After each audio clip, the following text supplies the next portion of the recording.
high-profile college job he wants, and 2, he walks away with a whole lot of money. He's going to be making $834,000 a month over the next 4 years. Steve Wilks takes over on an interim basis, and when he does coach the Panthers in L.A. against the Rams on Sunday, not going to have Baker Mayfield out at least a couple of weeks with a high ankle sprain. Phillies removed the interim tag from manager Rob Thompson, give him a 2-year deal. Phillies 65-46 to close the season, swept the Cardinals. They're in Atlanta to play Game 1 of the division series tomorrow, exclusively on ESPN Radio. All games. Keyshawn, J. Will, and Max. I had one coach texting me yesterday. This particular coach is eyeing a lot of different situations, and he said it's very frustrating watching the Chargers play football. The guys will be back Tuesday morning at 6 Eastern on ESPN Radio and on ESPN2. ESPN690 and Action Sports Jacks presents Brent and Friends with Brent Martineau. We're going to have to show a little more patience than the year 2 pom-pom people. Kasey Kurtz. Yo! What are we doing, bro? Come on! And Aaron Schachter. I'm all in favor of these two showing their love, really celebrating their relationship. Get him! Get him! Get him! Get him! This is Brent and Friends with Brent Martineau, Kasey Kurtz, and Aaron Schachter on Jacksonville's home for ESPN Radio, ESPN 690. How's our emotions? We a little better now? Depends who you're talking about. Close. Now, about halfway through this show, we'll have 24 hours since the disappointment. Is that good? Like, do we feel different? Like 8 o'clock show in the morning, Monday Morning Madness? Feels a little bit different. Last night, right after the game, oh my gosh. So raw. Like, sell the team. Right? Yeah. And then 24 hours later, you hear nice Doug Pederson news conference. All right. Tone was good. Said, hey, everybody, take a breath. All right. And you're like, okay, well, all right, let's move on. All right. No. But meanwhile, Kasey and Aaron are sitting here trying to think about every quarterback Colt that McCoy either or is, Trevor Lawrence. is worse or better. Like, I don't know. Where are you going with this? I'm trying to figure out who was better, Colt McCoy or Trevor Lawrence. He's trying to prognosticate. He's trying to It's been a rough afternoon. Yeah. He's trying to talk himself off the ledge. It's not going too well, guys. Yeah. 'Cause I'm there. I'm sorry. You're that far off. Gosh, you go. I mean, your it's emotions just- ride high. Hot and cold. Imagine how Amanda feels every day living with this thing. Yeah, it's I'm living with this thing.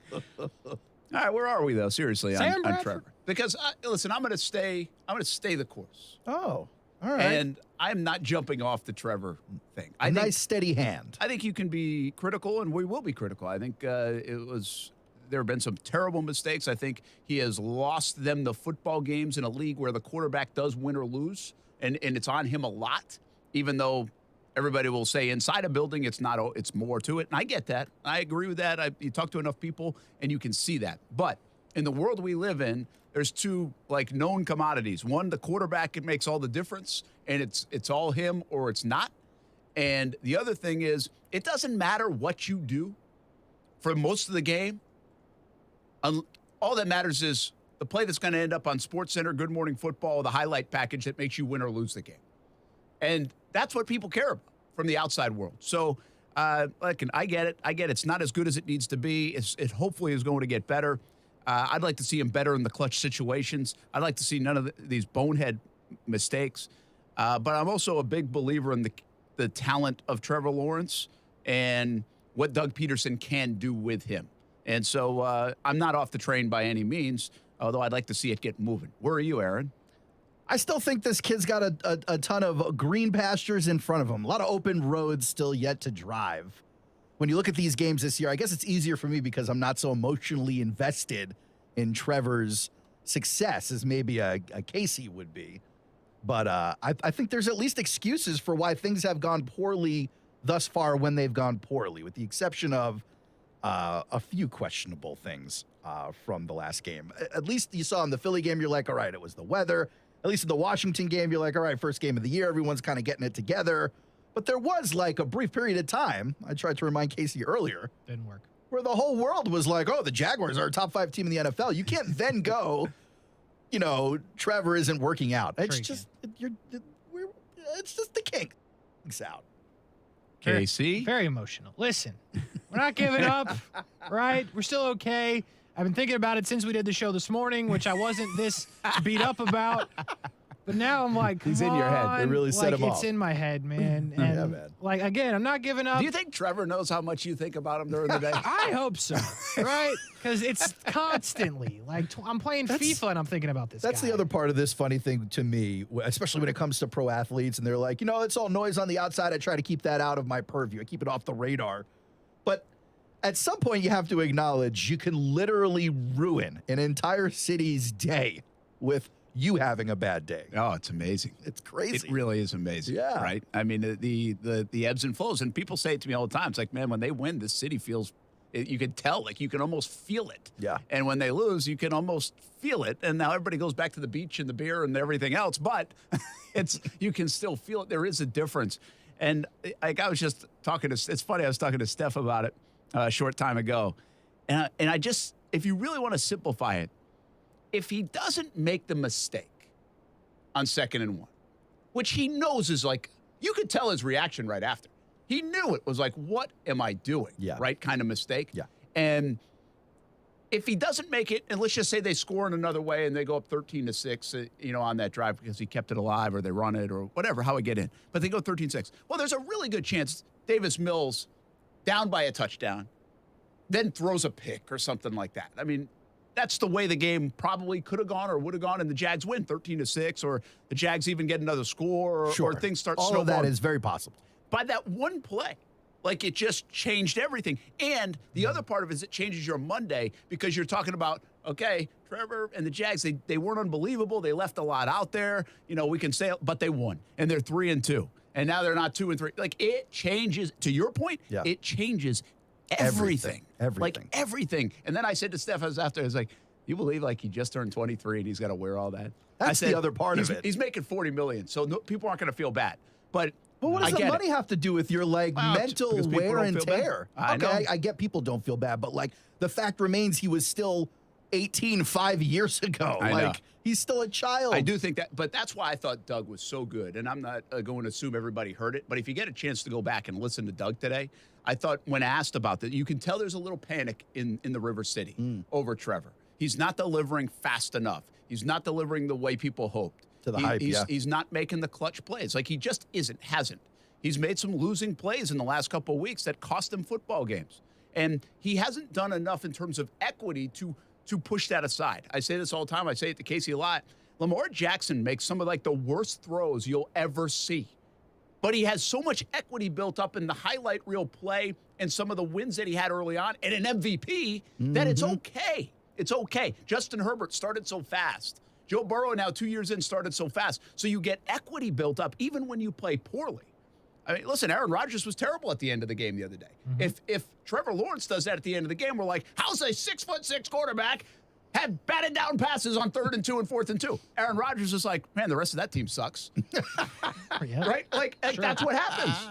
But again, those guys earned that. Yeah. And Trevor hasn't earned that yet. Yeah, He had just hasn't flashes. done He's it. had plays. He needs consistent games He needs where he's moments. great. Yeah. He needs moments. No, but he doesn't even need the whole game. He needs moments. To build all that equity, you think just moments will do Yes, it? because moments equal wins. Moments equal highlights. Moment equals social media plays going viral. See, I That's feel like the you're world in we live reverse. I feel like if he had the consistent play, if he had the Lamar in the MVP season, or like Joe Burrow getting the Bengals to the Super Bowl, or like Herbert throwing for whatever it was, 5,000 yards and 40 touchdowns last year.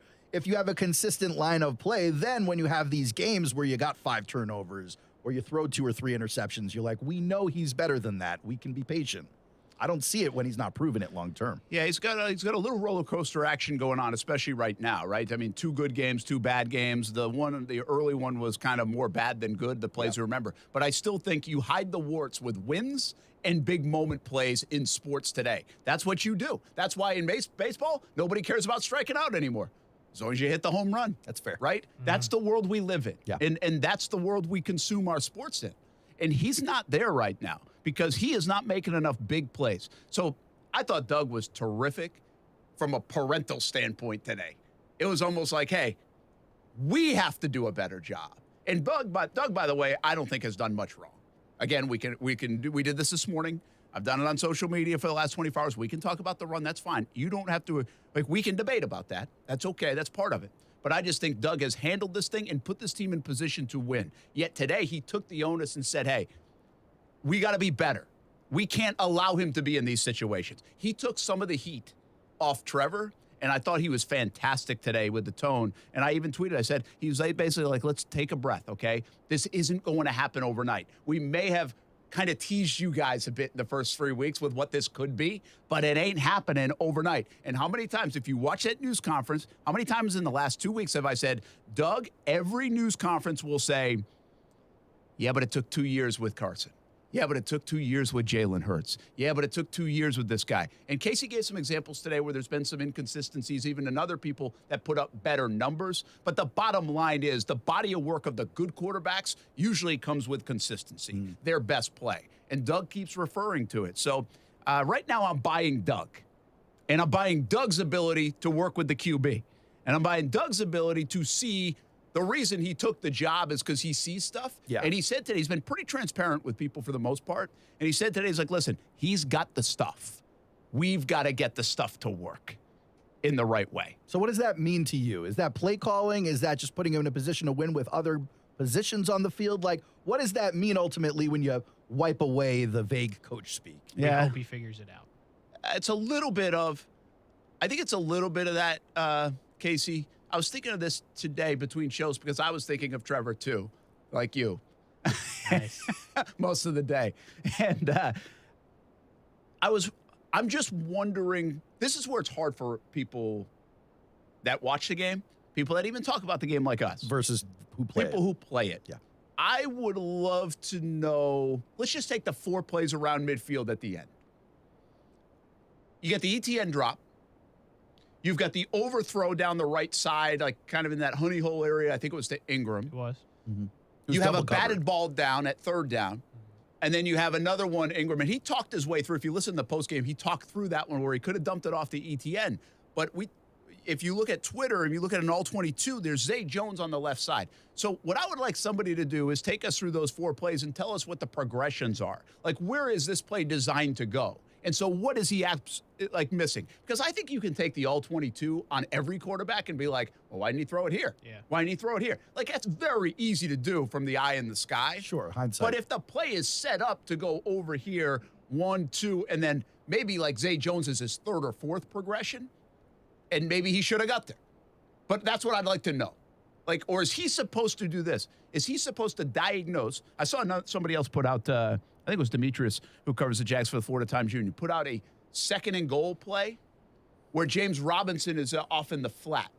Yeah. And he takes the shot to the end zone and throws it out of the back of the end zone, like clearly threw it out of the back of the end zone. And it's like, well, why do you just take that little dump off, at least get down to the 5-yard line, give it to James? And so what did he see on that play? And why didn't he diagnose that? And is that something that the good quarterbacks, meaning the older quarterbacks too, that know the offense so well, would have diagnosed at the line of scrimmage? Because I've been told this many a times, and people will back this up, and now I think everybody kind of knows it. The great quarterbacks, Brady, this is where the conversation came. It was about Brady. Brady is so good in the New England system especially, because by the time he gets to the line of scrimmage, he went from 4 options down to 2 options. He already knows by the diagnosis of the defense what they are going to do. He's going to A or B. And so boom, boom, because he knows what the defense is going to do. Yeah. Well, Trevor hasn't. How many times has Trevor seen the Lovie Smith defense? Like twice, 3 times in his career? 3. Well, he doesn't know what to do with it.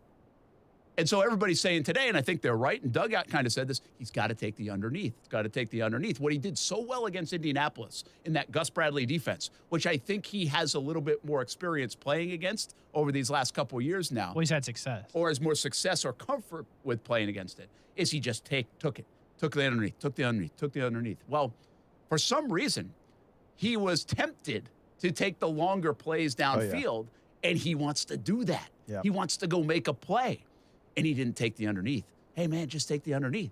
Just take it what they're giving to you. But that's not human nature.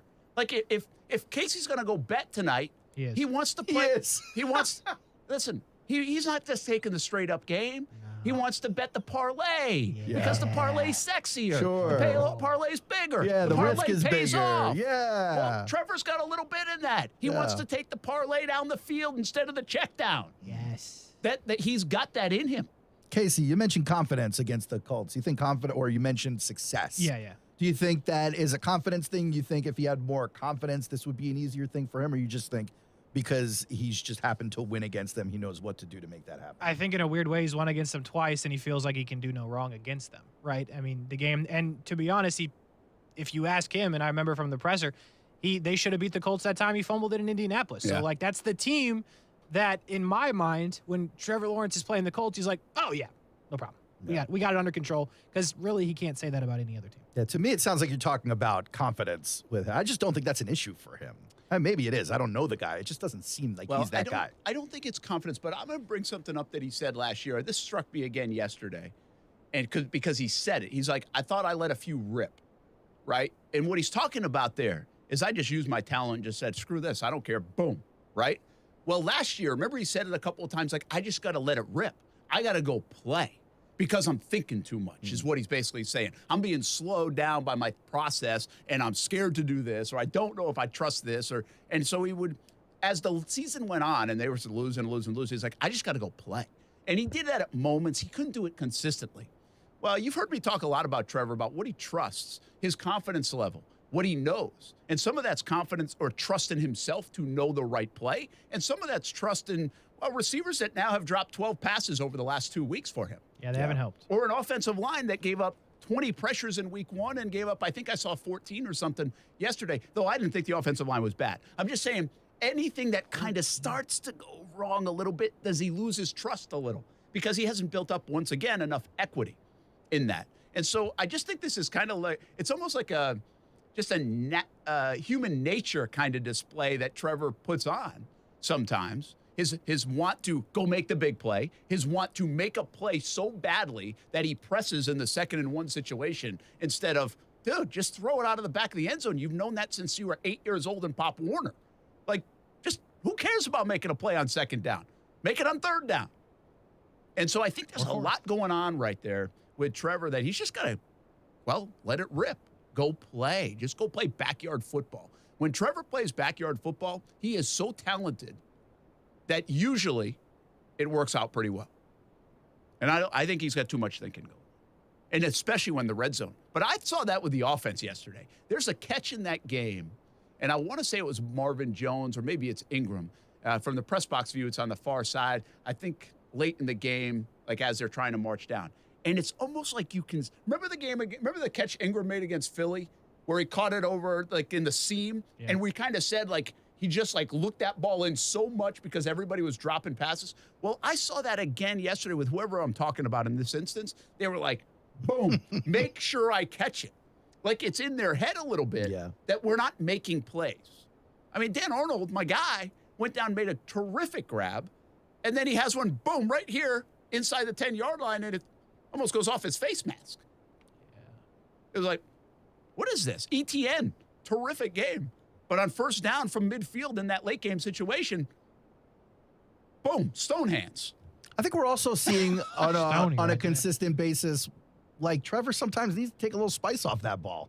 Well, there is a little bit of that. There is a little bit of I'm not a big believer in that. I said this morning. A lot of people have said that over the last few weeks, especially, but maybe even over last year. I look at Anthony Richardson, the Gator quarterback, and I see that. Right? No, seriously. Like, he throws such a hard ball that it's like he has no touch in a live action situation. I don't feel like that with Trevor. Like, if Trevor doesn't have any touch, he doesn't go 25 to 30 against the Colts. There were a lot of touch plays in there where you got to lead the receiver, put it in a good spot. And I'm not saying he doesn't have the ability, but I'm saying you're seeing more and more plays like that ETN drop towards the end of the game, where had it not been like a 75-mile-an-hour bullet to his shoulder, maybe it doesn't land in a place where he's got a hard time bringing it in. Yeah, I think the one that people are talking about more is like the Zay Jones one over the middle early. Yeah. It's like, is that had too much mustard on it? But again, I mean, he's got to get it over 2 linebackers. But to the ETN point, like, and I don't know if you're wrong here, but ETN's been catching balls from Trevor like longer than anybody else. That's a fair point. So I'm just saying, to me, it was an example of that thing came out. I remember seeing it live going, that ball was fast, even before I even had a chance to look at the instant replays on what happened after he touched it. Well, but here's the thing. I, in a way, agree with you because I don't remember ETN dropping passes at Clemson, but I didn't watch every Clemson game. But if we go back and see, hey, these things weren't happening in Clemson, what has changed from them to then to now, which is why I bring up the ETN part of it, because he would know more than anything. And it almost feels like at times, to your point, Aaron, he bullets it at him, and it's almost like he's off guard. Like, what are we doing here? There was a play, I want to say, remember when he sailed one on Marvin Jones? If you're in the press box view, it's like left to right, so I don't know what. So you go north to south. And he throws one over, I think it was Marvin Jones, but he has to jump up, and it's almost picked off. It short hops the defender. Yeah. You guys remember that play? Yeah. I think it's in the third quarter, let's say. Well, right before, if you go find that spot, and right before that, I think he threw a completion to Marvin Jones on a short out to the left, just like a quick, boom, get it in his hands and see if he can go. And I think it was Marvin. I'm telling you guys, he almost knocked him over. I mean, he threw, like, you could see Marvin from as far away as I am in the field. It was like, boom. Like, I mean, like, he almost knocked him over. So that got me thinking more about that touch stuff. Like, maybe he does have to be better. And I'm not necessarily saying, like, this is the reason the Jags are struggling. I'm just saying there were multiple again, as a football layman, as a fan, someone watching the game who's never played it professionally, I'm watching it going, man, that looks way faster than any football I'm used to seeing. Well, first of all, because he's got a better arm and he throws a better spiral, except on Hail Marys, than everybody that's ever played here. I mean, so again, it's relative to what we see. True. I mean, he throws sometimes, it's just a beautiful ball. I mean, again, the rollout left that he hit Marvin Jones for like 20-something yards was a terrific play and just a gorgeous throw. And he has that in him, but he's got to do it more often. But that's like he has to do it more often. And that's, I think, the thing that frustrates people is there's all these things that we can kind of point to or at least criticize a little bit. And when you look at these other quarterbacks, it's like, well, nobody yelled at Joe Burrow for throwing it too hard. No. Like, it's just like there's always something that it's like, well, this person didn't have that or this person didn't have that. And I think this is the time where no matter what happens going forward, if he's great, he's great. Fantastic. But not saying us, but when he was put up at such a high pedestal, you're going to nitpick him for more things than you would these other guys. And it's more obvious because, like, well, the great Trevor Lawrence, and he's not doing this. He's not doing this. Yeah. It's more obvious. And I think that's a good point, Kasey. And I think it goes all the way back full circle with what we started with. If he makes the big play, nobody's nitpicking the other stuff. You got to start making the money play. I call them money plays. They're money moments. It's the red zone. It's the 2-minute. And it's the big third down. He actually does deliver in some of the third down spots and second down and 17 spots. And he's done some nice things in that area. But that's all like in the middle of the field. He gets comfortable. He starts pressing, I think, in the money moment situations, which is the red zone. I want to make a play. I got to make a play. I got to make a play. This is on me to make a play. And that 2-minute drill as well. I think, like, again, I mean, I'm trying to play psychiatrist here, but I think that's a little element of it right now. And if he makes those, we're not talking about all these other plays. Right. We just don't care. Okay, fine, you missed one here or there, but you made that one.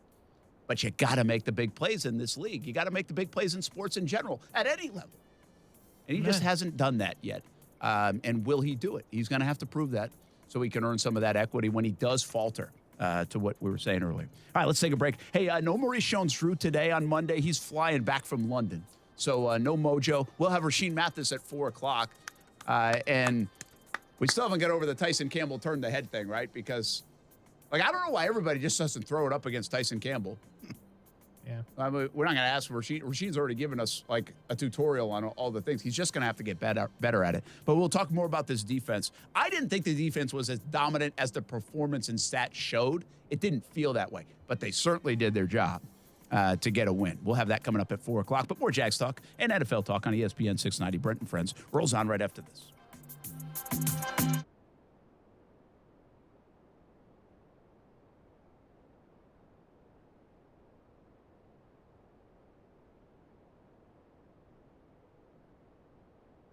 Now, the First Alert Forecast on ESPN 690. Mostly sunny skies today, mild temperatures reaching the low 80s, inland and upper 70s along the coast, but it will be dry. 70s this evening, mostly clear to partly cloudy, overnight dropping down to the lower to mid 60s. From the Action News Jax First Alert Weather Center, I'm meteorologist Garrett Biedenball. The Weather Center is brought to you by Beards Diamonds. Save thousands on buy one, get one on wedding bands now through October 23rd.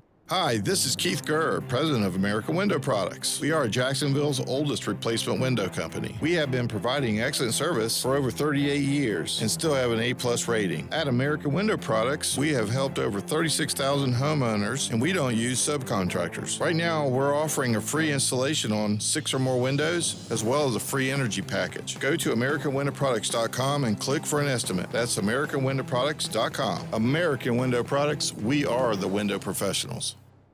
If you play a sport or coach a sport or watch a sport in Jacksonville, there's a really good chance that uniform was ordered through Baker Sports. Look good, feel good, play good. Custom sports apparel at Baker Sports since 1997 and a staff that wants to help you. They are experts in the business and make outfitting your team a seamless endeavor. The homegrown Jacksonville business is now the top choice for apparel all over the Southeast. Baker Sports, uniforms, hats, shoes, embroidery, screen printing, and 3D printing. They do it all at Baker Sports, helping make your team look good. Life always has its challenges, but if you feel hopeless or suicidal, you don't have to face it alone. I'm Dr. Christine Caulfield, CEO of LSF Health Systems, and our free Link to Life program can help. We'll connect you with a care coordinator who will work with you to build better tomorrows. Please take suicide off the table. Contact Link to Life at 904-582-3252 or visit lsfhealthsystems.org. Is your digital marketing strategy keeping you up at night?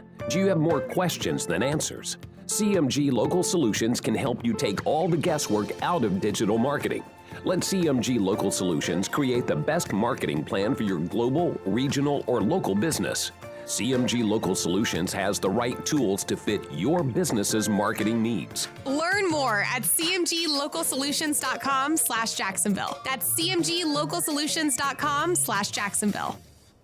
It's where I take my family to play golf, and you can take yours as well. The Golf Club at Southampton. It's the home of the Action Sports Jax Dream 18, and it can be your golf destination. Enjoy your golf experience by calling 287-PLAY, 287-PLAY. Play some golf or maybe practice some golf at one of the newest facilities in the area. Grab some lunch or dinner, too. Southampton has it all. 287-PLAY for tee times and more. The Golf Club at Southampton, the home of the Dream 18. My home course. Make it your home course, too. Hey, poker players. Best Bet Jacksonville has another exciting poker tournament series for you. The Card Player Poker Tour is coming to Best Bet Jacksonville from October 27th to November 14th. This tournament series is packed with excitement and features 15 different poker tournaments, including a $1,700 mystery bounty event with bounties ranging from $500 up to $50,000, and the $3,000 no-limit hold'em main event from November 11th to the 14th. Go to bestbetjax.com to view the tournament schedule.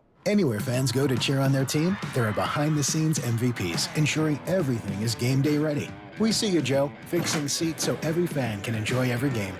And Allie, who keeps her stadium running smoothly from the moment the first game starts to the last play of the season. At Grainger, you're our MVPs, and we're always here for you with supplies and solutions for every industry and 24/7 customer support. Call, click Grainger.com, or just stop by. Grainger, for the ones who get it done. Did you know that the air in your home can be much worse than the air outdoors? In fact, the EPA lists indoor air quality as one of the top 5 health threats in America. Zero Res can help. Cleaning air ducts is all about power. The more power you have, the more air you can move, and that's how you clean air ducts. Our truck mount system moves over 1,500 CFMs to pull out all the dirt and debris out of your home. Right now, Zero Res is offering $50 off the cleaning of your air duct system. Zero Res, spelled forward or backwards, it's the right way to clean. Listen to ESPN 690 anytime, anywhere, on any device. Whether you're at home or on the go, get the latest on the Jags, FSU, the Jumbo Shrimp, and Action Sports Jax on Odyssey.com. That's AUDACY.com or on ESPN690.com.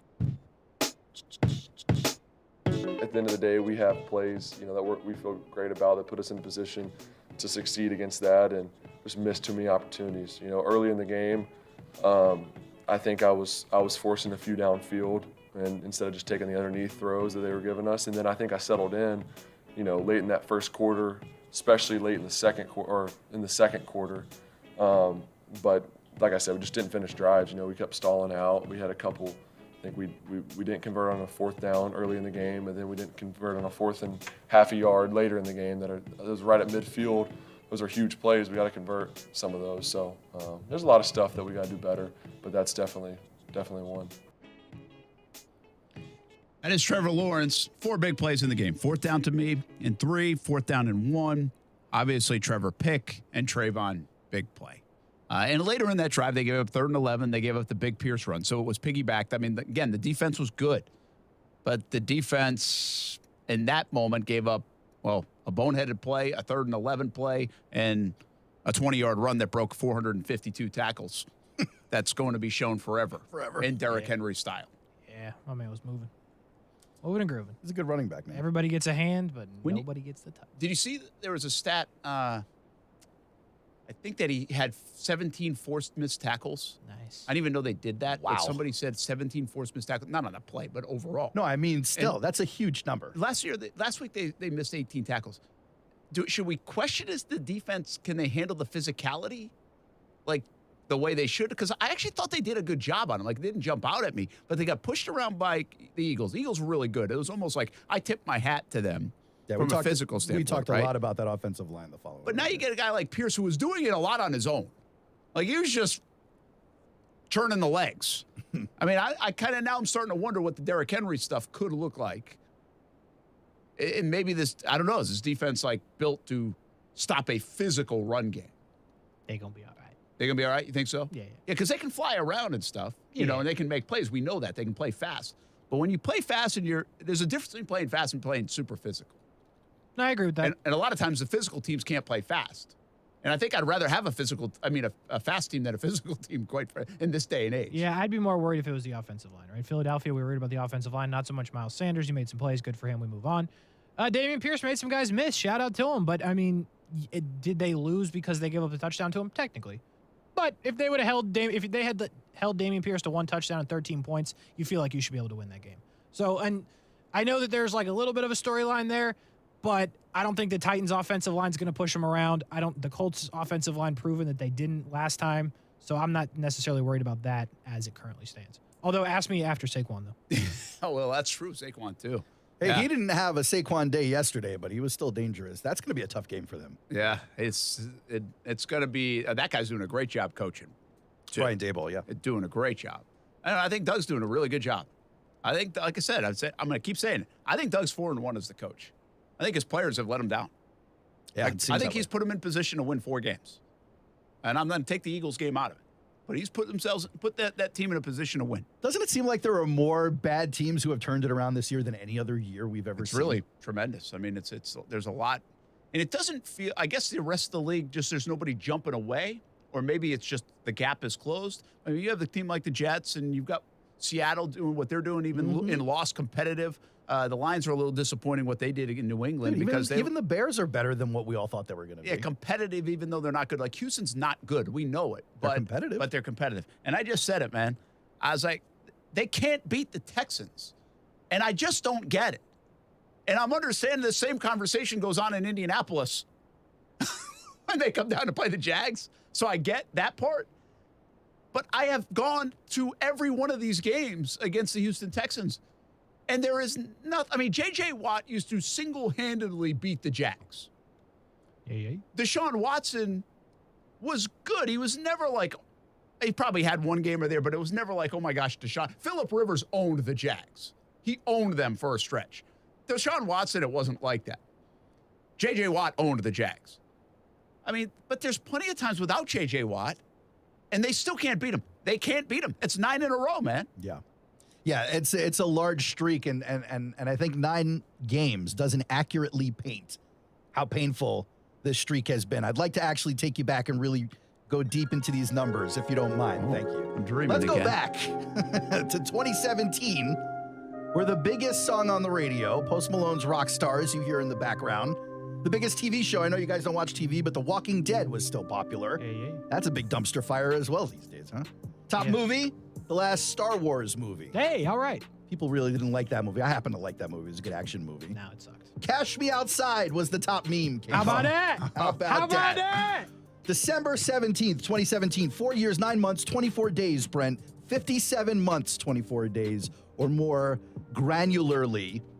151,977,600 seconds since the last time the Jaguars were victorious over the Texans. You know what you can do in 4 years, 9 months, and 24 days, guys? Have multiple children. You could become a carpenter if you wanted to. In 4 years, you know how to build a wine box that looks like a birdhouse, or build an actual house. Either way, you can get your purple belt in Brazilian Jiu-Jitsu. You know, there are two types of people in this world, people who know Brazilian Jiu-Jitsu and people who don't. So you can be either one of those.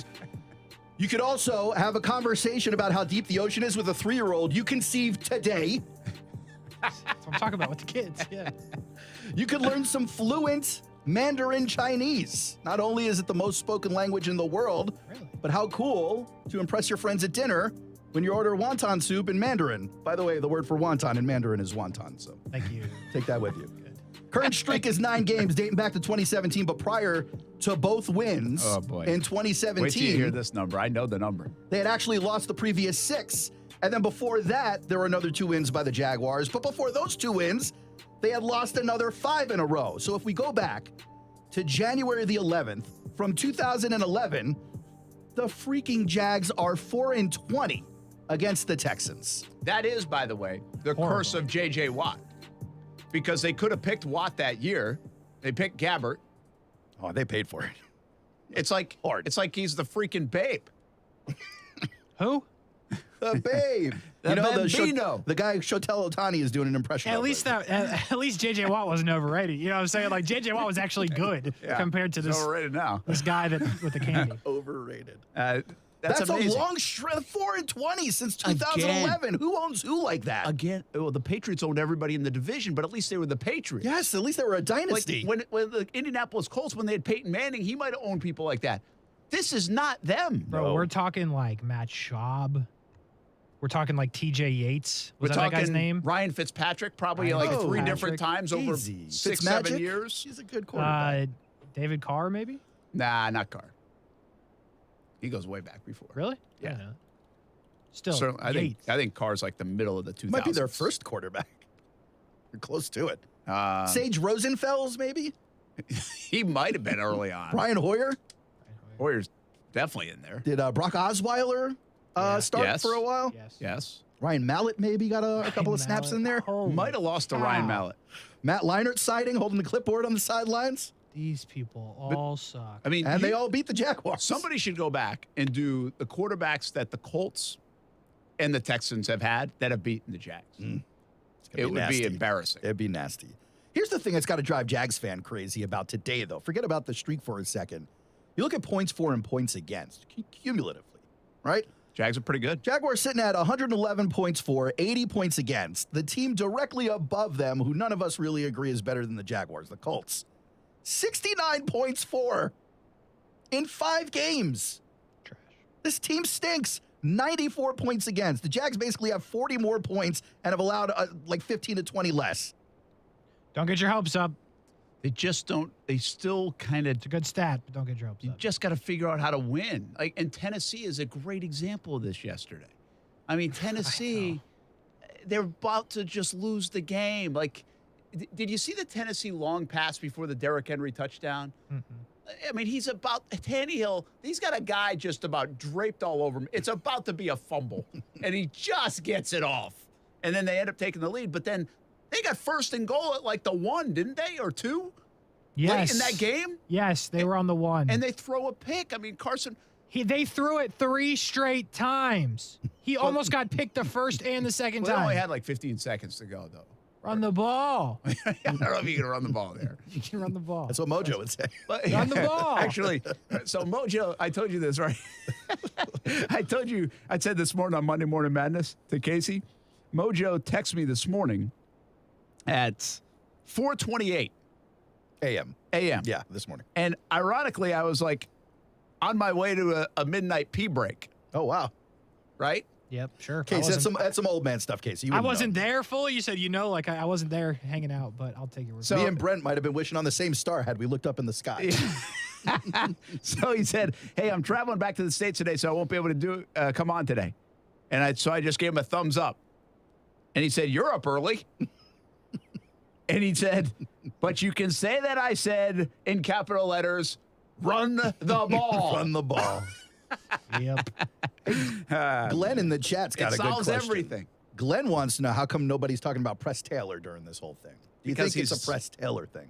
Because Press Taylor, Not I don't more think sure should what- get a lot of credit, but also shouldn't get a lot of blame because Doug Pederson's running that offense. Now, I think they do work hand in hand, but this isn't your typical offensive coordinator where you would put the blame on the OC. Like, Doug's going to get the blame of anything. Now, there's a part of this like four-headed monster of trying to groom and develop Trevor Lawrence. It's Doug, it's Press Taylor, it's Mike McCoy, and it's Jim Bob Cooter.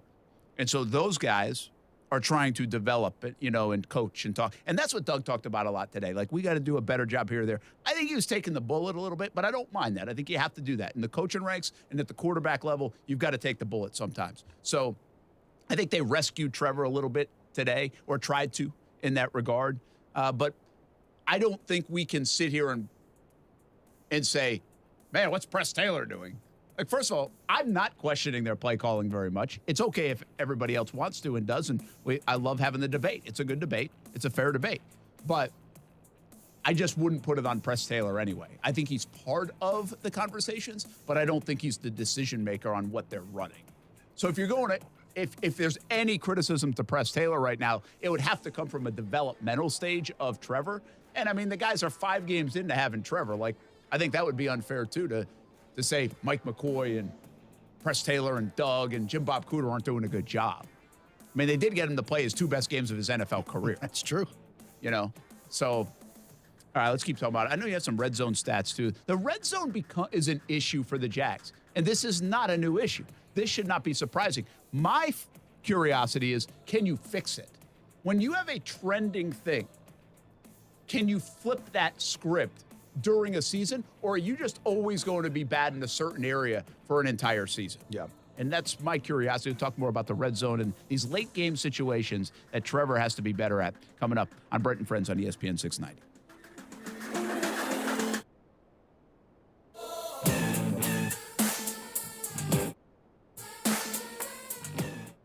ESPN 690 pays your bills. Are you kidding me? You've got 5 chances to win $1,000 every weekday at 8 a.m., 10, noon, 2, and 5 p.m. This is a nationwide contest message and data rates apply. Complete rules at ESPN690.com. ESPN 690 pays your bills on ESPN 690, Jacksonville's home for ESPN Radio. Buying or leasing a car in Jacksonville is the best with Fields Auto Group, Jacksonville's luxury auto group. Lexus of Jacksonville and Orange Park, Mercedes-Benz of Jacksonville, Orange Park, Jaguar Land Rover, Jacksonville, Porsche, Jacksonville, Fields Cadillac, Jacksonville, and St. Augustine. If the luxury car you want isn't in stock, Fields Auto Group will order it. And at Fields, you'll never be charged over sticker price. Stop by a Fields store today and see what world-class service really means. Fields is a proud sponsor of the Jacksonville Jaguars. Fields Auto Group, fieldsauto.com. I'm Tamron Hall. Why give your family just ordinary eggs when they can enjoy the best? Eggland's Best. The only eggs with more fresh and delicious taste, plus superior nutrition compared to ordinary eggs. With 6 times more vitamin D, 10 times more vitamin E, 25% less saturated fat, and 38% more lutein. Because the way we care is anything but ordinary.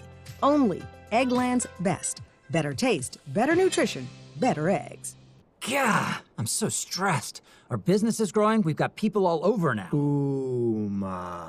What is that? Meditation? I'm recommending Ooma and their all-in-one phone, video, and collaboration solution. Ooma? Yep. Switching to Ooma is a cinch. Just $24.95 per month per user, plus taxes and fees. Ooma. Now you're feeling it. Visit Ooma.com. That's OOMA.com to learn more. Ooma. Smart communications for the smarter business. ESPN 690 is home for the Florida Sportsman Fishing Show hosted by Captain Rick Riles. Tune in every Saturday morning from 7 to 9 a.m. to find out what's biting now. Fishing so fresh, you can almost smell it.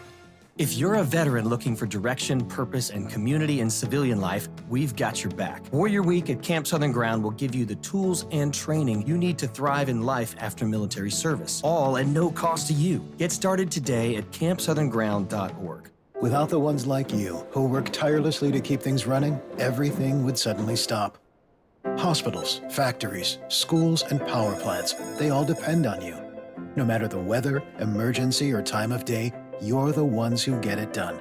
At Grainger, we're here for you 24/7 with supplies and solutions for every industry and access to product specialists ready to help. Call, click Grainger.com, or just stop by. Grainger, for the ones who get it done. Today, nearly half our nation's fighting forces are members of the Guard and Reserve. When they are called to active duty, they leave behind a family, a community, and a job. Employer support of the Guard and Reserve, a Department of Defense agency, honors and protects the bond between service members and their civilian employers. Whether serving our country or supporting those who do, we all serve. To learn more about ESGR, call 1-800-336-4590 or visit esgr.mil. Sure, humans can be a little weird at times, but take it from me, I'm a dog. And a person is about the best thing that can happen to a shelter pet. So if you want to learn how you can be that person, get down to your local pet shelter or visit theshelterpetproject.org. Brought to you by the Ad Council. Hey, it's Brent Martineau from Action Sports Jacks. Did you know you can watch our radio show? Yeah, video of a radio show. Just search ESPN 690 Jacks on Facebook, YouTube, and Twitter. Or follow me on Twitter at Brent A.S. Jacks. Watch the show live weekdays from 3 p.m. until 6 p.m. or listen on ESPN 690. Definitely, and there should be now for sure. You know, last 2 weeks, games that we feel we should have won and we didn't. So that definitely stings, and yeah, I mean it's there definitely is a sense of urgency, and we gotta have a great week of prep. You know, another division game this week in Indy. They're gonna be fired up to play us after the first game here a few weeks ago. So they're gonna be ready, and we're gonna get everything they have. So we'll be prepared, and we just gotta have a great Wednesday. That's our main focus. Come in there tomorrow, clean it up, and then start the week off great on Wednesday and get ready for them. The anointed one, Trev Dog. That's what his family and friends call him. I don't know if you know him like that. I don't know him like that at all. I just think about him like all the time. Brent and Friends on ESPN 690. My name is Aaron Schachter. Walking in the room, all laissez-faire like. It's my man Brent Martineau. Kasey Kurtz behind the glass. Brent, how was that walk down the hallway? That was good. I'm just warming up some soup. For that diet you're on. Yes. Well, I wanted to talk a little bit about Weigh-in day tomorrow. Oh, is there pressure on you? A little pressure after I was just like eating to stay awake on all day Saturday on the trip. Yeah. And you had a good last weigh-in, didn't you? Pretty good last one, even though I cheated a little bit that week. So I'm actually losing and cheating, so it's good. Nice. It's a bad lesson for the kids out there. Really Brent, is. I wanted to talk Red Zone with you a little bit because I don't know if you remember, we were talking to JDL. Who? JDL. No one? No? Nobody? Oh. Lugo, come on. Yeah, I was off last week. Very good. Anyway, when I was talking to JDL on the phone last week, I mentioned to him that the Texans usually give up a lot of yards in the air, usually give up a lot of yards in the ground. They get pushed around a little bit on defense, but when they get their back to it in the red zone, they usually stop these people from getting into the end zone. And he poo-pooed it a little bit, as he should have. He reminded me that the Texans' opponents haven't been anything to write home about. And he wasn't wrong. They've had some pretty weak opponents. But here come the Jaguars, and say what you want about whether the Jaguars are weak or not. They certainly had their opportunities and were not able to punch it through. Now, you guys were watching the game. Brent, you were at the game. Was that more Texans defense or was that more Jags offense? I know you've said your thoughts about how you feel about Trevor getting close there, but wasn't out there by himself, was he? No, I think it's hard down there. I do. I think everything gets tight. I think you can see a lot of people don't get in, and they have to kick field goals. I mean, the biggest problem with the red zone yesterday was the interception. You can't turn it over in the red zone. Yeah. Yesterday, 1 of 5 for Trevor, 3 yards in the red zone, 1 interception. Yeah, that's pitiful. That's bad. But they didn't run the ball well in the red zone either. So it's like, I think it's a little bit on them.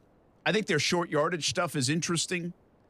I think you do have to give credit. And some defenses are designed to do that. It's like, hey, it's okay if we give stuff up, but when we tighten up right when we get in here. Bend, don't break. Yeah. And so the Texans do have a little bit of that going on this year, regardless of who they've played. But they shouldn't have had it to the point. You still can't. You got to get in more than 6 points, you know? What if I told you in the 4 games previous to that, Trevor had 8 touchdowns, 1 interception in the red zone? Yeah, that's pretty good. That sounds like great numbers. Yeah. But he's still only hitting like 50% of his passes. He's like 15 to 31. Yeah, so that gets tight, gets tough. But what he was doing is throwing it away when he had to, right? And then finding that open guy in the back of the end zone. I do think most people believe the red zone is tough on young quarterbacks and that it's harder when you're a younger quarterback and then you figure it out. I think a lot of people believe the red zone is just hard anyway. Yeah, you have less space to operate. That's and the everyone thing. knows where you're going. Yeah, you only have so many plays to do it. But you've got to come away with points every time, I think. And especially in a game like that. And I don't know if the Jags are using their running package enough in those spots, at least the right kind of runs. I think that's a fair criticism. If you're not getting it done, do you have the proper run balance down there? Because that's where, to me, James Robinson can come in handy. I mean, he's a big bruiser. Oh, yeah. That's where you want to be able to use him. And not just inside the 5, but maybe inside the 15 and inside the 10. Again, the craziest part about the interception is they needed a yard for a first down and a new set of downs. I mean, they needed a yard. Just a buck. You didn't need everything. Yeah. And a few inches. That's probably the most painful part of it, because you know if you give it to James Robinson 3 times in a row, he's going to pick up the yard, and you're going to have a new set of downs to work with. So I don't know if they're going to figure it out. My concern is that, yeah, they practice it. Yeah, things get tight. It's harder. Yeah, the young quarterback might be a thing. You get better at it as you go and dissecting things and when to take shots and when not to take shots. But this has been a problem now since camp. They weren't good in practice against their own defense in the red zone. It was like noticeable. When they practiced that, they didn't do well. They weren't that good in the preseason games. They weren't good against Washington. And then they actually started to figure it out a little bit, and the storyline went away in those 2 games. Every storyline went away from a negative standpoint. Well, they just scored so many points. Right? But they're back. And now they're back.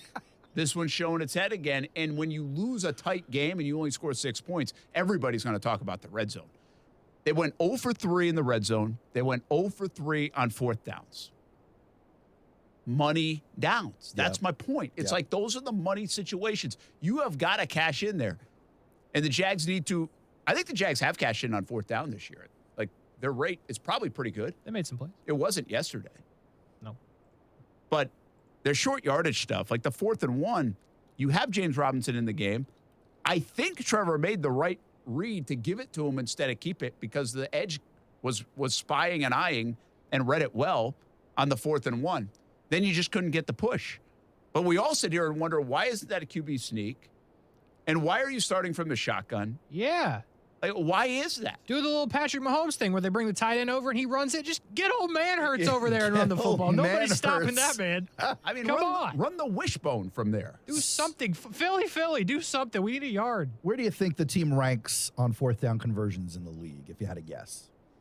They go for so many. That's why I'm asking, because they go for a lot. So you got to figure that they're hitting them, right? Or at least it feels like they hit some every game, but maybe that's because we're seeing like 4 or 5. I think they were pretty good going into this game, and then I think they just went 0 for 3. So my guess is they were probably at like a 65% clip, and now that just dropped pretty dramatic. 65% would be good for 7th in the league. Well, I guess like 1 for 1. They're currently ranked 22nd. Oh. What is it? Their percentage in 2022 is 36% on 4th down conversions. And in their last 3, it's worse. It's 28.57. Well, that's including yesterday. Correct. So it actually was higher. There's a lot. What's the overall number? Does it give you? Yeah, 36%. No, I mean, what does it give you? Like 8 for 14? Oh, I understand what you're saying. I'd have to find. I'd have to go look further into that. Yeah, but if you want to know who the best in the league how many times are, they've gone for it on 4th down this year. Vegas is tops at 80%, but that seems like a 1 for 4 thing, right? Like, or a 1 for 5 thing. Well, it wouldn't be 1 for 5, it'd be 4 for 5. But yes, that's what I mean. Yes, I mean what I mean is not many attempts. Thank you, Brent. You obviously went to college. You math a lot. Buffalo's up there, 71%. The Rams, believe it or not, when Stafford's not getting sacked, he's completing passes on 4th down, 71%. Atlanta at 66%. Yeah, again, those numbers. I bet the Jags go for it. Top 5 in the league so far this year. More on than fourth anybody down. else. And so but again, 0 for 3 yesterday is significant because I bet it was a lot higher.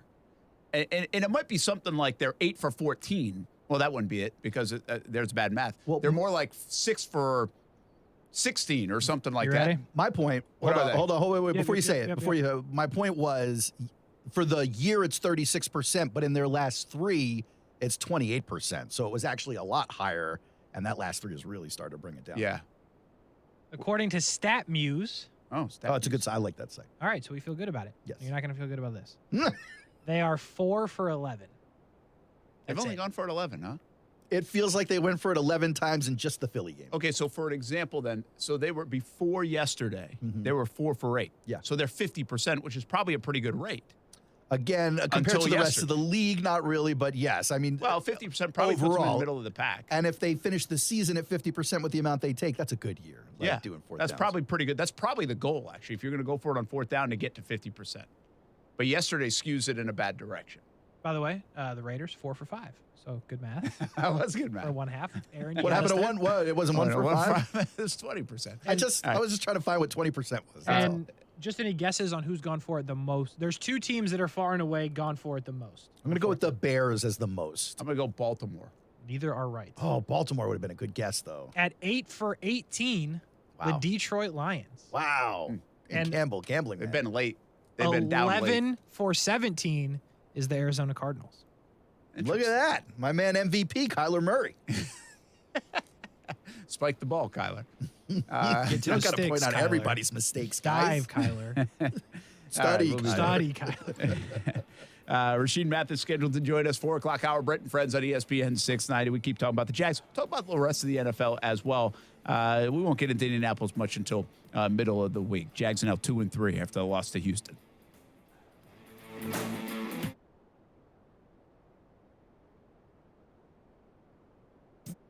St. Augustine's grand opening will be on October 15th and 16th. Best Bet will be celebrating its newest card room and sports bar located at 800 Marketplace Drive in St. Augustine, Florida, with exciting giveaways, special commemorative items, food and drink specials, and more. There will be thousands of dollars in high-end promotions and $500 drawings every 30 minutes for players with a Best Bet St. Augustine Players Card. Celebrate Best Bet St. Augustine's grand opening on October 15th and 16th. View details at bestbetjax.com.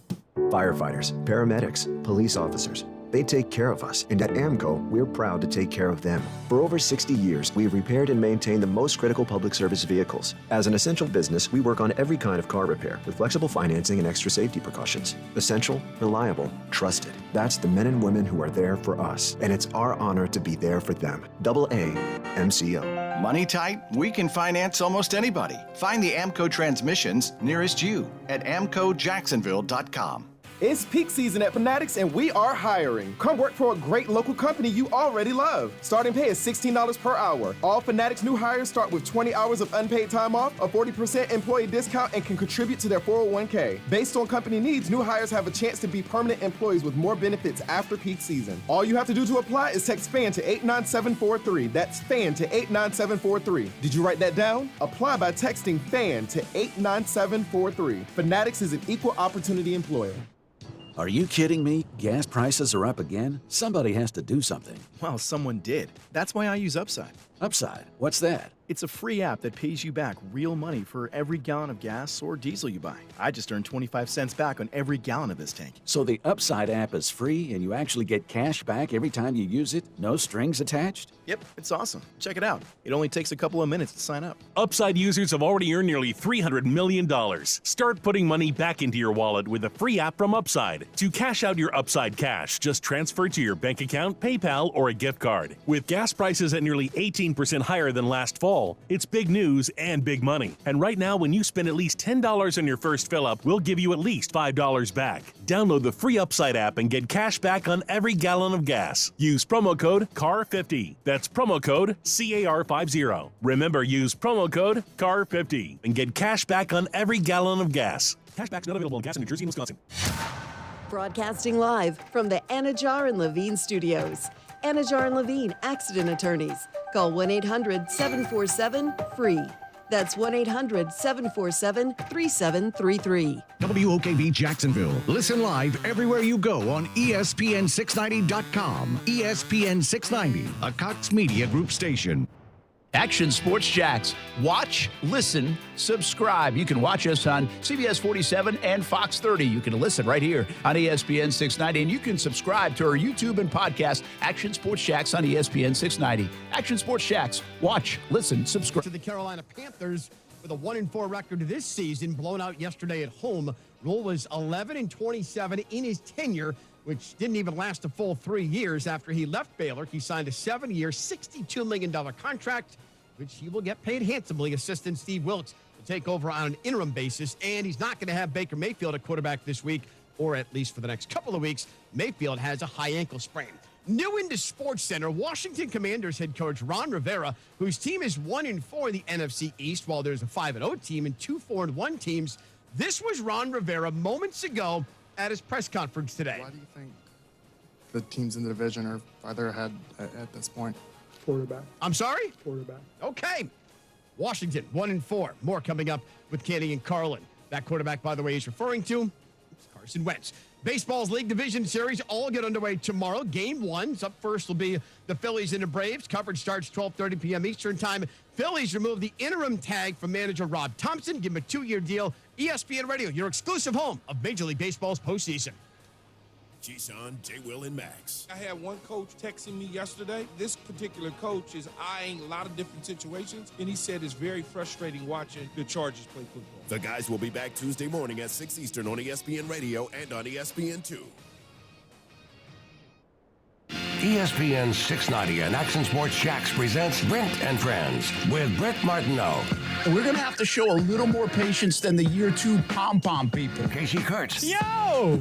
What are we doing, bro? Come on! And Aaron Schachter. I'm all in favor of these two showing their love, really celebrating their relationship. Get him! Get him! Get him!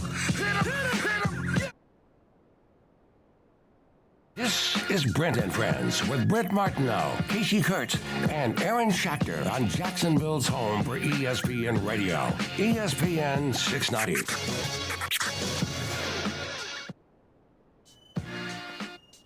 Kasey a little fired up today. A little bit. I think he's glad to have you back. The gang's back together. Well, I was telling him all morning we were glad to have him back. Then I bought him some lunch. You know that always does Kasey good. Golly, you bought him lunch. Well, how many lunches do you buy for this guy? Listen, I don't know if you'd call it lunch. We went to Wawa. Wawa's great for lunch. Wawa's great. I miss Wawa. We had he had the buffalo sub, which I wanted after I got mine. I had what I thought was a buffalo chicken salad sandwich that lacked any buffalo whatsoever. Felt real nerdy eating my chicken salad sandwich. That was awful. That was awful. Huh? Awful meaning I expected the buffalo experience. Yeah. I was left without it. Brent Martineau, Aaron Schachter, Kasey Kurtz. Got the RV trip in, man. Yeah, how'd that go? It was pretty good.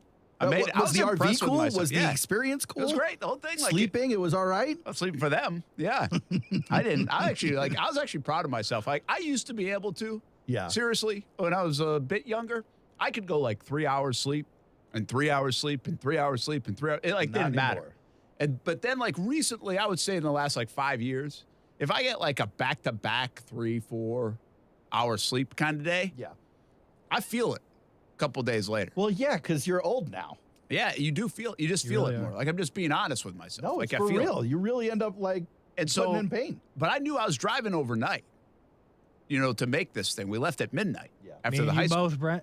And boys. And I was like, I don't know if I'm going to make it or if I'm going to have to stop and nap a little bit, I was fine. Like I felt good. Slept in. At what point though?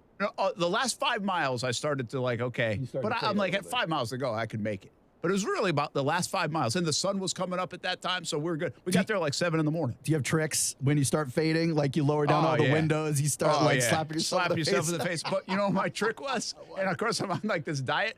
I just kept eating. I do that. Like, I was like, give me something. Give me some food. Just pounding sugar, whatever you got.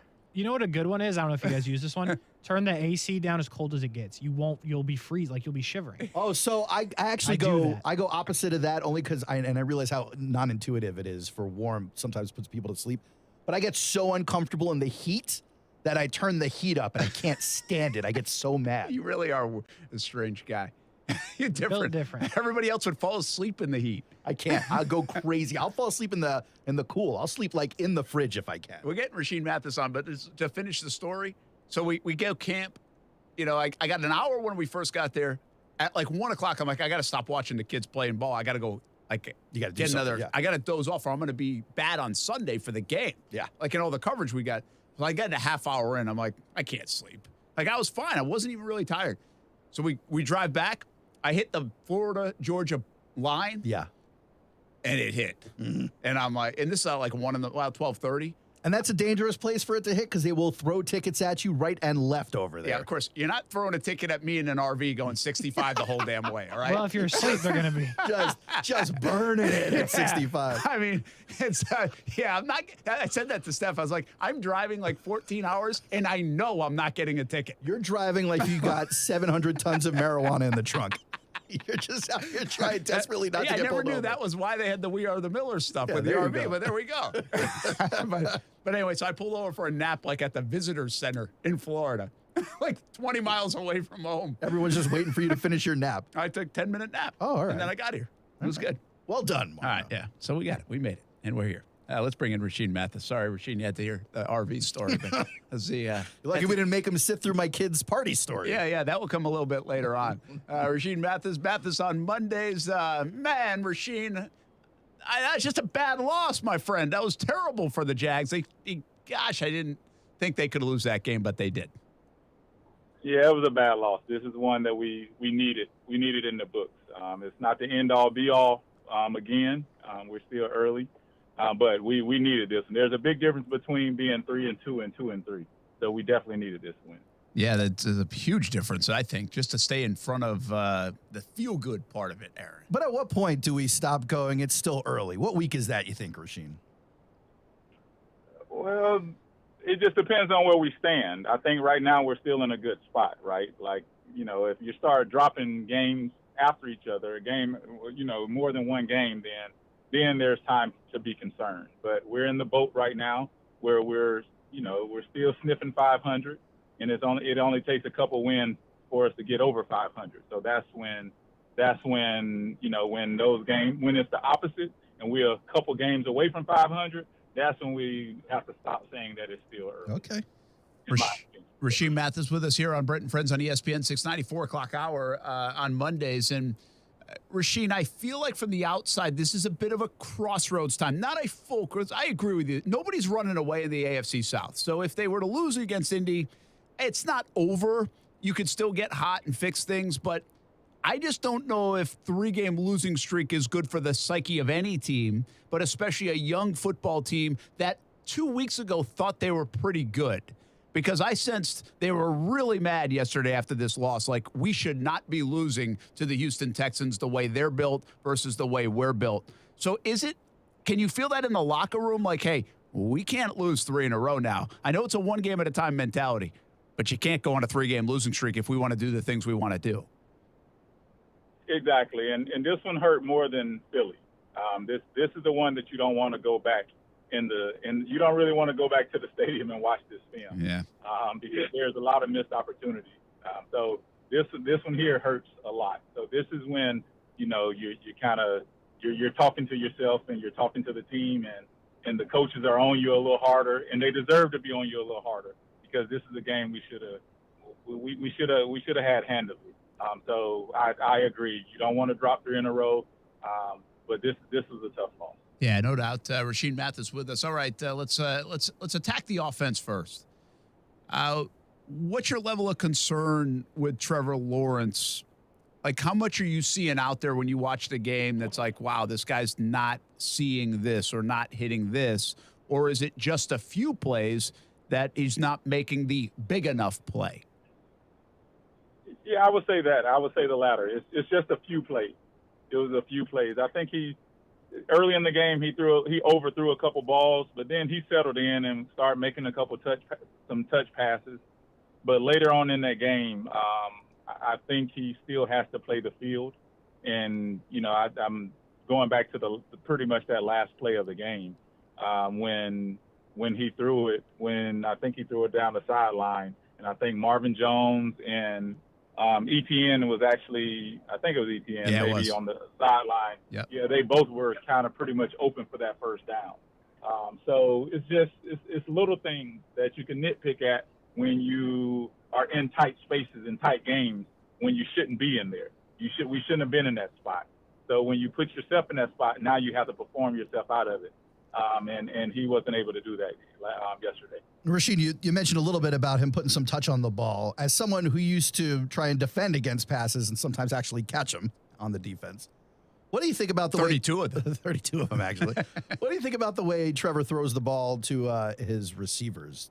Do you think? Well, yeah, I was going to say, do you Go think ahead, there's sorry. credence to some of the complaints that you'll hear people say about him, that it's too much of a laser? He needs to take some off of it a little bit.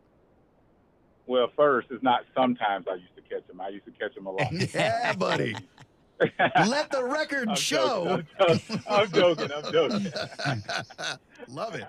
But yes, I like the zip, right? You just have to know. It's kind of like a gunslinger. You kind of have to know when it needs to be a touch. You know, Aaron Rodgers, you see Patrick Mahomes. I think Brett Favre was the same way. Like you have gunslingers, right? But you just got to know. You have to trust yourself.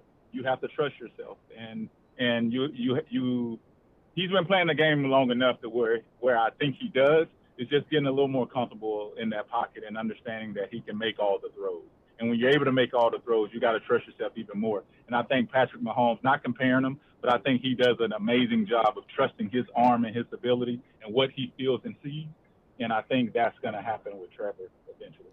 That's really good stuff. I love what you said, by the way, just moments ago. If you put yourself in that spot, you have to perform your way out of it. So what you're saying basically is like, hey, people are going to make mistakes, but then you got to make up for the mistakes. And that's a lot what we're talking about with Trevor right now. It's, hey, you when the game's on the line, however you got there, the great ones, the really good ones, the franchise ones are going to lift you out of it. Not every time, but sometimes. And right now, Trevor's 1 for 7 in those kind of moments with the ball in his hand, 2 minutes to go, chance to tie, chance to win the game. And so sooner or later, you got to get that done on a more frequent basis. I don't think anybody expects it to be done every time, but you've got to do it more. Right now, this year, they're 0 for 3 in that spot. Rasheen Mathis joining us here in the 4 o'clock hour, former Jags cornerback, and he did get his hands on a lot of footballs and caught those for picks in this league for a long time. Rasheen, the interception in the end zone, how good of a play is that by Stingley to come off his guy? Because you don't have to tell me how bad of a throw it was. You just can't do that in that situation. But was it still a good play by Stingley, or is it pretty elementary play by him? It was pretty elementary play, and I only say that because he really didn't have anybody to guard. Like, he dropped someone in the flat, and, kind of beneath him that I think one of the backers picked up. And he didn't really have anywhere to go. He did have good vision on it when I seen the replay that he actually seen. I'm losing the receiver who was coming over. Was it Jones? It might have been Jones. It's a good guess if it's Jones, by the way. They've got like 3 of them. There we go. Exactly. There we go. Just playing the probabilities right there. So, but he did see him come across, so he did have good vision on it. But again, Trevor he could have ran it in for a first down. He had 2 yards. He could have just dove in, and it was second down, right? So even if I can't get that first down, I don't want to force that ball in the end zone, knowing that it was only second down. And I think these maturity plays that I'm able to think while processing. I'm able to think while processing this information and understanding that I don't have to get rid of the ball here. Because it is second down. And I think that's what the maturity of the quarterback, it allows you to do once you're mature and have that experience. That, okay, I'm going to eat this ball before I even snap this ball, before the ball is even snapped. If I don't have anything, I'm going to eat it because I know we have another down. Yeah, and that's the thing. Like, you knew. So the one good thing about that play, and it's like you almost chalk it up as like a bonehead play, because he knew before he didn't have to go see the surface on the sideline and the tablet to know that it was a terrible play. You can see his reaction right after. He's like, why did I do that? Yeah. And so at least you hope those plays are very few and far between. And every athlete has them if you play long enough. Like, what was I doing? Like, where was I in my headspace? But I think you could tell right away that was Trevor's. Sometimes I remember asking you this question a lot in the locker room because you played with some struggling offenses at times where it's like, man, you guys did your job on defense. and you gave them every opportunity, and yet the offense didn't get it done. And I know you can't point fingers, and you know you'll blame will go, but will the defense be patient? Will guys in the locker room be patient and know that you've got a younger quarterback learning another system? He's got talent, but he might make some of these. Or can you get to a point where the disappointment at losing games the last 2 weeks that are, while not solely on the quarterback, are significantly on the quarterback, that gets frustrating to a locker room, Rasheen? I mean, I think they'll be patient, but again, the reoccurring errors or mental errors is something that is hard to press past. But as a team, they know what they have in him. They trust what they have in him. It's just giving him opportunity to make those plays a little more frequently. So, you know, and there's a lot of things that led up to where we were. And Trevor wasn't the sole cause of it, right? Like, so it's not like he was just missing passes throughout the entire game. It was just that the offense was stalling, and he wasn't always the reason why the offense was stalling. So I think we have to look at that as well.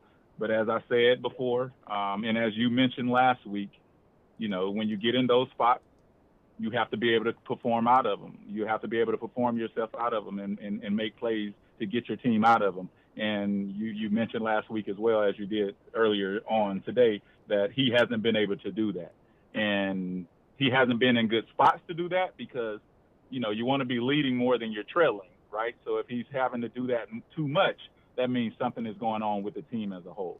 Rasheen Mathis with us here on Mondays, each and every Monday, talking Jags, 4 o'clock hour, breaking this down. Okay, I'm not sure how much you can tell from watching it on TV, Rasheen. Were you actually on TV? Did you go back to alumni weekend this weekend, or were you watching from home? I was watching from home. Okay. The Christian Kirk, 1 catch, 5 yards. Yeah. They what did they do to him? Because that was a little bit on their defense, and they threw something at him, that soft shell coverage, I think they were saying, that was different than what they expected. Even Doug Pederson said today, we couldn't get to some of the plays that we had planned because of the defense that they showed us and the looks. He said, well, meanwhile, we still have to find a way to get him the football. They only targeted him 3 times. But could you tell from the broadcast what they were doing on Kirk and why he couldn't really have a day yesterday? He was almost invisible. Yeah, they weren't manning up as much. And that's what I saw. They weren't manning up as much. They made Trevor read.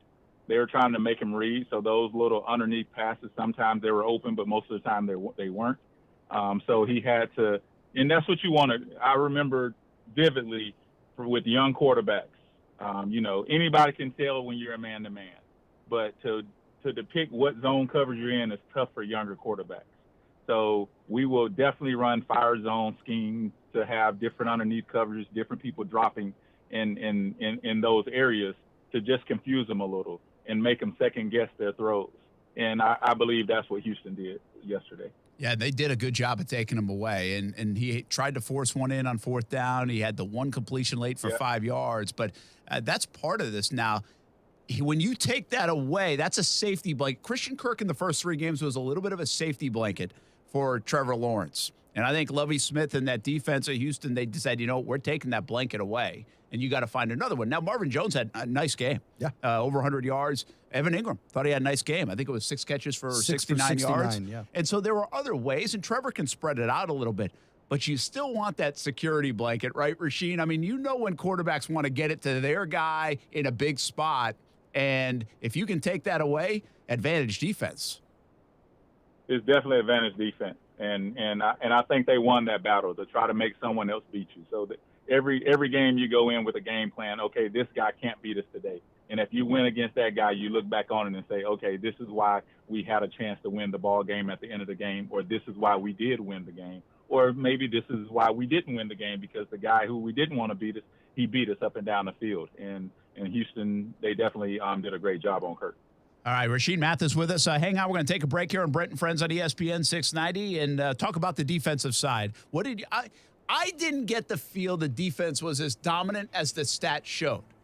Doesn't mean I'm right, but I want to see Rasheen's opinion on this and where the Jags can maybe get better. It was the first game that they didn't get a turnover in. And listen, they've been fantastic in that department. Oh, so yeah. you can't.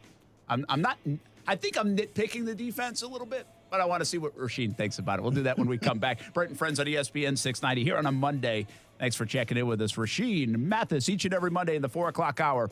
More with him next.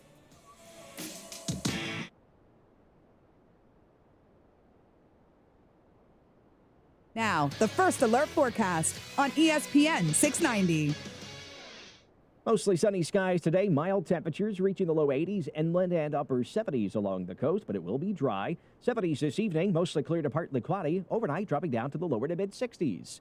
From the Action News Jax First Alert Weather Center, I'm meteorologist Garrett Biedenball. The Weather Center is brought to you by Beards Diamonds. Save thousands on buy one, get one on wedding bands now through October 23rd. Ready to hit the road this fall? Maybe a trip to the mountains or over the river to Grandma's? Then listen up, because you need to rent a Toyota from Arlington Toyota. If you've tried to rent lately, then you know rental companies are short on inventory, but not our friends over at Arlington Toyota Rent-A-Car. Arlington has 2022 and 2023 models in stock and ready to rent at a great price. Plus, renting a Toyota is the best way to try it before you buy it. Go to arlingtontoyota.com, reserve your rental, and discover just how good Toyota Rent-A-Car can be. Oh boy, Buddy. The Buddy Holly story is back and it's better than ever.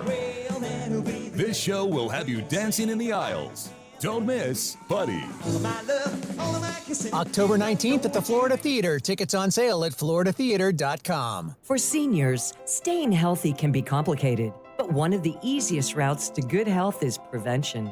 No matter what our community's current COVID-19 infection rates are, getting your booster shot now is a smart way to protect yourself from severe illness later. ElderSource encourages people 65 and up to get a safe, free COVID-19 booster. For more information, visit myeldersource.org or call the ElderSource helpline at 888-242-4464.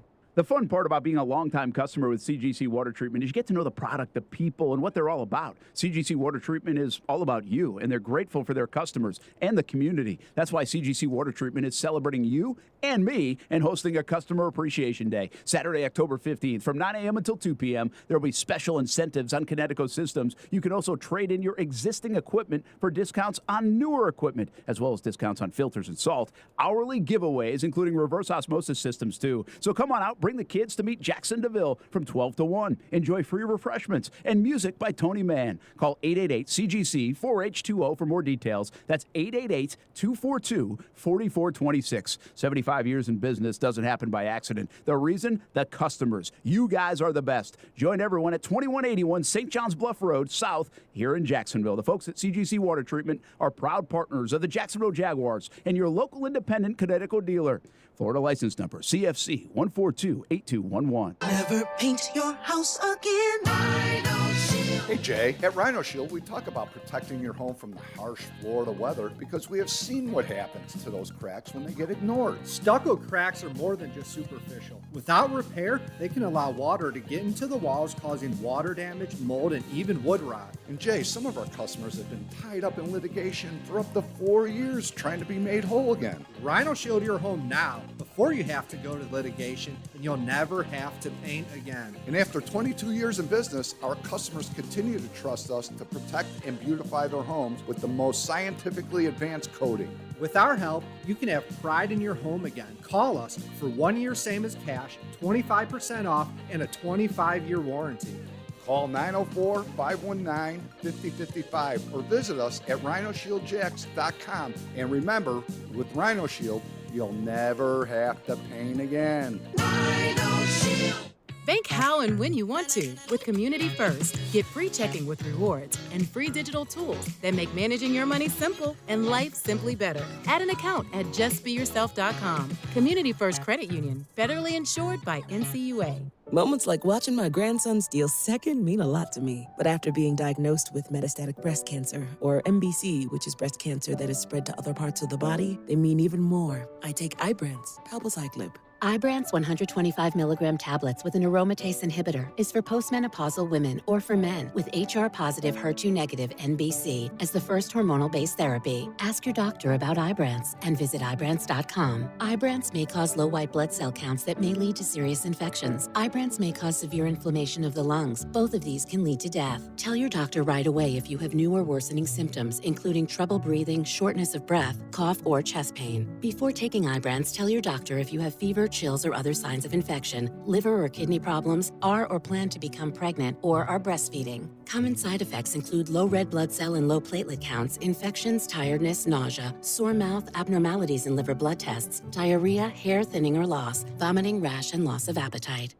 Today on Hey Culligan, soft water, cleaner environment. What do you say, Greg? Hey Culligan, are you saying if I have a Culligan high-efficiency water softener, I'm also helping the environment? It sounds like you're saying it, Greg, and yes, you are, because with the Culligan high-efficiency water softener, you'll use less detergent, soap, and harsh chemicals, and that's good for the planet. Now you're saying it. You bet I am, Greg. Soft water and a cleaner environment is already on the way. Let us help you out with a free in-home water test from a local Culligan water expert at Culligan.com. On the battlefield, there's a saying America's military men and women live by. Never leave a fallen warrior behind, ever. Off the battlefield, Wounded Warrior Project operates with the same goal. Wounded Warrior Project was created to help our men and women returning home with the scars of war, whether those scars are physical or mental. Wounded Warrior Project. We never leave a fallen warrior behind, ever. Learn more about what we do at woundedwarriorproject.org. It's the Blitz Scoreboard Show every Friday night at 9 p.m. on ESPN 690. Join Brent Martineau, Kasey Kurtz, and the Hall of Famer Kevin Sullivan for scores, analysis, interviews, and live video of games on the ESPN 690 social media platforms. You might pose. Did you think you lost it? Just playing ball. That is Trayvon Walker. Give him credit for talking after the game. Didn't say much. It's a very interesting situation. Can't wait to get Rasheen Mathis' take on this as we welcome him back. Mathis on Mondays. Brent Martineau, Aaron Schachter, Kasey Kurtz as well. We continue to talk about the Jags. And listen, everything felt so good, 2-1 and then 2-2. I think everything still felt like in the right place. This one throws it off. This one definitely throws the balance of where we thought this was going off a bit. And now the Jags have to correct it again as they chase back uphill at 2-3. It was a big swing game, in my opinion. And now you go to Indianapolis for a big division game. And if you lose that one, you've lost 3 in a row. You're 2-4. You're 1-2 in the division. And then things start to get a little time, right? Again, here we go. So they have to be a bit careful. And that's a big game now up in Indianapolis, a team they've performed pretty well against. Not just at home, but even over the years, they've performed pretty well against the Indianapolis Colts. Rashean, the Trayvon Walker play looked so egregious from the TV and from the outside looking in. What was wild about it to me is we talked to him after the game, and I still don't think he really thought he did that much wrong. Like, he jumped off sides, but I don't think he was trying to do anything malicious throwing the quarterback down. I think Trayvon's a big guy. Davis Mills like a rag doll to him. And I think even after the flags were flying, he was about to celebrate like a sack. Like I don't think he heard the whistle. Like, how much does that happen? Like, you don't hear the whistle and you still don't think you did anything wrong even after a 15-yarder.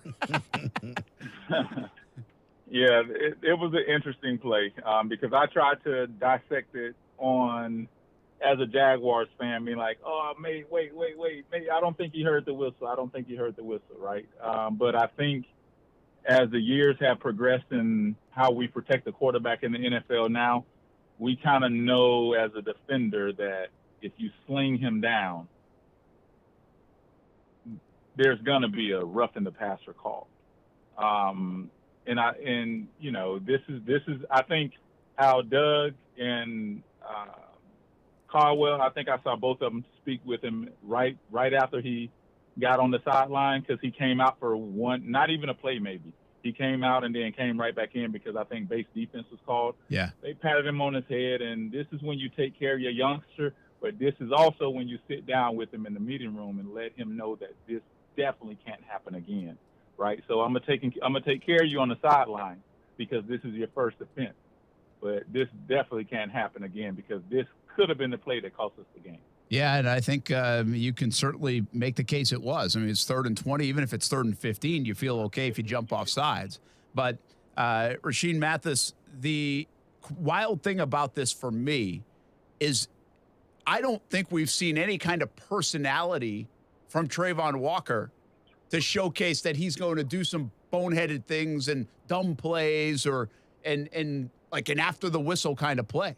Like that's what it doesn't fit his like personality and the guy that we know. Like we haven't seen anything like that. Like I do think this is a one-off deal. I think he just made a bad play at the time, and I think to your point, I think he learns from it. And I wouldn't be surprised if we never see this for the rest of his career from Trayvon Walker. Like I just don't think that's who he is. I think he got lost in the moment.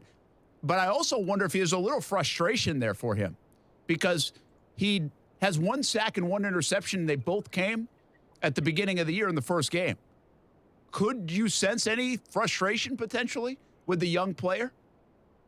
You know, I think I look on it. I don't think it's frustration. I think they were in the heat of the game. I think the game was still in hand.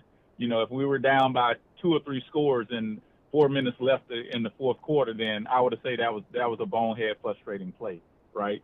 But being that we were in the spot that we were in, I think this is when you jump off sides and your coach is telling you, don't let the quarterback still throw the ball because you jump off sides and now it's a free play down the field for some quarterbacks because depending on if the referee blows the whistle dead or not, right? So he's trying to keep going and making sure that the quarterback doesn't get a free throw because he was the one who jumped off sides. So there's it could go a couple of different ways, and I favor that. I favor that he was just trying to stop the quarterback from throwing the ball. Yeah, we've had players here in Jacksonville at times, especially during some of the frustrating seasons where you're like, oh boy, just lost their cool. You know, I just don't think that was this. I think this was kind of one of those weird, like he thought the play was still going. It's like a heat of the moment thing. And again, I kind of think it showcases how strong the guy is. I mean, I think I don't even think he like violently tackled him. It certainly looked violent. I know it looked it, but I think it shows how strong he is. Like, I think he did. I think he just tossed his little brother on the ground. Yeah, like he did. And it looked bad. Like, it really looked bad, and he probably would have got grounded for it.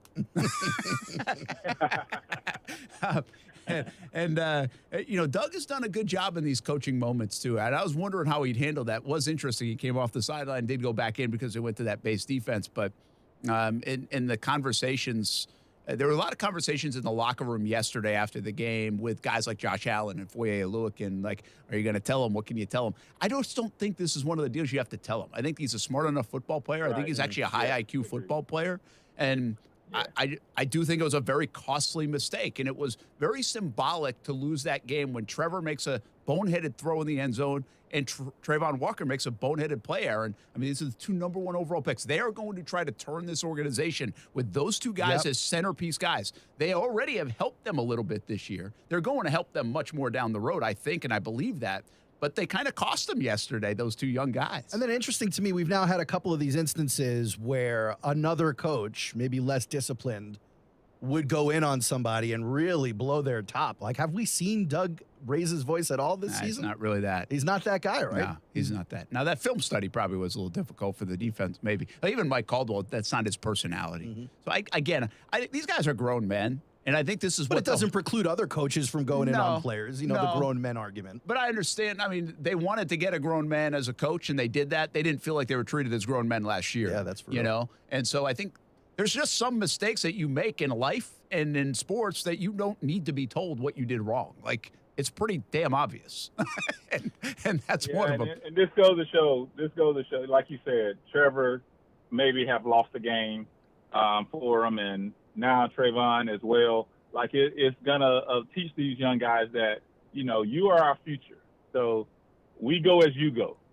And that's a very good learning lesson for them. We go as you go. So accept the responsibility that you are who you are, and we need you to perform well for us to be successful. Do you think, I said this before the break and I teased it up, and here we go. I didn't feel like that was a dominant defense yesterday by the Jags. I thought it was a good defense, a defense that did its job. But I could give you circumstances like Well, they didn't have turnovers, and sometimes you just don't get them.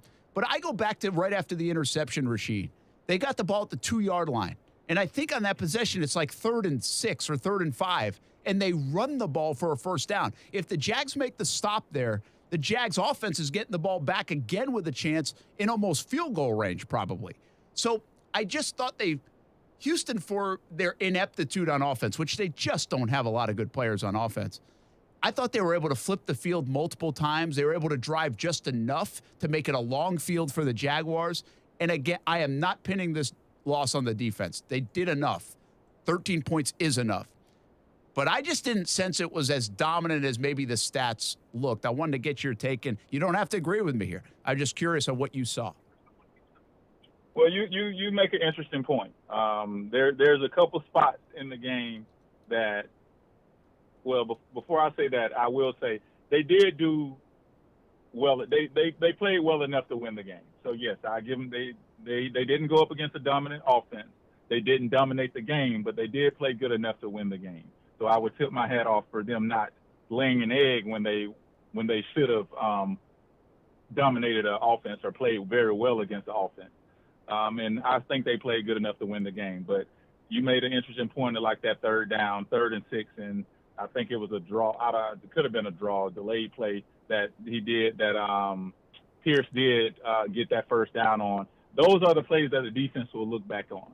Like, those are the spots that Caldwell will have him in the defensive meeting room, and he was like, this is when we need to stand up the most. We did our job all throughout the game, but these couple plays here, if we take this play away from them, we will win this game.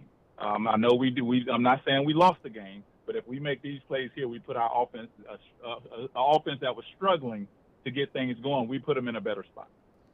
Against Philadelphia, the Jaguars defense spent 39 minutes, 51 seconds on the field. Against the Texans, 31 minutes, 47 seconds. It's a long time. Well, it's what 31 minutes is about. I mean, you're even. I mean, you're at 21. Obviously, it was a blowout. 21 against the Colts, but then 21-33 against the Chargers. Yeah, I mean, but that's that a was stark contrast. But that stark contrast, but flipped pretty good. Like, I think it's a lot to have. If the team's going to hold on to the ball for 38 minutes, like, that is a lot. That's a long time. 31-29 is a little more like the way of the world in the NFL. But I think your point's not a bad one. Like, Houston's offense isn't good enough to hold the ball for 31 minutes, I guess, Rasheen. Like, They just don't have. I mean, I thought the Jags defense was very competitive against Pierce. I thought Pierce was a good runner. I think he ran hard, man. I think it was tough to stop him, and I thought they did an admirable job. But again, that's why it didn't come off as dominant. That's a good stat, Aaron. It's not an eye-popping stat, but it's kind of a telling stat that they couldn't get off the field enough. And goes hand in hand with the whole Pierce story, which is basically the guy was breaking every tackle that came out. I think 17 tackles or something like that. Yeah, 7. He's a tough guy to bring down, isn't he, Rasheen?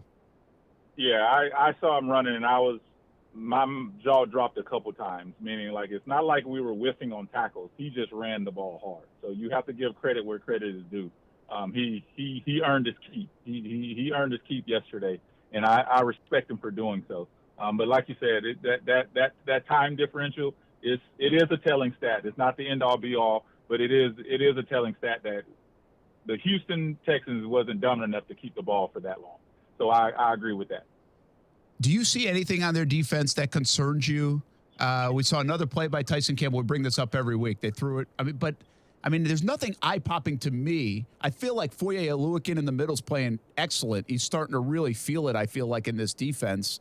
I don't know. You see it from a different lens, though. Are you seeing anything that concerns you in the long haul on the defensive side of things, even in a performance where they just held them to 13? I don't, actually. I think they play better underneath coverage. I think they've gotten tighter because I mentioned that as well with the underneath coverage. I think Washington, he definitely played a lot better in tighter coverage. So I don't see anything that's concerning. Nothing that's concerning at all. I think, they didn't dominate as much because Pierce was running the ball so hard, and they did a good job of picking and choosing when they gave him his touches. But the defense, I think they stood up. They're still standing up. I think next week we have to do a better job at stopping the run because we've had 2 weeks in a row where the offense, the line or the running back was able to move the ball on us. So I think, that's as a defensive line, as a front seven, from a front seven, defensive line, and linebacker standpoint, I think they're talking to themselves right now that we must do a better job stopping the run. Yeah, that's one last one for you, Rasheen Mathis. Go. Appreciate you joining us as always. Mathis on Mondays. Jags now 2-3, and Rashean is like our coach, by the way. It's like a good little perspective on it, right? Says, hey, don't get carried away now. Don't get and he carried speaks to us like men, yes, Brent. Yes, he does. Especially you, Aaron. You need that a little bit sometimes. But what is this to go play Indianapolis twice in a month? I mean, that's a quick turnaround, and they've got another one of these coming with Tennessee in the last 5 weeks of the year. They'll play them twice. It seems like they're really close together, and like the rest, not enough of the season's even played out to magnify the game even more. But Indianapolis is coming in like we just got embarrassed by them. This might be week 2 of the season. As far as they're concerned, the most important game on their schedule. It might be. Well, and the Jags were in their head to a degree anyway. Yep. I mean. That's got to be pretty difficult from a player-coach perspective, this close a time together to play a division rival? Well, I think it depends on what side of the fence you're on. For us, I think it's better, actually, because they haven't had time to dissect and readjust and change game plans. So they're going to be coming in pretty much with the same game plan they had, and I think we dominated that game plan. So I think from our perspective, it is definitely a win for us, being that they're not able to adjust because the time hasn't been that long. But at the same time, from our guys' perspective, understanding that Indy thinks it's the most important game on their schedule, we better know that it's pretty much the same exact thing for us. Yeah, well, you do have two hungry teams, I think. So I'm not sure desperate's a word this early in the season, but definitely two hungry teams. Oh, yeah. That are Indy's just looking to play better. They haven't even played a good football game yet they do have 2 wins. And the Jags feel like they're better than 2-3. They really do. They feel this. Rashean, this is the first time I've covered a Jags team since 2017, and probably yours in 2010. That would have been you were on that squad still, right? Yeah, it would have been 2010. Yeah. That felt like they were good. Like there hasn't been a lot of teams like that. I think that you could sense it from the outside looking in. But when I talk to these guys in the locker room, when you're around these guys, they think they're good. And that's why I started off with they are mad that they are 2-3 because they feel like they're way better than 2-3 right now. I agree. And I think we as a fan base feel that they're better than 2-3 as well. So that's when the disappointment is being disappointed that we're 2-3, not, oh, here we go again. And I think that's a different feel. Like, it's not here we go again. It's like, okay, guys, come on, we're better than this. And that's a totally different mindset to have. So I do feel that they feel that they are, but you have to show up and you have to play. You have to make those plays and you have to lead. So I think we're still looking for our leaders, although they are young. We're looking for our leaders to take charge and start being the true leaders that we feel that they are. Yeah, you got to perform your way to it. And I said this to Kasey yesterday in our ESPN690 Game Day Live. I said, I think they're pretty good. I can't say that right now. They've lost to Washington and Houston. And you can't be pretty good and lose to Washington and Houston right now. And you can't be 2-3. You just can't. But they could change that with one game next week, and we'll see if they're able to do it. By the way, we got Marcel Montemayor says, when you return to teach these youngsters, I think they want you on the sidelines, Rashean. They want you coaching it up a little bit. Maybe, hey, we're just trying to get them to talk some football right now. Maybe coaching comes down the road. There we go. I got to crawl before I walk. All right. Hey, thanks for coaching us up, man. Have a good rest of your day and week, and we'll do it again next Monday. You guys as well.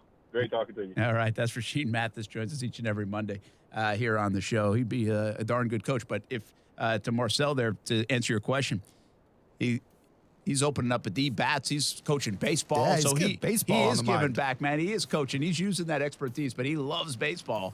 And right now, that's where a lot of his attention lies. It's great to have him back talking Jaguars, though, too, here on ESPN 690. Brent and Friends rolls on. Conversation with Dan Arnold coming up, football at 5. Let's go around the league a little bit, too, and see what's happening, because you mentioned it. Well, your Jets, like, you should be smiling more.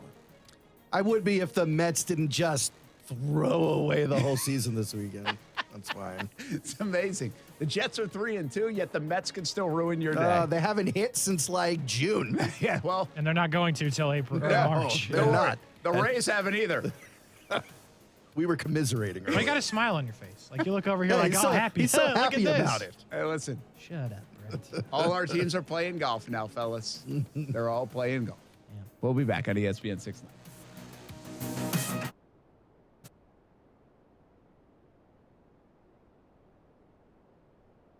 Buying or leasing a car in Jacksonville is the best with Fields Auto Group, Jacksonville's luxury auto group. Lexus of Jacksonville and Orange Park, Mercedes-Benz of Jacksonville, Orange Park, Jaguar Land Rover, Jacksonville, Porsche, Jacksonville, Fields Cadillac, Jacksonville, and St. Augustine. If the luxury car you want isn't in stock, Fields Auto Group will order it.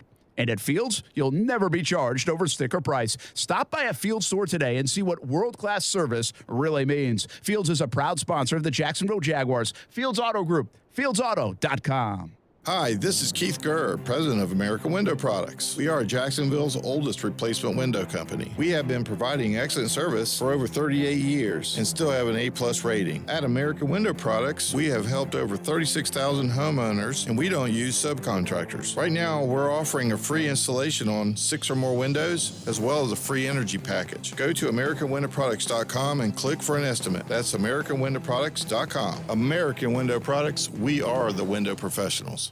Winning is in the cards at Best Bet St. Augustine, the only card room and sports bar in St. Augustine, Florida. With nonstop action, poker games of all limits, and a sports bar, Best Bet St. Augustine has you covered. Play in the $60 no-limit hold'em tournaments on Wednesdays and Thursdays. Or try our game tables like 1-card poker, 3-card poker, and Ultimate Texas Hold'em. You can also watch your favorite football games with the NFL Sunday Ticket at our sports bar. Visit Best Bet St. Augustine, located at 800 Marketplace Drive in St. Augustine, Florida. Do you make a purchase just because it's cheap? Never, right? So why would you ever purchase a do-it-yourself security system just because it's cheap? Right now, some companies say you can buy a refurbished one for a whopping $206. Refurbished means the last family found it unacceptable, and now they want to pawn it off on you. And that's more upfront money than SafeTouch security charges for their Advantage package, which includes a two-way communicator. And the SafeTouch system includes free installation by SafeTouch professionals. After all, you're the least experienced security installer you know, right? SafeTouch gives you 24/7 UL-approved monitoring in their very own central station right here where you live. So the do-it-yourself system has cheap, non-professional equipment, comes with no Florida license, and wholesale who-knows monitoring. SafeTouch Security comes with the finest equipment available, certified installers, and monitoring right here in Florida, with a lifetime warranty on parts and labor. Call 888-723-8682 or visit safetouch.com today. State license number EF0000233. Is your digital marketing strategy keeping you up at night? Do you have more questions than answers? CMG Local Solutions can help you take all the guesswork out of digital marketing. Let CMG Local Solutions create the best marketing plan for your global, regional, or local business. CMG Local Solutions has the right tools to fit your business's marketing needs. Learn more at cmglocalsolutions.com/Jacksonville. That's cmglocalsolutions.com/Jacksonville. Get in zone, AutoZone. Welcome to AutoZone. What are you working on today? Thinking about gas mileage. You know, an oil change with full synthetic oil like Valvoline Advance can help your engine get more miles. Right now, you can get 5 quarts with an STP Extended Life oil filter for only $36.99. Find your solution for better fuel efficiency today at any of our 6,200 stores or on AutoZone.com. Get in zone, AutoZone. Restrictions apply. Wendy's new French toast sticks are so delicious, some are saying that they're better than their mom's breakfast. Excuse me, did you just say Wendy's new French toast sticks are better than my breakfast? Mom, is that you? Answer the question. I said some people are saying that because they're so crispy on the outside and fluffy on the inside and perfect in every way. Uh-huh. And what do you think? I think it's time to tell people to choose sweet and crispy home-style French toast sticks. That's still not an answer. At participating U.S. Wendy's during breakfast hours. When you download the Home Depot app, taking on big or small projects starts with a tap. It's your pocket-sized toolbox for getting more done. Image search helps you find what you need with a snap. Store mode pinpoints exactly where to go to get what you want while you're at our store. Or just tap to arrange for easy curbside pickup, all from the palm of your hand. It's the app that's made for doing. The Home Depot app. How doers get more done. Everybody, it's Brent Martineau from Action Sports Jacks. There's a good chance you have a smart speaker, so use it with the ESPN690. Stay up to date on the Jags and all things sports by telling Alexa or Google to play ESPN690. It's as easy as that. Make sure you listen weekdays 3 until 6 p.m. on ESPN690.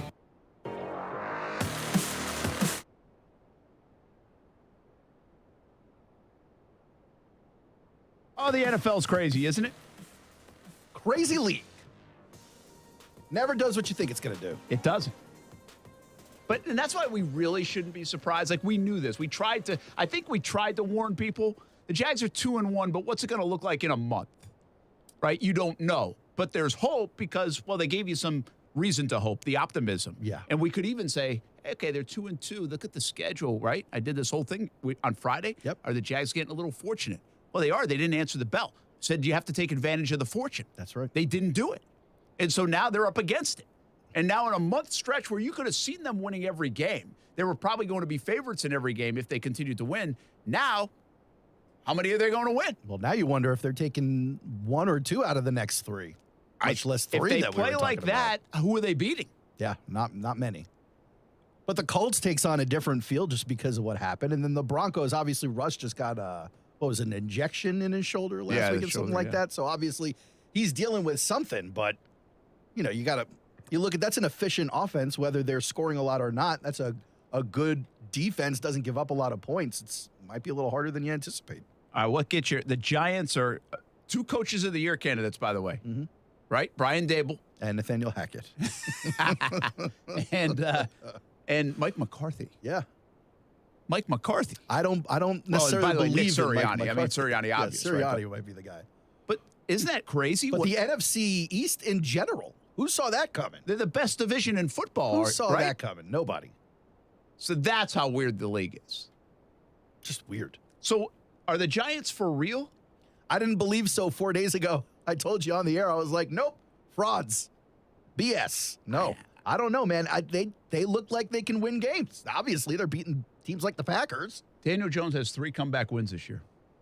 Not great stats, though. No, but he does it when it counts. They manage him right, 21 to 27, I think it was. Yeah, and it's not Saquon's playing. Saquon's the key there, right? He's been out of his mind the whole season, but in that Packers game, he wasn't it. Not until the end of the game. They're just doing it in different ways. That defense is pretty good. They believe in him. Like, I do feel like the way Doug Pederson has set this thing in motion, Dable has done just as good a job in New York. Yeah, it seems that way. He's erased some of the misery and the lack of hope, and that team's just responded a little bit better. Because I'm not sure. Do you guys think Kasey, you think the Giants have more talent than the Jags? No. Like, name another guy on that offense. Yeah, they got receivers out there that nobody's ever heard like of. Kadarius Toney is better than Christian Kirk. He doesn't even play. That's the thing. Like, they got Richie Darius James. Slayton or no, they're not. I mean, better running back, but they win it's just games. not a great roster. It's really not. The defense isn't bad. Defense is good. The defense is obviously good because that's the only thing they got going for them. No, defense is good. They got a great secondary. Defense is good. Great. But I mean, that's not going to. Settle down. You're not going to be first place in the East like that. Granted, they're not, but. I think Cooper Rush is an amazing story, right? They're 5-0. But I also think Mike McCarthy, who I thought was on the way to getting fired. Everybody did. Has resurrected himself. Like, now Dan Quinn is getting a ton of love, and he should. He's running that defense. They basically have 2 head coaches on that team. One on the offensive side, one on the defensive side, and both of them are doing terrific. Dan Quinn is going to be. One is the owner. And Dan Quinn's going to be a head coach like next year the again. Next head coach. Now, he of turned that down team. opportunities. Did he turn down interviews? Yes. Pretty sure he did, like with Denver and stuff. I think he felt pretty secure he's going to have that Cowboys job next year. I think so. I think that's what he was waiting for. But I think he that still ain't might. happening. First winning coach way. to get fired. Don't say it, Brent, because Jerry Jones is the owner, right? Sure. So if McCarthy, if the Cowboys end up coming in second, Jones may feel that's a reason enough to fire McCarthy. Or if the Cowboys make the playoffs and lose in round 1, Jones may feel that's the reason to fire McCarthy. I don't think he likes Mike McCarthy with that team. I think he's looking at Quinn. Yeah, I mean, McCarthy doesn't seem to fit, but again, 4-1, you can't take anything away from him. Minnesota Vikings are odd. They almost blew an 18-point lead to Chicago, but then end up winning, but they're 4-1. This is like one of these hot and cold teams, and it doesn't reflect it in the record. Are the Rams just not good?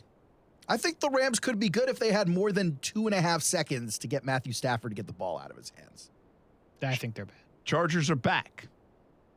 Yeah? Dangerous? No, Brandon Staley is not a good coach. He almost blew it again. He's starting to expose himself. I didn't pretty see badly. that. What is but this then I guy heard about it. doing? What was that? He's just not good. Don't you wish, like, in moments like that, it goes against him so you can expose those guys? Now nobody talks about it. Yes, I wish the kicker would have made his wide receivers on Twitter. Like, what are we doing? Keenan Allen's in L.A. Like, what's happening? Is that what he here? did? Yes. Really? He tweeted, "What are we doing? LOL." It wasn't L. That is like, terrific. Bro, what are we doing for real? Should the Bengals are the Bengals in trouble? Yeah, I just don't think they were as good as they played last year. So they're then fine. coming into this year, everyone's like, what happened to the Bengals? And it's like, no, this was what the progression was supposed to be. Yeah. Well, it's a logjam. The AFC East now is interesting. The Jets, the Dolphins, the Patriots. Very interesting. They're all right there. Very Jets. interesting. The Jets are like fourth quarter kings. Well, that's why you get a little bit nervous about the Jets and the record, because if it wasn't for like 2 late fourth quarter, hard hat games, then Hide it your wouldn't be moms. as Dude's for pretty. real. Dude's for But real. putting up 40 points feels good no matter what. You That's can't tell me unbelievable. no, yeah. What, 5 rushing touchdowns? And now Salah's got them believing. A little bit. We're seeing Certainly some good better coaching. than 6 points. Seeing some good coaching jobs. And by the way, Jags are 2-3, and I can't say a bad thing about Doug Pederson. I don't care what the rest of you say. Look, they scored 111 points. It's more than any other team in the AFC South. Football at 5 on ESPN 690 right after this.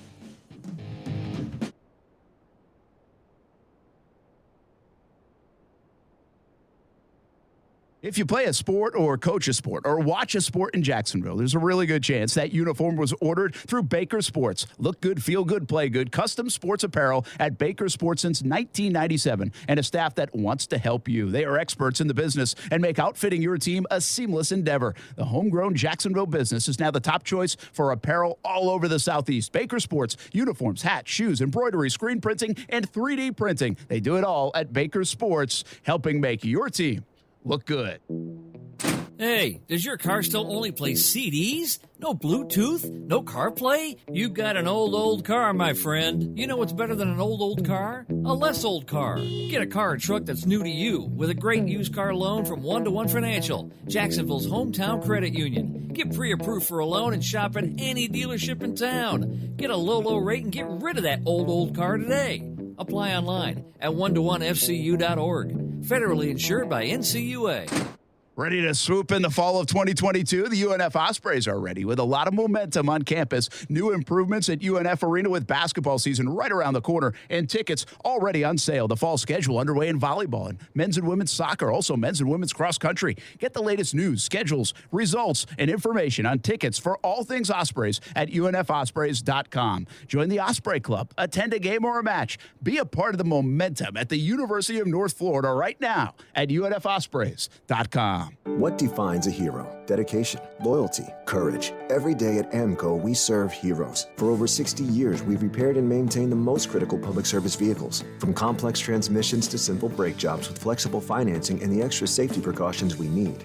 The heroes we serve don't all wear uniforms. They're people like you. At AMCO, we're proud to serve all of you. AA MCO. Money tight? We can finance almost anybody. Find the AMCO transmissions nearest you at amcojacksonville.com. The fun part about being a longtime customer with CGC Water Treatment is you get to know the product, the people, and what they're all about. CGC Water Treatment is all about you, and they're grateful for their customers and the community. That's why CGC Water Treatment is celebrating you and me and hosting a Customer Appreciation Day. Saturday, October 15th from 9 a.m. until 2 p.m. There will be special incentives on Connecticut systems. You can also trade in your existing equipment for discounts on newer equipment, as well as discounts on filters and salt. Hourly giveaways, including reverse osmosis systems, too. So come on out. Bring the kids to meet Jackson DeVille from 12 to 1. Enjoy free refreshments and music by Tony Mann. Call 888-CGC-4H20 for more details. That's 888-242-4426. 75 years in business doesn't happen by accident. The reason? The customers. You guys are the best. Join everyone at 2181 St. John's Bluff Road South here in Jacksonville. The folks at CGC Water Treatment are proud partners of the Jacksonville Jaguars and your local independent Connecticut dealer.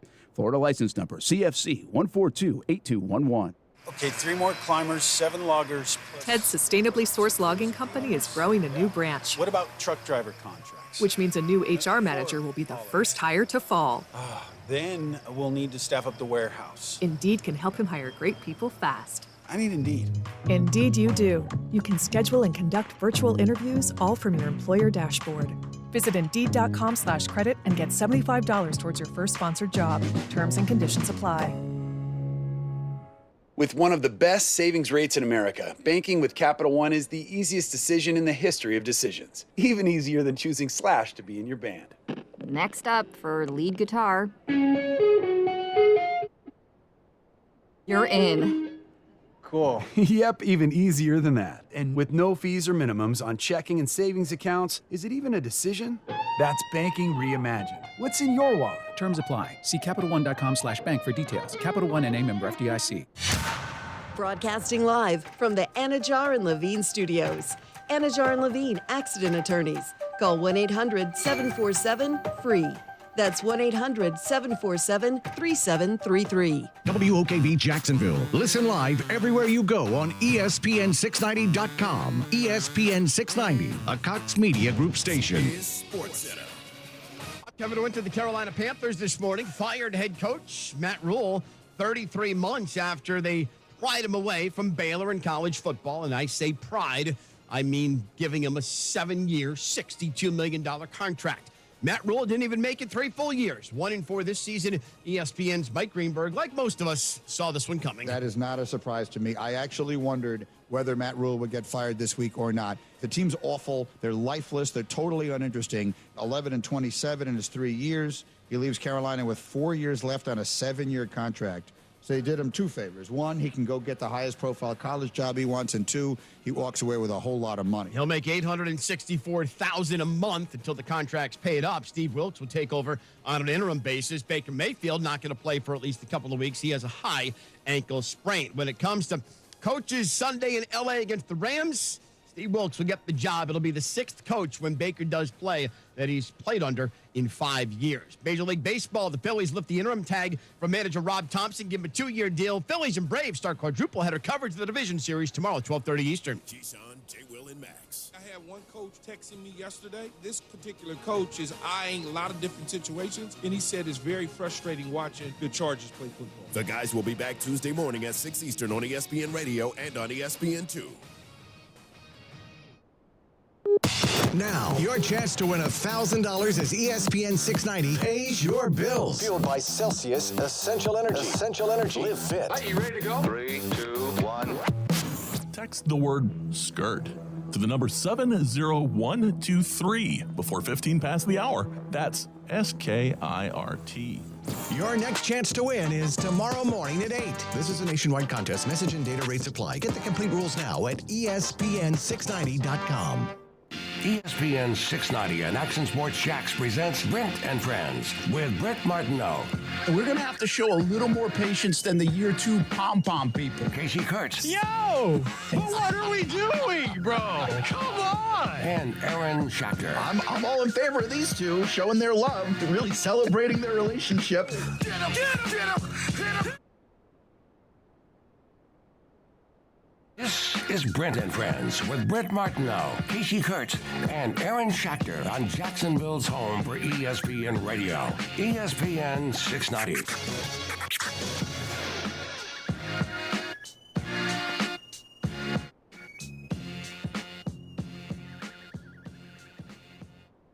It's time to talk, Kasey. Oh, he said, time to talk, Brent. The producer I command. was talking.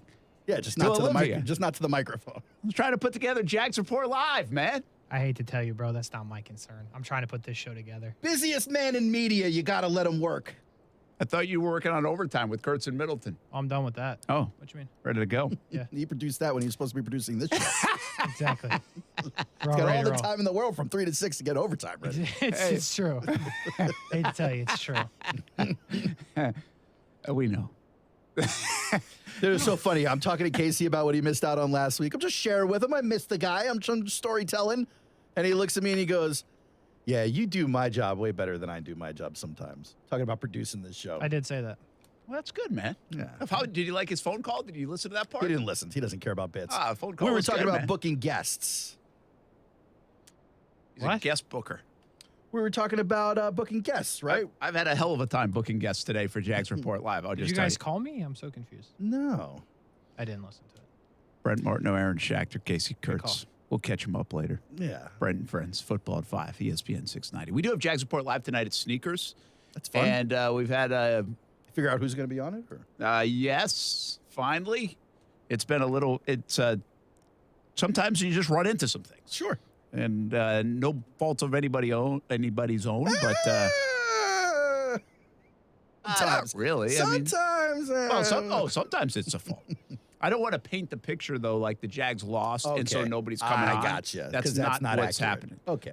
But we actually, with Alumni Weekend, we have Aaron Beasley coming on and helping out the show because we did have a late cancel, more because of a personal thing that happened. Happened for Aaron Beasley. Kasey, you're a big Beasley fan? I'm just excited for the show. Okay, fair enough. Fox 30, 7 o'clock, come on out. Jags Report live. Sneakers in Jack's Beach, and say hello to Aaron Beasley.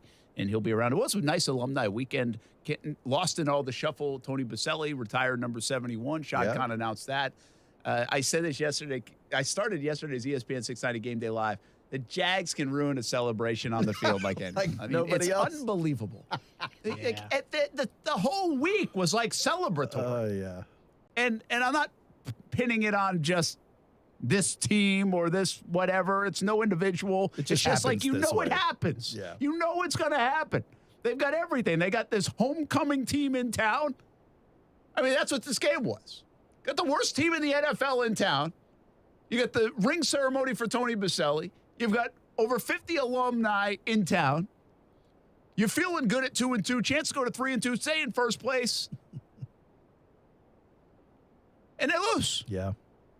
And the only thing that went wrong this weekend in Jacksonville, they just couldn't get the W. And it's so typical. Very frustrating. I'm frustrated by it. I was angry. I still am more angry that the Colts won on Thursday night. I'm not over that. You really do get bothered that the Colts are winning games this year. The Colts suck, and they can win. Like, the Jags are decent, and they can't win a game against Houston. And the Colts absolutely suck right now. Because this is how I react when the Dolphins win a game or when the Yankees win a game. Yeah, well, this is how I usually act, like when the Yankees win, too. Brent's out here mad that the Colts have 2 wins. It is so funny. I get mad. I've said this. I mean, the Yankees, it happens, but I get mad at other teams' success with the way the Jags have been. Yeah. I do. Like, I want you – I hate when the Patriots win because I want everybody I know in New England to suffer. Me too. I want them to suffer. We're on the same page. You know, like, I hope the Patriots don't win and go to the playoffs for the next 15 years so I can hear all of my buddies and people back home complain. I like this plan. Like, I have that vengeance in me. There's a little evil in me in that. Meanwhile, I'm not happy for them. Just when you thought Belichick was, like, on the trend downward, here come the Patriots and you're going to give us a tweet and a good stat in a little bit. But, I mean, Belichick can still coach. But that was the old Lions, by the way. The old Lions and the old Jags showed up in the same week. Same old Lions. I mean, the Lions had 35 points a game, and I understand they've got some injuries. They got shut out. Yeah, shut out. No one saw that coming. I don't care who you are. Even my friend Rich, who's like a huge Lions fan, who will never, ever allow himself to think the Lions are going to win a game, even if they're up 35-0, was surprised by the fact the Lions couldn't score last weekend. Brutal. The NFL's so bizarre. Bizarre. Did you go to the birthday party? I did end up going to the birthday party. Man, you lost, man. You couldn't negotiate. What the heck? Here's the deal. Here's what happened. Because last we left you, for anyone who wasn't listening, I was forced to go solo to a kid's birthday party with my son. Normally, my wife takes these assignments, these road assignments, but she got tired of it. She's like, hey, Aaron, it's time for you to, like, does she call you Aaron? Do your fair share. She call you hun? No, she calls me babe, but thanks, guys. You're going to start calling me babe, too? Yeah. Not a chance. I use babe a lot, actually. That a baby. All right. Thank you, Brent. Now we're formal. What do you call her? What do I call her? Brit. That's about it. And her name is Nancy, so it's it's really weird. It's really weird. I told her I have CTE. So please don't ask any more questions. I don't want to know anymore. I'm getting uncomfortable. So anyway, hopefully everybody else is too. For those who don't know my wife, she's like a salesperson from back in the day. So like everything is negotiable with her. So I told Brent on the air, I'm supposed to go to this birthday party with my son solo, but she's open to trades. And so I was thinking about it all day Saturday because the party, by the way, was Sunday at 1 o'clock. What human being throws a kid's birthday party Sunday at 1 o'clock? It's a 4-hour birthday party, Brent. Not a sports fan.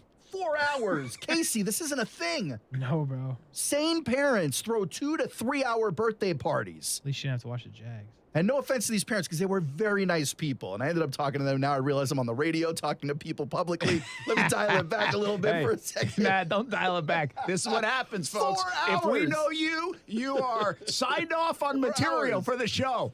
And of course I get there, and I said to my wife before I went, I was like, you know, it's going to be me and like 20 other moms. And she's like, nope, last birthday party, lots of dads. So that's I a get bet. there, and I'm not sure how we're the dad's on the grill, and there's 20 other moms. So you're mad at this? I'm just sitting here going, all right, so now what I thought was going to be me sitting by myself watching football on my phone is absolutely now me sitting by myself watching football on the phone. Like I'm like the most antisocial person in the world. And of course, it reflects poorly on my son. Yeah. Because I'm this jerk off in the corner watching my stupid phone. Oh my God! Did they call the cops on you? I don't know if I should have dumped that. I don't know. Well, There were 2 words. Relax. 2 words. I am this jerk, comma, who's off in the corner. Oh, good. Commas. Commas are important. Grammar, baby. Listen, the point is this. Here's how, and like, at first I was like, this is an intense idea, but they made you wear a name tag at this party. They didn't make you. You're screwed right from the jump. They didn't make you. I showed up, and every parent is wearing a name tag. So I'm like, well, I can't be the guy not wearing the name tag, because then I'm the jerk again. So then I wrote on the name tag. Better use of the word. No comma, no off. We continue. I put it on my chest. But when you put the name tag on, guys, it's an invitation. Now you want to be spoken to. Hi, my name is. Hi, my name is. Come ask me about me. And that's like, if you don't, it's the last thing I want to do is talk to somebody about myself. Oh, it's so. Who brings name tags to a birthday party? But on the other hand, it was smart, because now when you got to ask someone a question or someone something, you go, hey, so-and-so, I know who you are. So you're You know who Aaron, I am. right? Exactly. So anyway, it was all right. And then I look at the clock. I'm like, yeah, we must have done like 2.5 hours by now, 3 hours of this 17-hour marathon. 45 minutes 45 minutes in. And it wasn't even like it was at like a skating rink or a movie theater or a trampoline park. It was just a community park. So my son. You were outside? Yeah. And it was like 90 degrees You're for the just first praying time in for like rain. a month. Yes.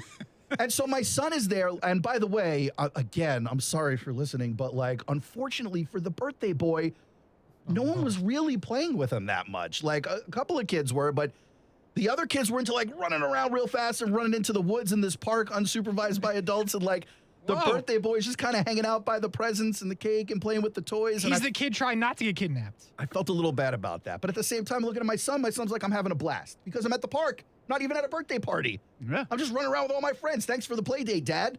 And I'm texting my wife, like, seriously, what time are you showing up? Yeah. What time are you coming?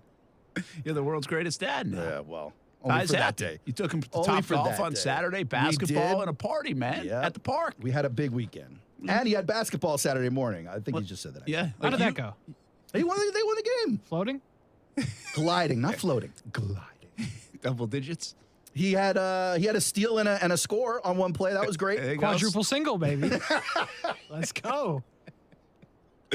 That's awesome. Like, you had a miserable time, probably. Like, you were somewhat miserable, but your kid thinks you're great. Oh, yeah. He so did that's have all a that matters. Listen, he is notorious for looking at me on a bad day and going, this is the worst day ever. But at the party, he goes, this is the best day ever. So I was like, all right, cool. All right, good. And happy birthday to the other dude.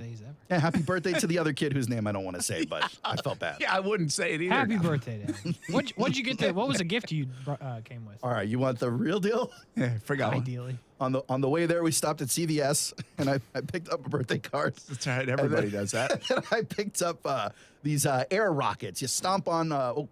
Well, you stomp on like an air compressed thing, and then it shoots a styrofoam rocket in the air. That's perfect, and it man. glows in the dark. It was a good present, I thought. Like, yeah, that was a really good present. Yeah. For a CVS stop? CVS stop, yeah. I mean, that's My pretty wife's good. my wife's like, go to Publix, get a gift card. I'm like, I don't even know the kid's old enough to use gift cards. These are Yeah. like 6-year-olds. You can't get a 6-year-old a gift card, He can plays Minecraft, but I don't know what platform. Like, I asked my son, does he play on Xbox? My son's like, yeah.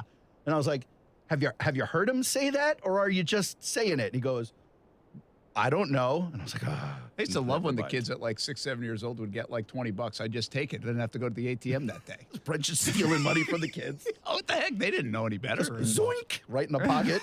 Ty and Kaylee, try to go back and do some math. If you lost $20 around the age of 7, your dad currently has he kept going, Kaylee, this is for your college fund. I'll just take that and put it in the pocket. And then he was at the Starbucks drive-thru. Those are even better, actually. Steph's not a big Starbucks fan, but she was, as a teacher, she'd always get the Starbucks gift cards. That's good. So I was like, okay, I'll take it. I still can't get over. You do a party, a kid's party with parents from 1 p.m. on a Sunday when nobody wants to leave the house. What's like the ideal party right now for a kid? Like a location? 6 to 8, yeah. Because or time? No. I mean, I don't know about time, but do you get the game truck? Do you go to Top Golf? Do you go to some bouncy house place? The trampoline parks are good, but sometimes they're a little bit expensive. But you want to talk about wearing a kid down. You want to talk about getting a kid to go to sleep on time that night? Set it in the trampoline park. We did a good one last year at my house, actually, because, my kids are both born within 3 days of each other, 2 years apart. All right. Me and my wife so you celebrate them all at the same time? We're very efficient, me and my wife. So good work. we do the joint birthday party for them because they're still young. Yeah. And so last year, rather than It's rent funny, out. we do the joint birthday party, too. Yeah. A little different. They're twins. Only way to do it. But last year, we didn't want to spend a ton of money. So we ended up, my wife found some like mobile petting zoo. And we got them to come over and we put them in the backyard. So we had like chickens and little donkeys and stuff in the backyard. In your yard? I bet that was a hit. The kids loved it. We had neighbors coming over. It was the best party I've ever been to. It was at my house. How much was the HOA Yeah, fine? the HOA was like, hold on, bro. If they hear this, believe me, that's an aggressive HOA. Welcome to St. Johns County. Yes, it is. Man. That's awesome. I might just hire those folks and send them over to your house. It doesn't even have to be a party. Wake up one day with chickens in the backyard. We should actually do that to Kasey. Oh, that would be very funny. Hey, you had a birthday party, right? 8 to 12 today. It's Kasey, Amanda, and Blue hanging out with chickens and goats. Had we not had a hurricane, I almost would have got him a mariachi band for his birthday. So that would have been something. That would have been fun too. Back to football. I did talk to Dan. We're talking Arnold football.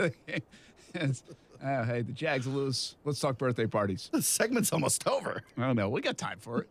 Get a little 3-4 minutes with Dan Arnold, right? I still can't believe it was a 1 p.m. Sunday party. I know, I can't either. But here's what you missed. The Jags lost. Oh, yeah. 13-6. And Dan Arnold, after the game, tried to put it in perspective. Well, I've been around here a while. This lock, I know you guys feel like you're a good football team, but this one felt internally here like it stings a little bit more. Yeah, I just think you walk out of a game like this and you know that there's a lot of meat on the bone. I think it's just frustrating, especially after last week, and then you come into this week, that we're a lot better football team than this, and yeah, that'll sting. That'll sting nice and deep. Yeah, is there? I don't know about positive, but Washington, these games that you lost. You guys probably feel that way about all of them.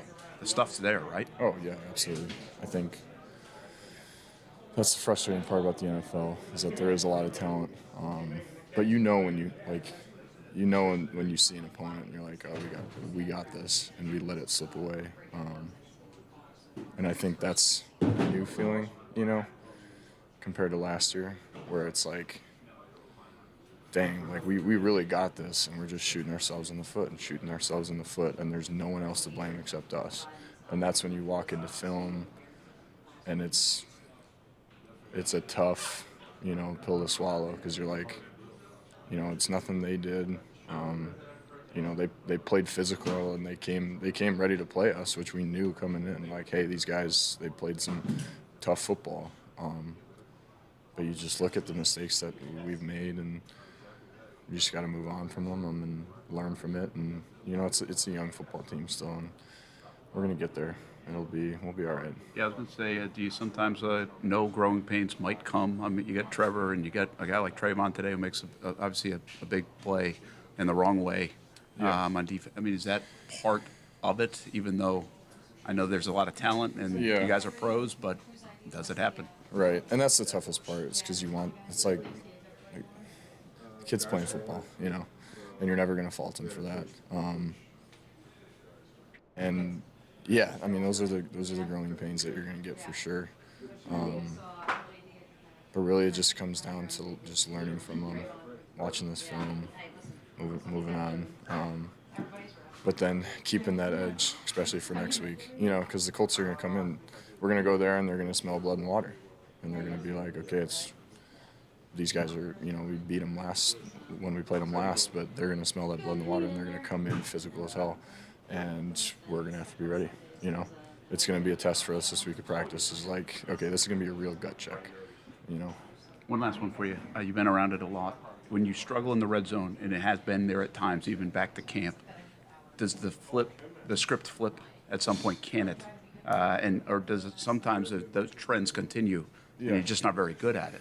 No, I think more than anything is it just comes down to doing our job. I think sometimes when you have struggles in the red zone, it's because you have a bunch of guys that are just straining to make a play and they want to they want to make that play for their teammates and they overextend themselves. And I think we'll be all right. We got plenty of stuff.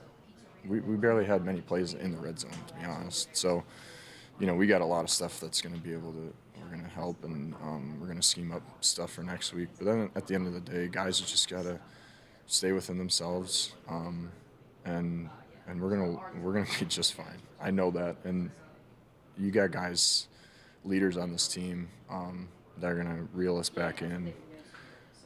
Like guys like Sheriff, they're really going to bring us back together, and we'll be just fine. We'll be just fine. And sometimes the audio doesn't do it justice. It was interesting to watch his face as he was finding words to say, like, we're okay. Like he was he looked like he believed it. He believes it. Yeah, and he's a big believer in Trevor. Like he has been, he is. He's that guy. He likes him a lot. And so I thought Arnold was really good in the red zone conversation because I think he sums up a lot of the mistakes the Jags are making overall, but specifically Trevor.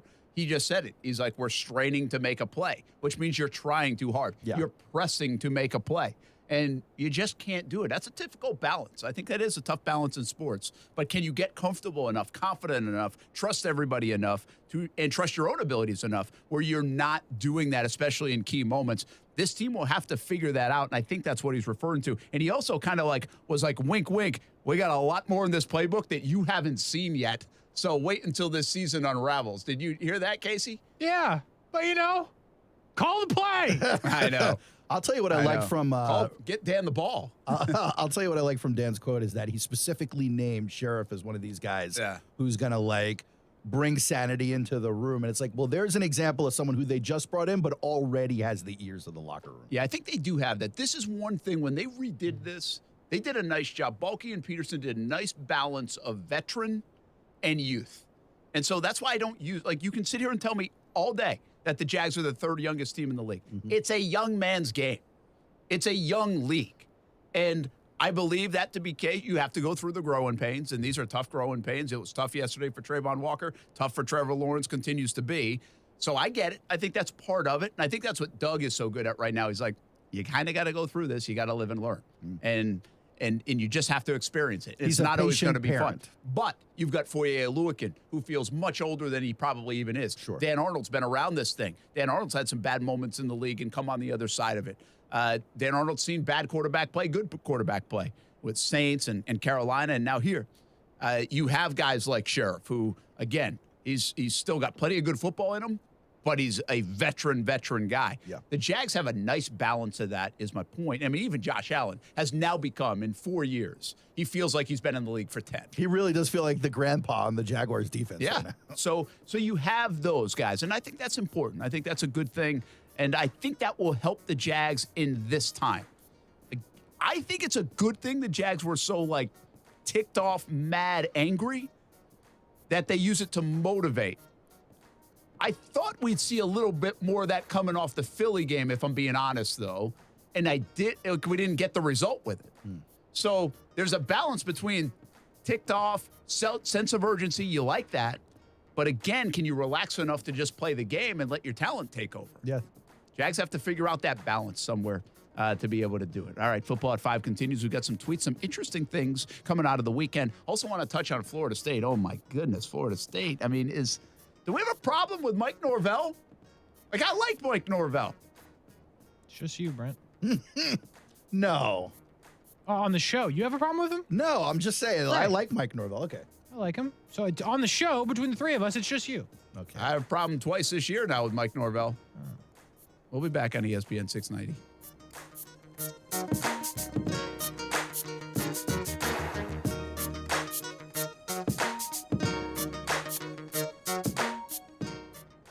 Now, the First Alert forecast on ESPN 690. Partly cloudy to mostly clear skies as we head through this evening. Overnight, some patchy fog develops. We drop down to the mid-60s. Partly sunny to partly cloudy for Tuesday. An isolated coastal shower. Highs in the low 80s. From the Action News Jax First Alert Weather Center, I'm meteorologist Garrett Biedenball. The Weather Center is brought to you by Beards Diamonds. Save thousands on buy one, get one on wedding bands now through October 23rd. Let's get the report card on Week 5 for the fantasy football picks, fueled by Celsius Essential Energy. Live fit. I'm Brent Martineau. Well, I told you James Robinson, you could play him, or try Travis Etienne. Maybe a breakout game. Almost was for Travis, but I actually told you to play Christian Kirk, and sorry about that. 1 catch for 5 yards did not work out for a struggling Jags offense against Houston. Tonight, another chance. Mac Hollins plays for the Raiders against the Chiefs. We'll see if it's a shootout. Good luck tonight if you have Mac. Those are my picks, fueled by Celsius Essential Energy. Live fit. I'm Mark Anajar. I'm Glenn Levine. I'm Ellie Anajar. Together, we're Anajar and Levine. If you've been hurt in a car crash, we'll fight to get you the maximum compensation you deserve. Call Anajar and Levine for your free consultation. 1-800-747-FREE. Main office, Jacksonville. Hey, poker players! Best Bet Jacksonville has another exciting poker tournament series for you. The Card Player Poker Tour is coming to Best Bet Jacksonville from October 27th to November 14th. This tournament series is packed with excitement and features 15 different poker tournaments, including a $1,700 mystery bounty event with bounties ranging from $500 up to $50,000, and the $3,000 no-limit hold'em main event from November 11th to the 14th. Go to bestbetjax.com to view the tournament schedule. In Florida, it's not if the storms are coming, it's when the storms are coming. And that's why you need the Chief. Jacksonville's chief meteorologist, Mike Burrish, with a proven track record of keeping local families safe. Rain, heat, hurricanes, flooding, tornadoes. We get it all. Just more reasons why you need the Chief. Chief meteorologist Mike Burrish, backed by the First Alert Weather Team. Only on CBS 47 and Fox 30 Action News Jax. Now you see it, now you don't. It's the Ghost Your Payments event going on now at Arlington Toyota Pre-Owned. That's no payments until 2023 on your pre-owned purchase. Arlington will even waive your last 6 lease or loan payments. Poof, they're gone. Got a trade? Arlington will pay up to MSRP for your trade. What? Or shop the Ghost Your Payments event before this sale disappears. In person, 10939 Atlantic Boulevard, and online at arlingtontoyota.com today. Visit arlingtontoyota.com/October for full detail. Ready to swoop in the fall of 2022? The UNF Ospreys are ready with a lot of momentum on campus. New improvements at UNF Arena with basketball season right around the corner and tickets already on sale. The fall schedule underway in volleyball and men's and women's soccer, also men's and women's cross country. Get the latest news, schedules, results, and information on tickets for all things Ospreys at unfospreys.com. Join the Osprey Club, attend a game or a match. Be a part of the momentum at the University of North Florida right now at unfospreys.com. Oh boy, Buddy, the Buddy Holly story is back and it's better than ever. This show will have you dancing in the aisles. Don't miss Buddy. October 19th at the Florida Theater. Tickets on sale at floridatheater.com. We're local, you're local. Shop local. Please shop local retailers right here in the 904. Shop the 904. When you shop local retailers, you're making an investment in our community. When you shop locally owned businesses, most of the money you spend with them stays right here in our community. Shop these great local businesses. Toyota, Rose IGA, TrueSec Cybersecurity, Energy Seal, Red Boat Tours. Now, more than ever, we need to support local businesses and shop the 904. They're a big part of what makes living in the 904 so great. To get your business listed, email shopthe904@cmg.com. That's shopthe904@cmg.com. Get your business listed. Shop the 904. To get your business listed, email shopthe904@cmg.com. Listen to ESPN 690 anytime, anywhere, on any device. Whether you're at home or on the go, get the latest on the Jags, FSU, the Jumbo Shrimp, and Action Sports Jacks on Odyssey.com. That's AUDACY.com or on ESPN690.com. As many know, October is Breast Cancer Awareness Month, and Fields Auto Group is partnering with a group called Pink Ribbon Jacks to provide free mammograms for women in need. Every car that is sold in the month of October throughout the different dealerships, and there's many of them here in the Jacksonville area. Lexus of Jacksonville and Orange Park, Mercedes-Benz of Jacksonville, Orange Park, Jaguar Land Rover Jacksonville, Porsche Jacksonville, Fields Cadillac Jacksonville, and St. Augustine. If you buy a luxury car from any one of the dealerships, every time a car is bought, $100 goes toward Pink Ribbon Jacks and providing free mammograms for women in need here during October and Breast Cancer Awareness Month. We're going to be talking about tens of thousands of dollars donated to this great cause, Pink Ribbon Jacks. So help support Fields Auto Group and Pink Ribbon Jacks this month by getting on over to a Fields Auto Group location. Of course, Dan Fields is the president of Fields Auto Group, very philanthropic. And any of the stores and brands, if you're looking for a new luxury car, you just go to Fields and help out a great cause. So go see my buddy Jim Signorelli, the GM, Fields Cadillac Jacksonville and Fields Cadillac St. Augustine, or Mick Ramiro, the GM, as well at Jaguar Land Rover Jacksonville. So once again, help out Pink Ribbon Jacks with Fields Auto Group. Fields Auto Group, proud sponsor of the Jacksonville Jaguars, fieldsauto.com. Welcome back to Brent and Friends on ESPN 690 here on a Monday. And the Jacksonville Jaguars fall to 2-3. That's the big story. NFL's wacky. You got a lot of teams 2-3, 3-2. And the storylines are plentiful coming out of the NFL after week 5. We still got a long way to go. You know, somebody said this to me the other day, guys. I don't know if you feel like it. Let's get already week 5 of the NFL season. And it was Ben Becker, actually, who said it. It's like, I can't believe how much it flies by. Like, every year. I said, I'm not really sure it flies by. Not for you. Like, it's totally different feel. Like, I wonder, do you guys feel like while this season's cruising along, or because we're kind of in it, and really the Jags, if you go back to the Hall of Fame game, have now played 9 games. And if I put it in this context, they still have 12 more to go. Yeah, I don't think everybody is as tuned in or as dialed in on the football passion during the preseason as maybe like this show or sports where fans we have in general. to be. Yeah, I understand that. That being said, I don't think there's been a football season the last decade for me where I got to week 4, or in this case, week 5, and went, wow, we're already done with a quarter of the football season. It always feels fast to me. Yeah, it does. Yeah, especially when your fantasy team's trash. Your players haven't played since week 1. You're running out of time. The boys are 1-4. You're now playing like the tight end for the Giants because you got nobody left. I think we lost late last night. I think we're 2-3. We started off 2-0, and I've lost 3 in a row.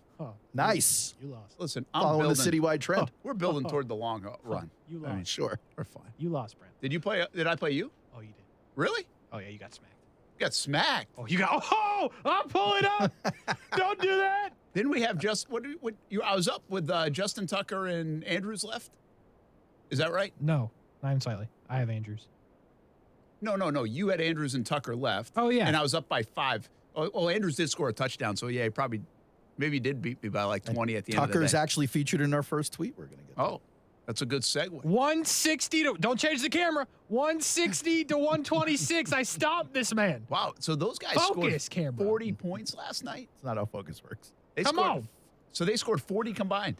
I don't know. I whooped you, bro. They did, because it was 126 to 121 going into it. 16 and 22. Yeah, so they did score almost 40 And combined. Fournette had 36. Dang. But yeah, I'm just looking up and down. Fournette had 10 catches, right? Yeah, just domination. And get this, I got a guy with 0, 2 guys that scored 2, and still scored $160. Built different. I beat Brent. Yeah.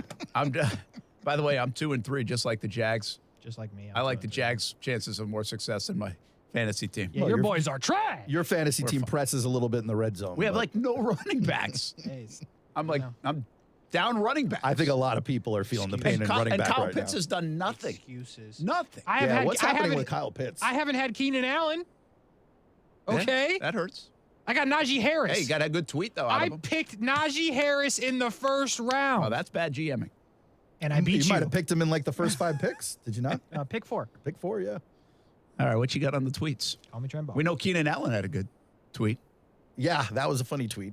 First tweet, though, is a little close to home for us. Okay. It's from our friend Ducky. Ducky Betts. Ducky. Ducky went back on Twitter. Ducky says, gave this one out as my top kicking prop play on ESPN690 Jax earlier this week with Aaron and Brent and Kasey. I hope hashtag gambling Twitter listening cashed in on the GOAT kicker with the duck pond, Justin Tucker over 1.5 field goals minus 115, and that obviously paid off. So the duck pond benefited, and so did the ESPN 690 listener. Guys, does this mean we got to have Ducky on every week to talk kickers? I was starting to think about it. Kasey's certainly degenerate over here. Listen to everything and Case, bet did you on take it. any of the Listen, advice? boys, you didn't get the good tweet. How about the quote retweet on there from 1K Kurtz at K Kurtz? You can follow him if you want. He's a good Twitter account. The tweet said, I can't speak for the jabronis I work with, but I was indeed taking notes when we had you on. Thanks, Ducky, because I parlayed little Justin Tucker and Brett Maher over 1.5 on both. There it is. Nice. Paid out. You know what I'm saying? You know what I'm saying? Well, the duck knows what he's talking about. We feeling good. How much money was in Vegas on the kickers after I'm sure it grows every week. It's got to. That's It's too the thing. easy. Once they wrote about him on ESPN.com, you know that people really started paying attention. Once we had him on ESPN The weird- 690. the weird What's thing- ESPN.com? The weird thing with the kickers, though, is like, think about it. 1.5 is too low for somebody like Justin Tucker. 2.5 is too high. Way too high. So there's like, how does Vegas win unless you put it at 2? I think this Which is you're why not he, gonna do. he focuses on prop bets for kickers. Yeah, I smart. know, but it's genius. It's pretty smart. Smart. Yes, I think we should get Ducky on again. All right. If he's got time. I'll reach out to the man. He seemed to have fun with us. Yeah. Next one comes from Jay Glazer, looking at the That is fun. Panthers after all this news that came out today. Teams will now be calling the Panthers trying to trade for some of their players. They hope Carolina is going to look to stockpile picks as they rebuild. Guys, they just fired their head coach, Baker Mayfield, out with a high ankle sprain. They got pieces. They got Ike Ekwonu playing the best tackle in all of football, even as a Is he rookie. really? Yes, this past week, PFF graded him a 92, the highest single game grade for any tackle so far this season. I'm surprised that hasn't leaked into Jacksonville yet. Jags should have picked Ekwonu instead of Trayvon Walker. I'm sure it's going to happen at some point this season. I'm certainly looking at it with some other teams that passed on him for sure. So my question to you is there anyone on the rotting corpse of the Panthers that we might have some interest in trying to woo over here to the First Coast? CJ Henderson. Cap. I mean, we talking a little DJ Moore, maybe? Is there That's room the for guy, that guy? right? Is there room for a CMC, maybe? Don't they still got Brian Burns? I mean, they do got have a couple Burns. of pieces on that team. Derek Brown in the middle? Come on. Might be worth giving a Why did the Panthers suck? ring-a-ding-ding. Derek Brown. Oh, gosh, they forgot. The Auburn guy, right? Yeah. Yeah. What? DJ Moore, seriously?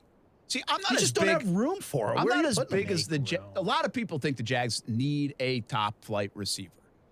But is DJ Moore a top flight Yes. receiver? No, and you'll have to pay him Yes. like one. No, he very much reminds me of a guy like Curtis Samuel who is trying to make some money this year. But he's one of those guys that's going to go out and get paid. Corey Davis, one of those guys who went out and got paid by the Jets as a number one at the time as a number one. Kasey, you going to bat with DJ Moore for the next 5 years as your going top to- guy? Yes, I'm going to bat with DJ Moore. Aaron Schachter, what are we talking about? The Panthers have been horrible. They got Sam Darnold in there. Nobody would vouch for that guy. I mean, come on. But 3 straight years, over 1,000 yards. The touchdowns aren't there. I'll give you that. No argument.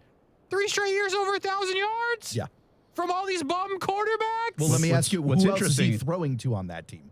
Robbie. He's a pretty good yards per Exactly. catch guy in his career, but he's Good only got player. like 11.6 this year. Baker. Right. I don't like you're asking for Jamar Chase. Like that's what you want. You want Mike Williams. Yeah, you want a bona fide want- number one. Like is DJ Moore that? I don't know that he's would number take- 3 on this.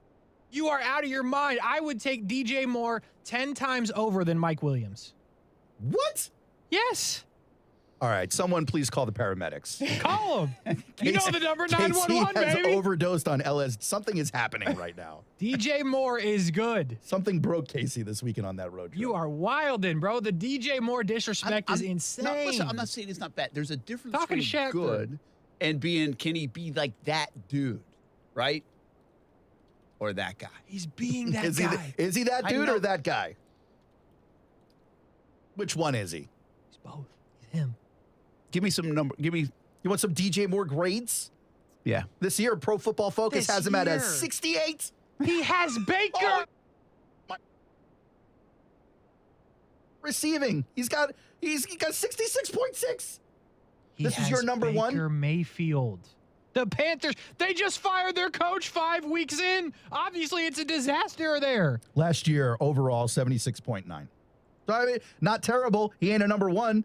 1157. The year before, 1193. The year before, 1175. More options, more options, more options. He didn't have to be the only guy in town 2 years ago. You had a healthy Christian McCaffrey. Wild. Why are we calling him McCaffrey again? That's because you guys get annoyed by it. I'm just troll. All right, let's move on to the next tweet. I'm not obviously moving anywhere. Casey's out of his mind. The one thing, You're out of your mind. The one quick Yeah, thing. come on back. One thing about Matt Rule getting fired, I'm telling you, they made a mistake.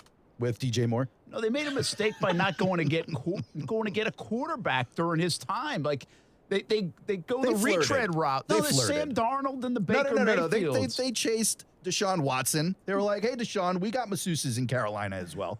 But it just didn't work out. They didn't offer enough. Mike Williams' best year, out of the 3 years DJ Moore's been over 1,000 yards, Mike Williams' best year has never been higher. And he has Justin Herbert throwing him the football. You want to talk about overrated? You start at Mike Williams, and you come back around to DJ Moore, who's a bona fide one. You get him on the Jags. He goes off. Problem solved. DJ Moore, legit number one. Move on to the next tweet. The Panthers suck. Nobody cares. They fire their coach. DJ Moore's good. McCafferty, get the next tweet. All right. I'm listening to Kasey. He's in charge. I'm still not convinced they need that right now, but okay. How about Robert Griffin III? Good take by Robert Griffin. Not the first one to make the take, but I like it.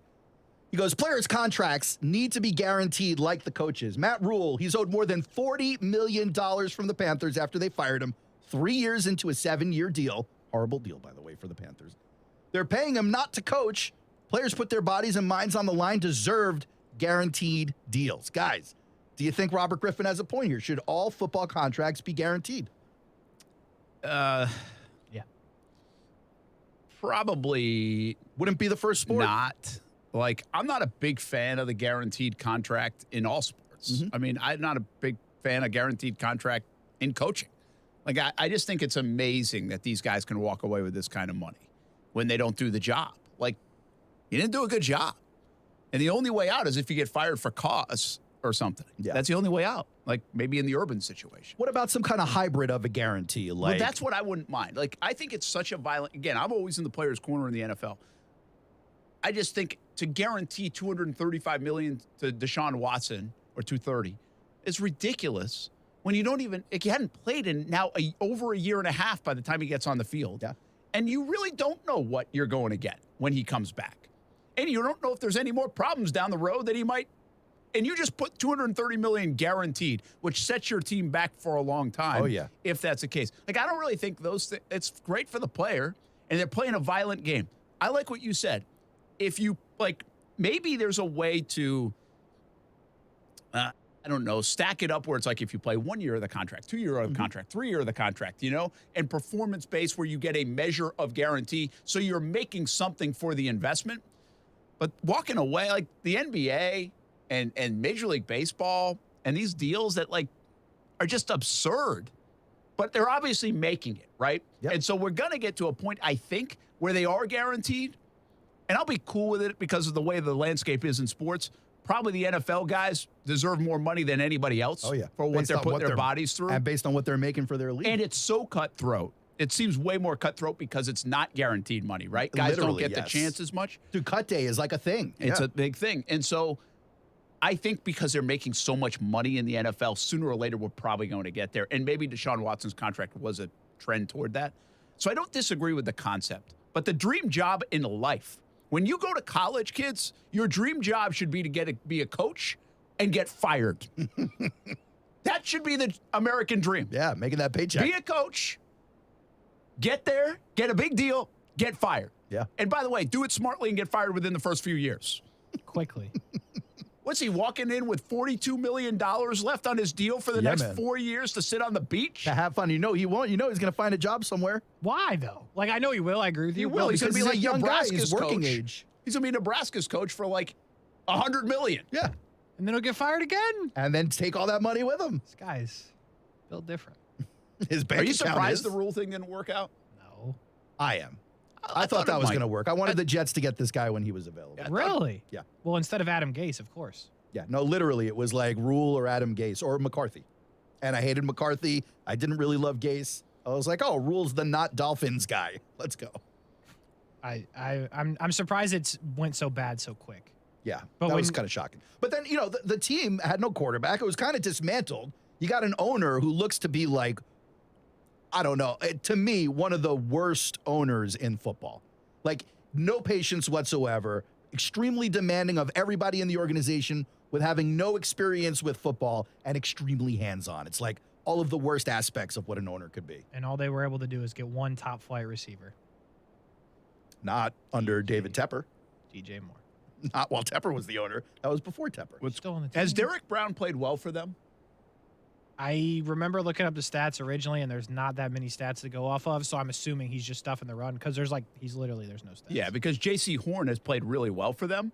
And so the last 3 drafts, they got DJ Moore. I'm sorry, not this last year, but 3 previous. DJ Moore, Derek Brown, and J.C. Horn. So Horn's played well, but they never got the quarterback. They could have got Justin Fields or Mac Jones, and they chose to get J.C. Horn and go take a flyer on Baker Mayfield eventually. That's right. Derek Brown this year, PFF graded 84.2. That's fairly high. He's stuffing the run. Yeah, so he's good. He's good. Last year, 64.4. He's in an unsexy position. He's getting better. Right. Yeah, You got any more? I got one more tweet. This one about a guy a little closer to home for us as well. Coming from Dov Kleiman. Patriots Bill Belichick was offered the chance to commit to Mac Jones as his starter once healthy and declined to rule out the possibility that Bailey Zappi might return as the starter. A simple no would have ended any speculation. Instead, Belichick decides to Belichick. Do you think we could be seeing the end of Mac Jones, a la Tom Brady, Drew Bledsoe? Nah, because I'm not convinced Bailey Zappi is going to be the answer. Interesting stat I found. I do, yeah. So basically, as far as Belichick is concerned, when it comes to late round quarterbacks making their first ever start, late round being, I believe, 3rd round or later, maybe 4th round or later, Belichick is 5-0. That's crazy. Tom Brady, week 3, 2001. Matt Castle, week 2, 2008. Jimmy G, week 1, 2016. That'd be 2nd round. So it's anything outside the 1st round. Jacoby Brissett, week 3, 2016. And then Bailey Dweezil Zappa, week 5. This might be his most impressive one, although people probably thought Brady was pretty impressive when that was going on. Yeah, that's true. Look, guys like Dak Prescott didn't do it. Guys like Kyle Orton didn't do it. Kyle Orton. Yeah, he had a bunch of hype on him coming off the draft. You ever forget somebody's a person? That's a pretty good line right there, right, you guys? Ouch. I think you should use that more. Rough. All right, redo the open and put that one in. We'll be back. Brent and Friends on ESPN 690. Can Mike Norvell redo like his last play call? He wishes. Little Florida State thought or two before we end the show here on a Monday. We'll be right back.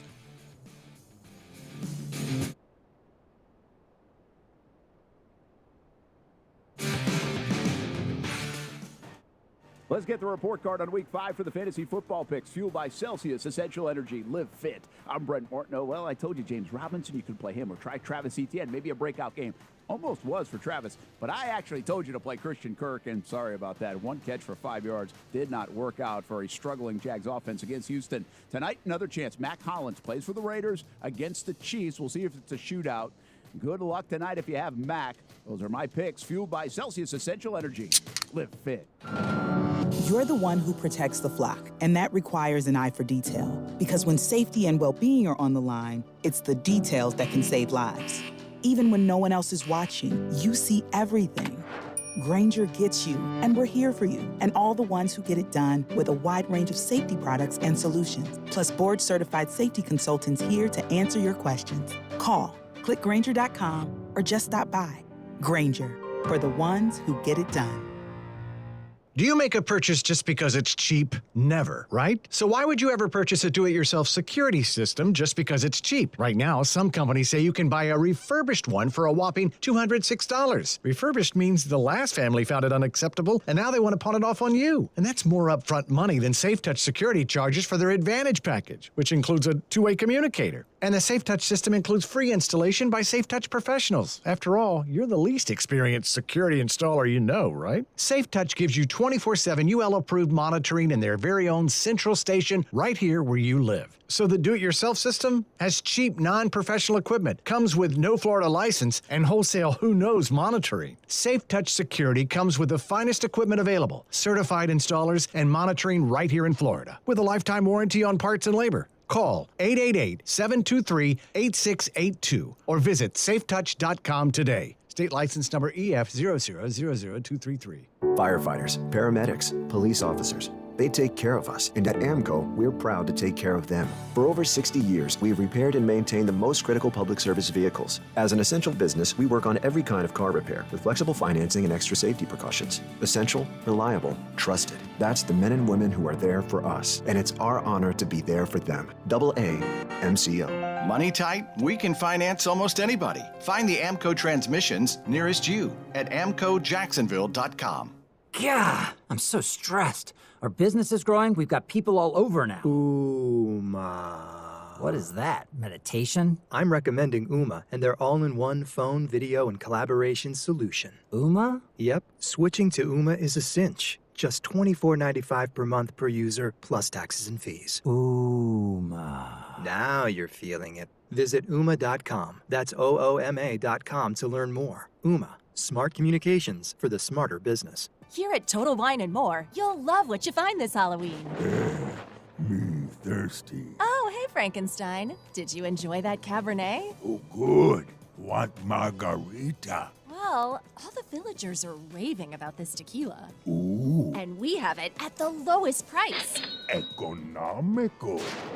Find what you love what you find, with the totally lowest prices for Halloween. Only at Total Wine & More. Drink responsibly, B21. Hey, it's Brent Martineau from Action Sports Jacks. Did you know you can watch our radio show? Yeah, video of a radio show. Just search ESPN690 Jacks on Facebook, YouTube, and Twitter. Or follow me on Twitter at BrentASJacks. Watch the show live weekdays from 3 p.m. until 6 p.m. or listen on ESPN690.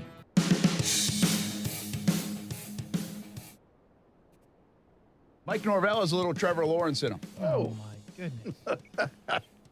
You think so? You think he presses, huh? Yeah, the big moments, man. I mean, listen, he did it against LSU, and I know you thought that was such a great win against LSU. It was because it was a W, and they learned how to win. Well, what happens now? They've learned how to lose in the last 2 weeks? Just unlucky. Oh, unlucky. Bad turn of events. Bad turn of events. That was atrocious. I was listening on ESPN 690 on my RV ride home. Were you? Congratulations. Love it. I love you in the RV. Is it still in the parking lot? No, I brought it back today. You know how Brent puts his logo on every piece of clothing he's got, and then like magnets on the side of the. You need the RV with like the big Brent and Friends logo. Yeah, man. I want to wrap that broadcast from everywhere. Absolutely. Let's go. I don't have any Brent and Friends clothing yet, so that's true. Is that going to be have weird the Action if I Sports wear Jack Brent stuff? and Friends? No. I wear my own name. It's I mean, a logo. Tiger Woods does so it. It's a logo, so I think you're fine. All right. But if you wear a shirt that just says "I'm Brent Martineau" on it, like you're going to a kid's birthday party on a Sunday for 5 hours, it'd be weird. Television's Brent Martineau. You should say I should put "I'm Brent Martineau" on the front, and on the back I don't need a name tag. Oh, so I was thinking it'd go, "I'm Brent Martineau," and on the back it goes, "And you're not." Yeah, not. Thankfully, you would say. But come on, you don't have a problem with that the other night? I mean, Jordan Travis throws that pick. They're right in field goal range. I understand the field goal kicker's been struggling. Why didn't they just call a run? You could have got 8 more yards. So your problem isn't with him not putting the kicker out there because he shouldn't. No, it was 3rd down, I think. 3rd down. Mm-hmm. And by the way, here's the other part of it for me with Mike Norvell. You had timeouts. So you can call timeout and explain to Travis the situation. See, I think coaches need to do that. You're in the heat of the moment, right? And you forget some of these things. Does Jordan Travis know better? Yes. He shouldn't do it? Absolutely not. But you can remind him as a coach, hey, here's the situation. We got a 40-yard kick. If this is here, but err on the side of like, they just threw it up for grabs. Yeah. Like he threw the game away. I don't even think he should have called the pass play. Because what's the difference really between a 40-yard field goal and like a 32-yard field goal? If like you run it, maybe not much, but they're going for the whole thing there. Going for it all. NC State wasn't going to score with a backup quarterback. Just take the lead. Probably not. I'll give it to you. I think I do question, the one thing I question about Mike Norvell is he has great running backs. And to your point, run the football, do something like that. I that's the one question I've had with Mike Norvell. Bad situation. Got to shrug it off, brush it off. Be better the next time. I just remember at the beginning of the season thinking that this three-headed running back at FSU was going to go for 200, 250 a game, and it just is not working out that way. They just don't get the chance. Oh, Jordan Travis has been really good. Florida State has put themselves in position. This would have been huge. Like, this was a big win. 5-1. Yeah. 5-1. Against a ranked team. On the road against a ranked team. With Clemson coming to town. And now you're 4-2, lost 2 in a row, and Clemson's coming to town. Totally different. And they'll be 4-3, and then they'll get back on track when they play Georgia Tech and Louisiana and Florida, and it'll still be a good season. Listen, I think I've told you this. I like Mike Norvell. I think he's done a good job. I think he's a good coach. I think it's taken a while.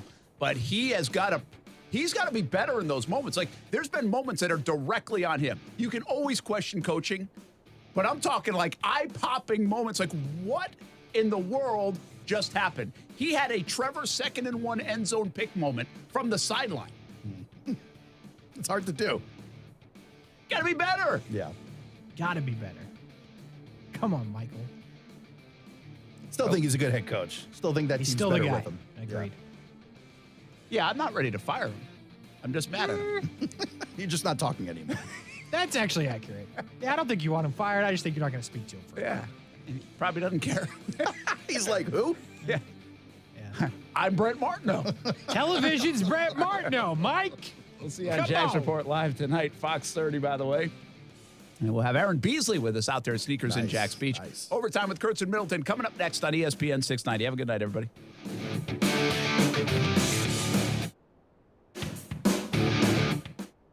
Finding great candidates to hire can be like, well, trying to find a needle in a haystack. Sure, you can post your job to some job board, but then all you can do is hope the right person comes along, which is why you should try ZipRecruiter for free at ziprecruiter.com/free. ZipRecruiter doesn't depend on candidates finding you. Its powerful technology identifies people with the right experience and actively invites them to apply to your job. You get qualified candidates fast. So while other companies might deliver a lot of hay, ZipRecruiter finds you what you're looking for. The needle in the haystack. 4 out of 5 employers who post a job on ZipRecruiter get a quality candidate through the site within the first day. ZipRecruiter, the smartest way to hire. And right now, you can try ZipRecruiter for free. That's right, free. Just go to this exclusive web address, ziprecruiter.com/free. That's ziprecruiter.com/free. ZipRecruiter.com/free. Oh boy, Buddy, the Buddy Holly story is back and it's better than ever. This show will have you dancing in the aisles. Don't miss Buddy.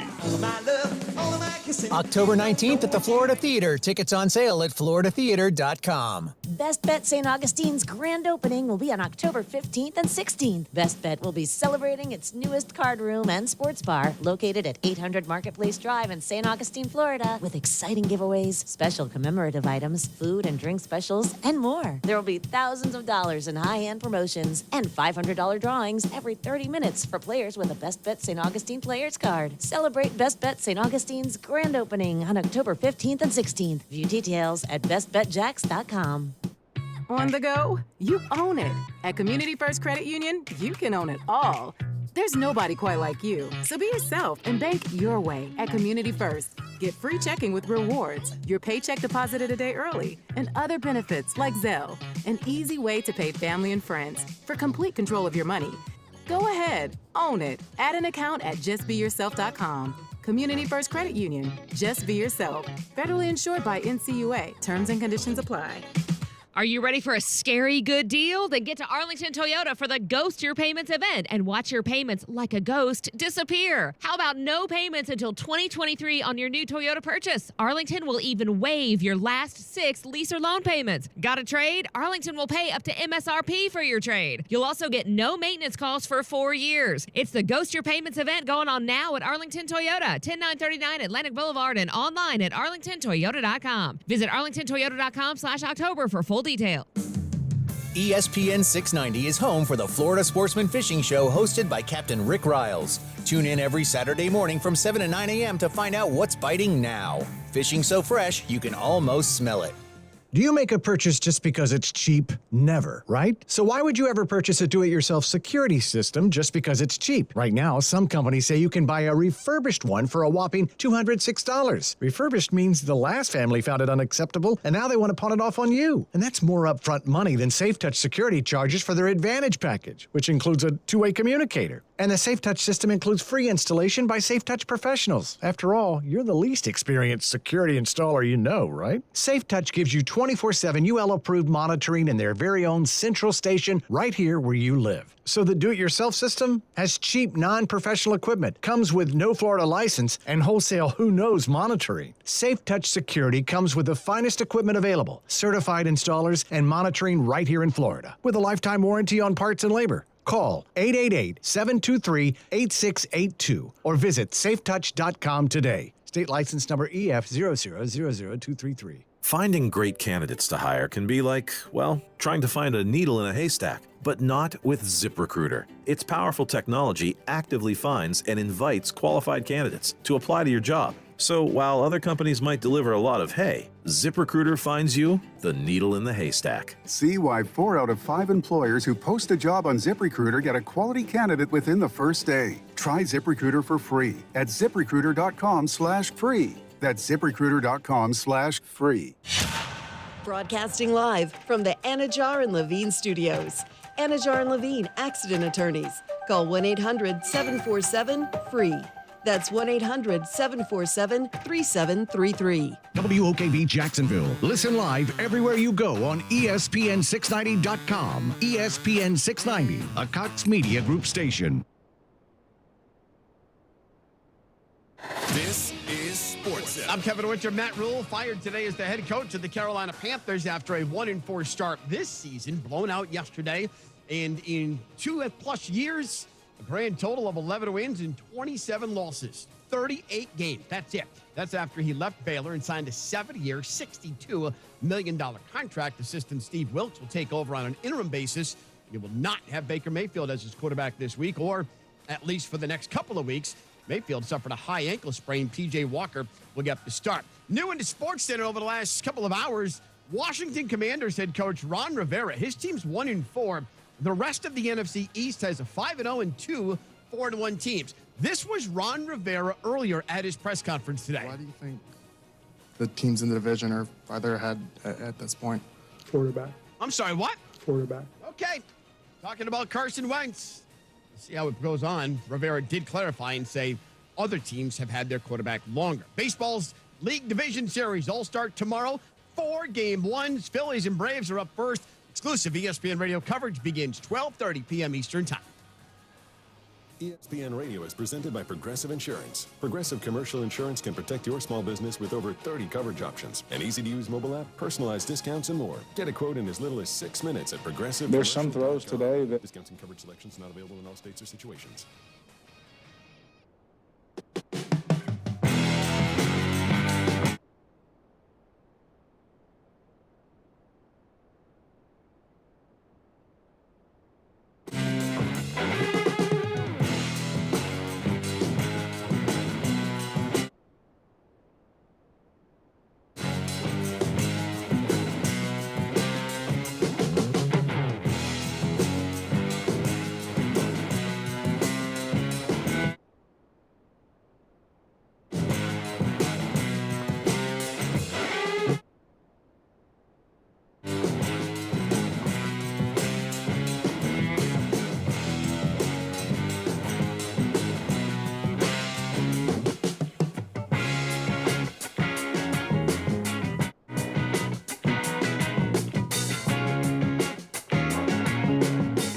America's longest intro bed is back.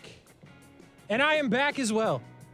Overtime with Kurtz and Middleton, the return. Kasey Kurtz, the broadcast. Don Brian Middleton on the 1s and 2s as well. Brian, it's been a long time. You've been vacating. What? Have I? You've been vacating, man. Is going to a wedding really vacating? When it's an open bar. That's true. I am mad at you. First time I've talked to you, Brian Middleton, in person. Yeah, I know. It's been a lot of texting, especially Friday evening. We were just talking about that with Brent, actually, right before you walked in. Oh, especially that. I know Kasey's like, okay, so I see that I should have just stayed. You did a great job. Listen, as far as I understand, he did a great job on the Blitz Scoreboard Show, 9 p.m. Friday nights. Check it out, high school football coverage. Brian Middleton filling in for me. Great job, Brian Middleton. Also, great job with the show while I was gone, right? You were holding it down? Yeah, man. Hey, listen, we got to get, you know Marcus well. Marcus Wilson. Yeah, you know him well enough. Marcus Wilson owes me $30, by the way. Does he owe you 30? Oh, okay. Mm-hmm. Yeah, you know what? We'll get that to you. Yeah, we're will. gonna make sure we get that to you because you can't be playing without Yeah, I'm with you. You don't know Courtney as well. I do not. But I tell you what, man. Were they better than me? No, see, you gotta let me give you your flowers, Okay. man. Okay, Yeah. listen. Those two right there, I appreciate them coming on. Want to have them on more and more, right? The more reps you get, the better you get. I'm learning that. I'm an example of that, Kasey Kurtz. A great example. But what I will say is this. It's called overtime with Kurtz and Middleton for a reason. Because they couldn't hold a candle to you, and those All my right. people. All right. But they growing. Yeah. And I like them. Yeah. Me And we'll too. have them on again. Yeah. But we needed Kasey Lamont Kurtz. Yeah, we did. 3 days is the max, Kasey. You can't take no more vacations that take all the weekdays out. Man, wait till I gotta tell call you in. what's going on in the break. Yeah. Anyway, just playing with you. I'm happy to be back. Overtime with Kurtz and Middleton, hanging out with my man, the broadcast on Brian Middleton. Appreciate y'all hanging out with him while I was out. I am back. It's Overreaction Monday, and I'm going to overreact. Are you already there? Okay. Listen, I've been doing a lot of radio today, and usually, by the time I get to this point, I'm usually a little burnt out, right? Not today. Not today. Full of energy, full of life. There's a lot of things that still need to be discussed. We will discuss the Jags. Brian's favorite team, the Carolina Panthers, have fired their coach. We'll discuss that. Hey, listen. Oh, no, I don't mean like I didn't have anything else. Yeah, it was just like, okay. We'll get there, yeah. I have some questions about DJ Moore. We will answer those. By the way, we got Monday Night Football coming up on the station. It's a good one. We'll talk about that. We'll also talk about the baseball playoffs because I have a thought or two about the Rays, who are now out. Mets are out as well. So a couple of thoughts coming up on that, all on Overreaction Monday, Overtime with Kurtz and Middleton. But we will start with the Jags. Brian, it's on the quarterback. Here we go again. Said it last week. I'm going to say it again. They gave up 13 points, and they lost in the National Football League. Say what you want about the defense. Say what you want about the Trayvon Walker play. The defense played more than good enough to win against the Houston Texans. But again, the quarterback, number 16, made plays that made them lose the game. There is no doubt. There were some questionable decisions with the play calling. I know I've seen a lot of that on the stream and on Twitter, and we will get to that. But I'm not starting the show any other place than with the quarterback, Brian Middleton. I watched the game. You watched the game. But as we do on Mondays, I want to let you start off. Give me your thoughts. What did you think of number 16, the quarterback for the Jacksonville Jaguars yesterday?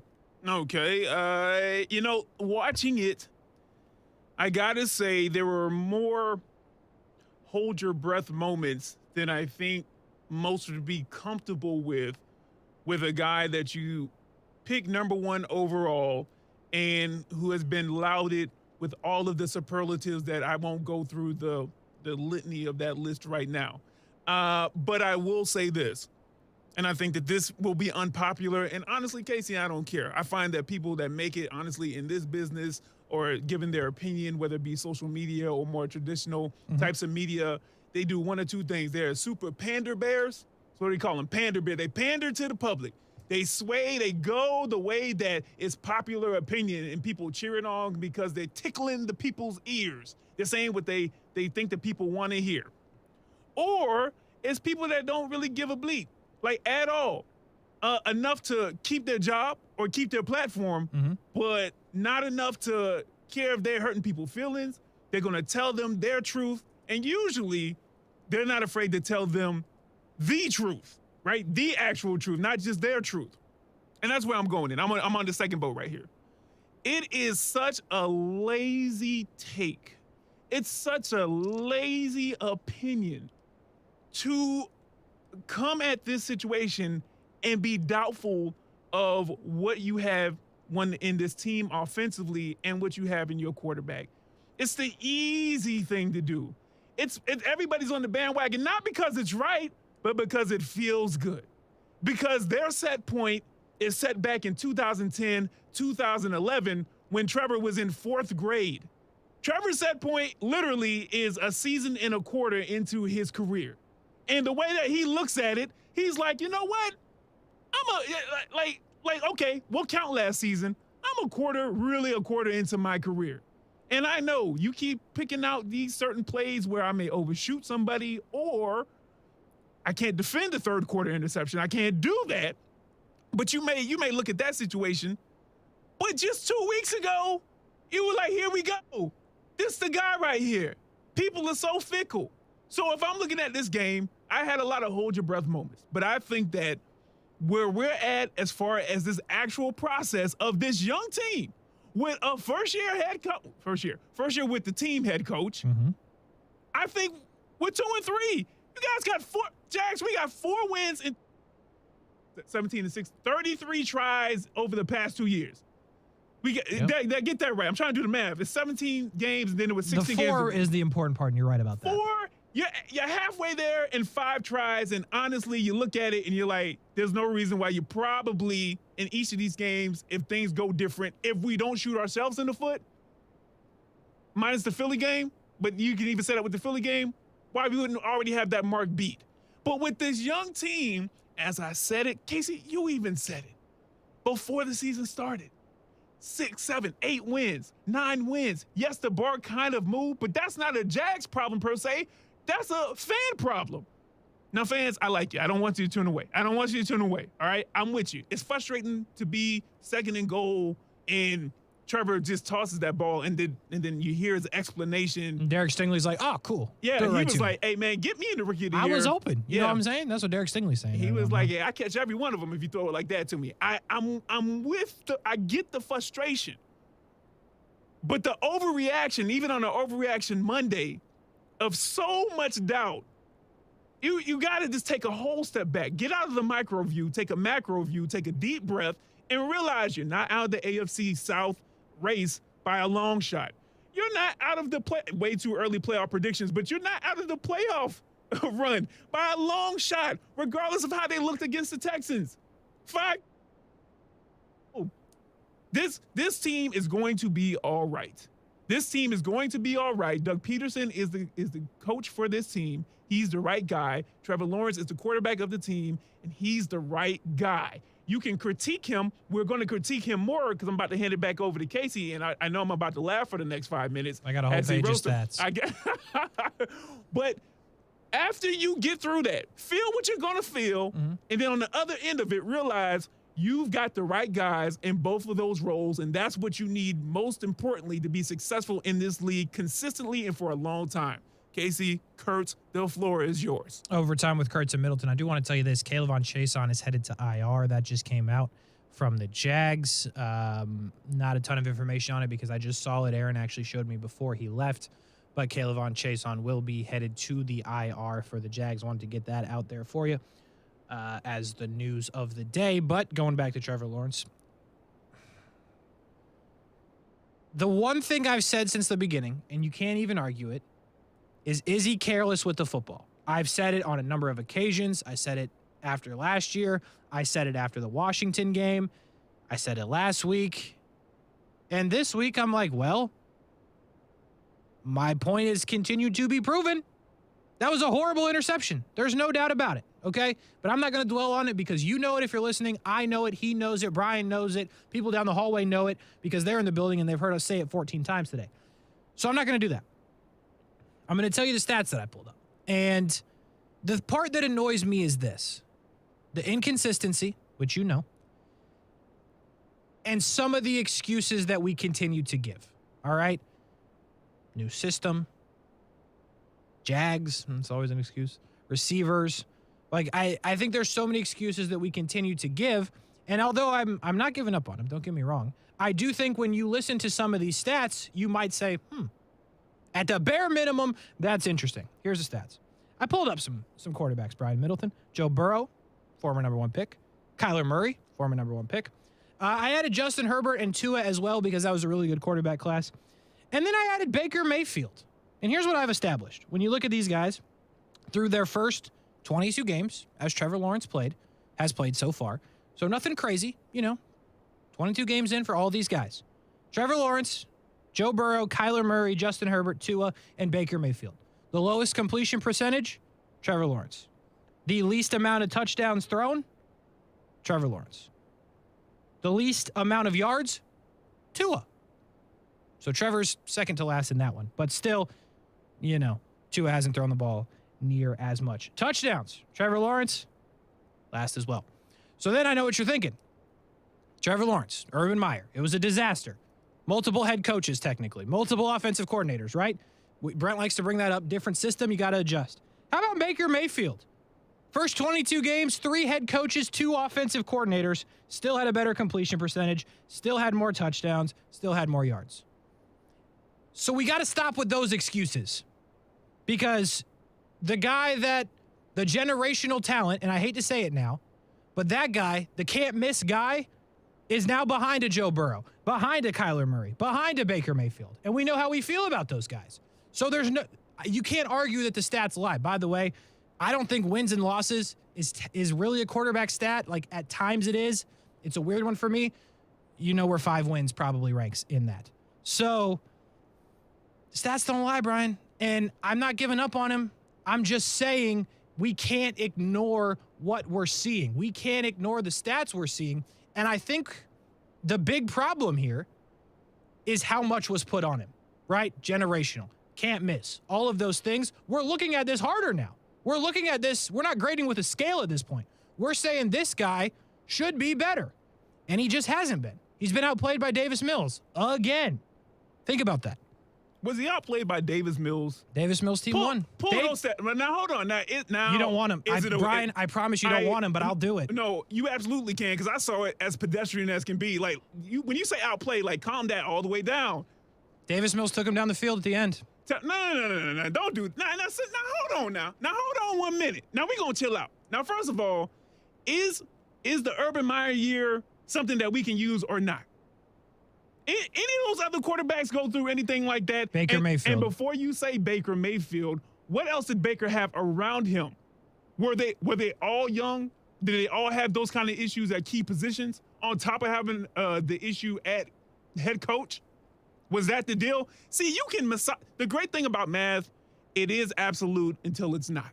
You can pull stats to make things look the way you want to make them look. You make a compelling case. I can't knock it, right? That's what the numbers say. What Kasey hasn't told me is what was the actual, what were the actual opponents for the Browns on Baker's rookie season. What Kasey hasn't told me is who else was around Baker at that point Nick in time Chubb. Offensively. Oh, Nick Chubb. Jarvis Landry. I think we would say, oh, okay, that's pretty good. David Njoku. Oh, okay, well, hey, listen, I'm saying that when you're trying to compare these situations, yes, your stats say that right now, after 22 games, Trevor Lawrence, raise your eyebrow.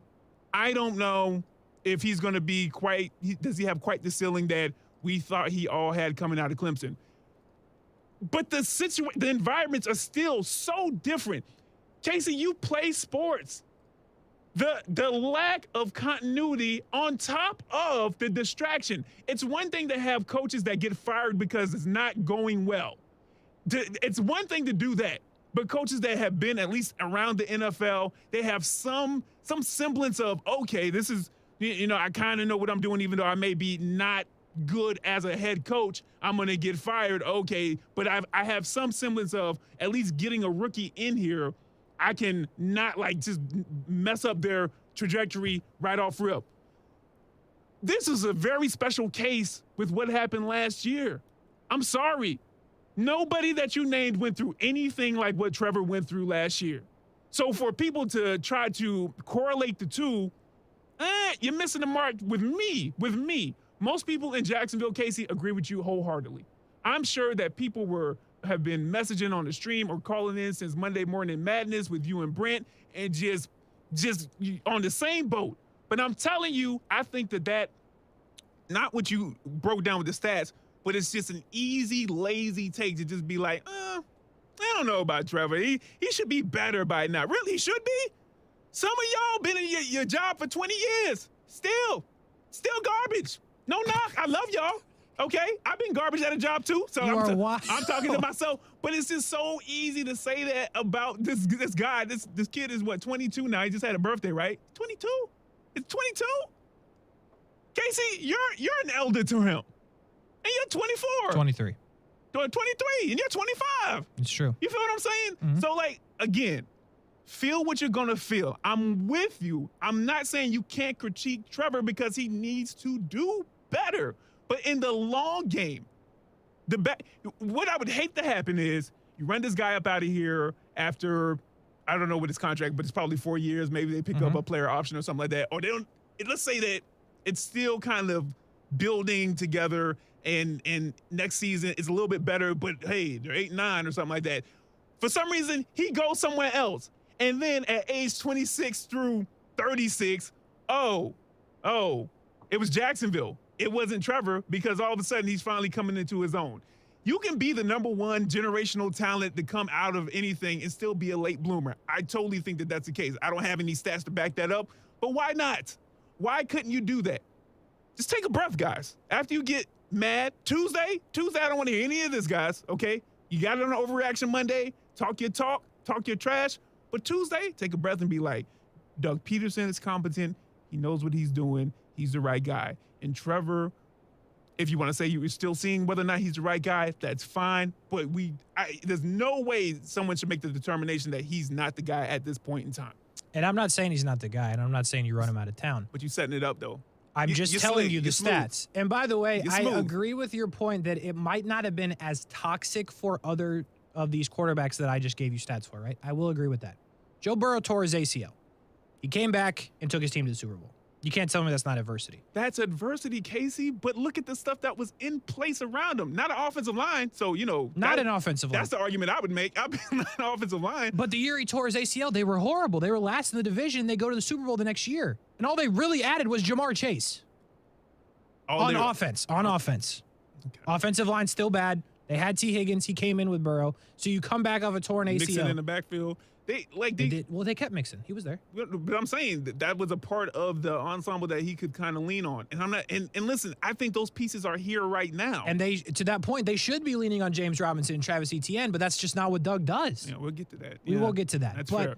I think that's something. Justin Herbert is wild, by the way. I pulled these stats. He goes in off a punctured lung, right? Didn't even know he was going in. They threw him in. He's had two head coaches, because remember, they started with Anthony Lynn. Dude's 47 touchdowns, 16 interceptions, 6,000 yards. Wow. In his first 22 games. Wow. That's the guy they should have been calling generational. Bill's different. Nobody said that? I feel like he got passed on. I know he got passed on, but people were like, because he was Oregon, right? Oregon, yeah, yes. I feel like Nah, it wasn't. Enough people were like, hey. I think intellectuals were. At least the Chargers were. I was, anyway. There you go, Kasey. I like the way you set that up as well. But I think all these guys had their Kyler's the one that, I don't remember the adversity other than, the baseball thing. All right. But, the stats are still better, which is odd to me. And I didn't want to do this to you, Brian. Davis Mills. I pulled him, right? He's only played in 18 games. Trevor's played in 22. No, I don't want to hear that one. I want to hear the game. You said he outplayed him on Sunday. Don't tell me that part right there. Don't tell me that part right there. I want to hear the Sunday stats. Because I saw him on the big board, on the Jumbotron. They ain't look that impressive. I mean, the win was. Don't get me wrong, but I'm just saying. They did not. I'm not arguing that. I'm not arguing they did not look impressive. Oh, I misunderstood you then. I thought you were saying that head-to-head matchup, he outplayed Trevor. No. But here's what I'm saying to you. That is a fact. They won the game, and to score that touchdown, they went down the field. Davis Mills was their quarterback, and they scored a touchdown. It's called a game-winning drive, and he did it. I'm glad you cleared Trevor that Lawrence up for did the not. people. Now, granted, I will tell you this. The Texans looked unimpressive, which makes it even worse. He threw for less yards. There's no doubt. Yesterday. There's no doubt. But when you look at interceptions, it says 0. And that's what cost him. Trevor Lawrence threw a touchdown in the red zone. The touchdown at the end, I mean, whatever. Well, the red zone in general. The interception, but the red zone in general. Or getting, within 30 yards of the touchdown and things. The middle of the field is not really the issue. I mean, yeah, Trevor overshot, I think Marvin one time, Evan Ingram a couple of times, in the middle of the field. But the Jags can move it in between the 20s, it seems like. But boy, I tell you what, that red zone and Kasey, it out. we brought that up. I think after the Commanders game, we were like, you know what? We were kind of just shrugging it off in the preseason, but this is like really a boondoggle. I think I used that word correctly for the Jags. Seemingly right now, 20 yards in, it's like, I don't know, man. Maybe you want to hand it off to ETN. I will ask you this question, Kasey. I know you're gonna get us into our break soon, but let me ask you this. Mm-hmm. How quickly do you think Dameon Pierce is going to get drug tested after that one run where he probably already. I was looking like it was waiting for him when he got back to Houston. What video game? I know you don't remember Tecmo Bowl, Kasey, but it was like it was a football game, and like if you had Bo Jackson or Walter Payton, I can't remember who else was on there, but like they would bounce off, if the running back was good enough, and that's what it looked like on that one run. So. I think that's interesting, but yeah, as far as Trevor, Kasey, I won't say I'm not worried. I'm not worried long term. I just want to give him at least this season going into next season, because ultimately you're 2-3, and you guys and we've been 4-29 over the prior two seasons. So sit down somewhere. And you're not wrong, but I'm over the excuses. That's fair. Okay, now that's fair. I'm just when I can show you that all these other guys were better, Davis freaking Mills has better stats. Okay? Like, I'm over it. We got to stop with the excuses. It doesn't matter what they are, unless he's hurt. Different story. But he's not hurt. He just hasn't got it done. So like we gotta get to that point. I'm not giving up on him. That's not what I'm sitting here telling you. You're setting it up. Yeah, I'm not setting it up. I know you can't. Kasey is really good. Look, man, you're going to take this superlative right now. So Kasey is really good on air. He doesn't like to hear compliments about himself, but I'm going to give it right now. Kasey is good in back and forth arguments, especially when you can say every word in the dictionary, but since we're on air, you can't. Kasey is very slick in the way that he sets up arguments with people or back and forth, especially when it comes to sports. And I've watched him do it before, especially when we were over in TV. And I'm like, oh, okay, you got to be careful, because he'll get you into a corner and then make you look dumb and then move on to the next thing. Kasey, you absolutely are setting this up. So if Trevor turns out not to be what we thought it was, you're leading the bandwagon. You're like, I said it. I've been saying it. And to be fair, you have been saying it. So listen, I will not comment on that. But what I will tell you is I just want to feel comfortably better that the quarterback in Jacksonville is better than Baker Mayfield. That's fair. Do we feel that way? Like, I don't know. I think it's going to be all right, but it's scary. That's a fair benchmark. I don't know, man. Some of the stuff, it gets alarming. He's got to be better. There's no doubt about it. We will see if he is. By the way, Reggie Hill, Trevor needs to learn how to throw wide receivers open. It's not a bad take. Yeah. Actually, it's a pretty decent one, because he does it at times. Again, like, it's just the inconsistency for me, Brian. Yeah. Like, I know we said it, but that's the one that, because we just better all the way around. How was the Kurtz household after maybe, I would say, a quarter and a half into the game? Not good. Even Blue was like, wake me up when. Blue was like, let's go play some fetch. You don't want to watch this. And I said, you're probably right about that, Blue. Anyway, overtime with Kurtz and Middleton. Overreaction Monday. More overreactions to do. That's the conversation about the quarterback.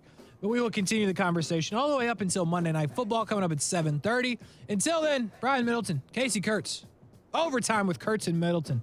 ESPN 690. We roll on right after this. Now, the First Alert Forecast on ESPN 690.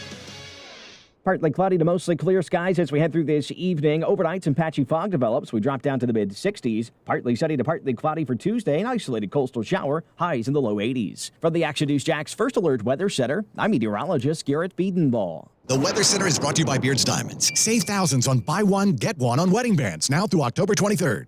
Are you seeing the telomeres here? Come here, look at the scope. Dr. Ocasio's lab startup just discovered a gene therapy breakthrough. The cells have already doubled. He needs a fleet of research assistants before this breakthrough breaks them. We need lab techs, research assistants. Indeed can help him hire great people fast. I need Indeed. Indeed you do. We instantly connect you with quality candidates whose resumes on Indeed match your job description. Visit Indeed.com/credit and get $75 towards your first sponsored job. Terms and conditions apply. Hi, I'm Capri, and the little thing I love about the Chick-fil-A Grilled Spicy Deluxe is the chicken. They actually put it on the grill, cooked it in the sauce. It's definitely a good grilled spicy sandwich. Hey, I'm Michelle, and a little thing I love about the Chick-fil-A Grilled Spicy Deluxe is it's spicy and it's full of flavor. When you pair that with the Kale Crunch Salad, it's just good. Order a grilled spicy deluxe sandwich on the Chick-fil-A app today. Available for a limited time. Real guests paid for the testimonials. O'Reilly Auto Parts specializes in keeping your car on the road. Not sure how much life is left in your battery? Our professional parts people will test it for free.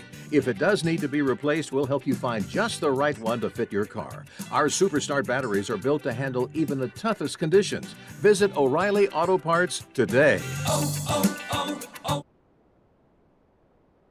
Auto Parts. Yo, Pablo Torre here, host of the ESPN Daily Podcast. When you want to go beyond your feed, when you want to get inside the score, when you want to get behind the highlight, there's ESPN Daily. Go deeper into the stories of the moment. Get the exclusive access and insider perspective that only ESPN can give you. ESPN Daily, hosted by me, Pablo Torre. Listen and subscribe wherever you get your podcasts.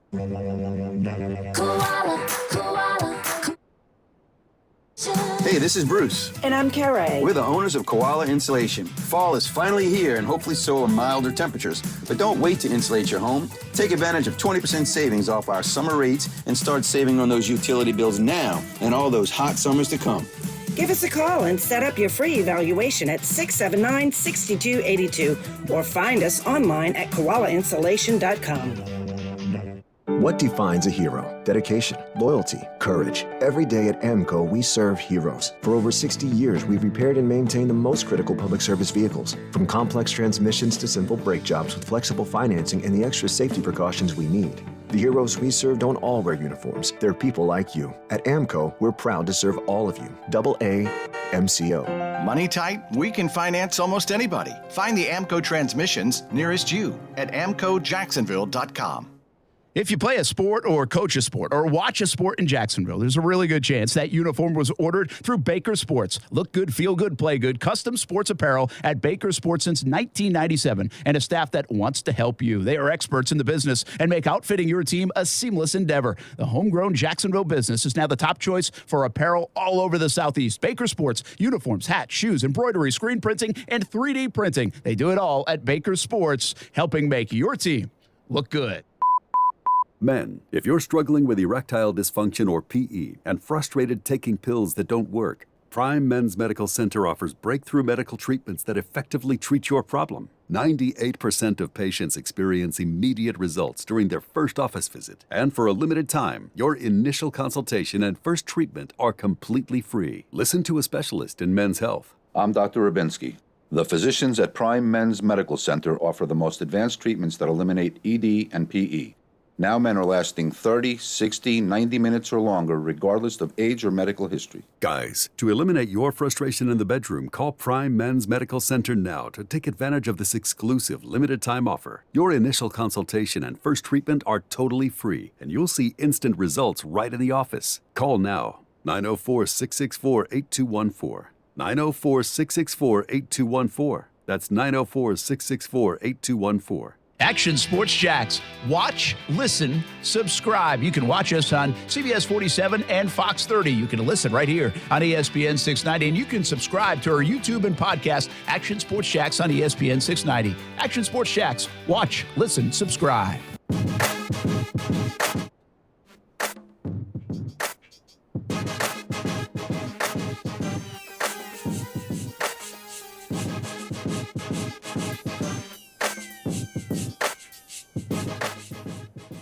Overtime with Kurtz and Middleton, ESPN 690. The broadcast, Don Brian Middleton said, calm down.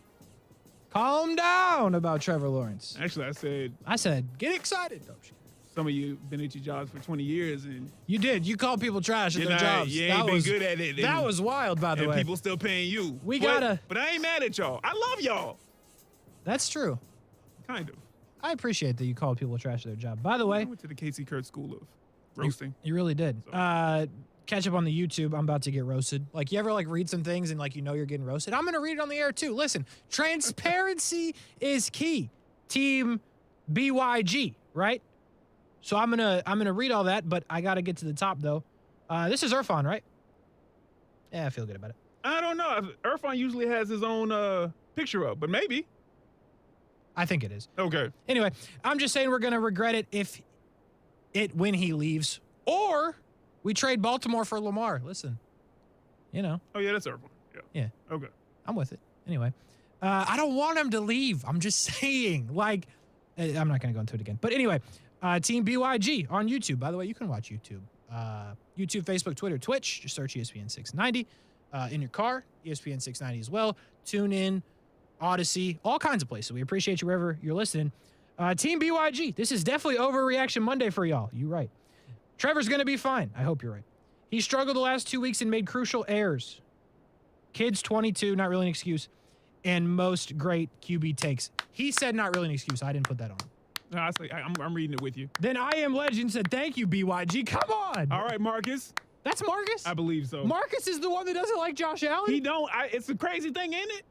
Marcus! You owe me $30. Anyway. Bring me my money. Team BYG continued. Were y'all praising him as the GOAT when he had back-to-back perfect games 2 and 3? I didn't say he was the GOAT. Especially when he went a full year without any legit coaching. Trevor will be really good. Just be patient. Press and Doug need to get back to getting the ball out quick and short concepts and get him back on track. Compare him to Josh Allen progression if you want to compare, and how did that turn out? Fair. My sound effects. Go ahead. Keep reading. I am. I'm trying to figure out where I was. Oh, sorry. And screens to ETN, Ingram, Arnold, Robinson need to be more frequently used. Get on the kid about ball protection and red zone this week and help him with the calls. I believe in the kid 100. Check mark. Ran over. BYG. Appreciate you listening. BYG, reveal yourself so we can give you the proper compliment. Well, you can. Well, I know you disagree wholeheartedly, but Yeah. you're leading the, let's get a new quarterback charge. That's not what I said. You didn't say that. Okay, you didn't say that, but you're doing it via your actions, right? You're very careful with your words, but the momentum you're going to cause, Kasey, people listen to you. People respect what you have to say about this. You got to be more careful about how you're approaching this topic. I'm just telling you that these other guys, there's the numbers. And to be fair, I probably shouldn't have pulled Herbert and Tua. I should have just stayed with the number 1 picks. But it's fair. And I didn't pull Allen. But I'm not sure why. It was early in the morning. I did this before Monday Morning Madness. You know what I'm saying? I kind of forgot about Josh Allen, I guess. Anyway, I'll go back and get him. Listen, I'm fine with doing it. But the point of the story is this. We appreciate you listening and appreciate your comments. Marcus, we got to work on the Josh Allen thing. Anyway, the last part of the thing there from Team BYG, screens to ETN, Ingram, Arnold, and Robinson. So I'm with it. But go there, Brian Middleton. Okay. Boy, I thought Travis Etienne was breaking out. I tell you what, those first couple of carries, it's like boom, boom, boom. Yeah. He was one slip tackle away from whoever the safety was from being gone for like a 95-yarder. Yeah. Didn't happen. But what I don't understand, and I know most people feel the same way, and I don't have an answer for you, but I'll just kind of put it out there. What happened? You had those big carries, you had the boom plays, and then it was like, let's pull back. I don't get it. Yeah, the drop, I understand that, but when he does that to start the game, you got to continue to feed the man. Like, I know you want to give James Robinson his carries, which, by the way, we're going on back-to-back weeks of James Robinson abandonment after it didn't get going. That's a whole different part of it. I'm on ETN here. There's no doubt about it, Brian Middleton. ETN's a faster guy, unquestioned. Okay. And he has the ability to make the plays that he made to start the game. The question is, why didn't he get the football? But do you think, after what you saw Travis Etienne do to start the game, he should be getting the majority of the carries going forward for this team? Depends on the team and the scheme that you are trying to actually execute against whatever defense you're seeing. So you're right, Kasey. That first drive, he broke off like an 18-yarder and then a 30-yarder. And I was like, you know what? This is what people have been waiting on. Wow. And it's gonna happen at home. Tony Baselli's in the building. There you go. This is how it all comes together, Jags. This is how it all comes together. 3-2. Here we go. And then the next, this is the one that impressed me even more, even though I was excited about the runs. He turned a 3-yard little catch in the flat into a 28-yard gain on the next drive. Yes. And I was just like, now this is okay. I see what Urban wanted to do with this team now. Thank you cards and deck. I had my pen out. You know how they had the little ink with the pen with the feather? The thank you notes. Yeah. Yes. And I was getting ready to be like, Dear Urban. You know what I mean? Sorry it didn't work out here, but it's working out for us. But listen, I do think that it's going to be some fine-tuning going on. Going into the season, I thought this was going to be more of a 1-2 punch, and I think it still will be. But you look at the flash, like you described it, like a bang-type play, the splash that you get with Travis Etienne. It's the kind of stuff that happens like in high school football or any kind of stadium when someone starts to take the ball and they make one person miss and you're like, oh, I feel like that feeling from the crowd every time I see Travis in space. It's a good description. Now, I like that. I don't feel like that with James, but James get the job done. So, I think that there's definitely a role for James Robinson on this team. And honestly, I think it's a big role. And there will be certain times against certain teams, he'll get the primary amount of carries because I get it. Travis Etienne is the big splash dude, but James the one that's going to run it up in there. And I know he didn't make this 4th and 1. I get that. But more times than not, he's in there. He'll run between the tackles. He's got enough to bounce out sometimes, depending on, who's on and whatnot. And he has been able to execute at every level, whether it be college, whether it be his rookie year, whether it be right now. Now, I don't know what's happened these past 2 games. That's a question for the coaching staff. That's a question for scheme. That's a question for a lot of people that I don't have access to on a one-on-one basis. And even if I did, would they be honest with me or with you, Kasey?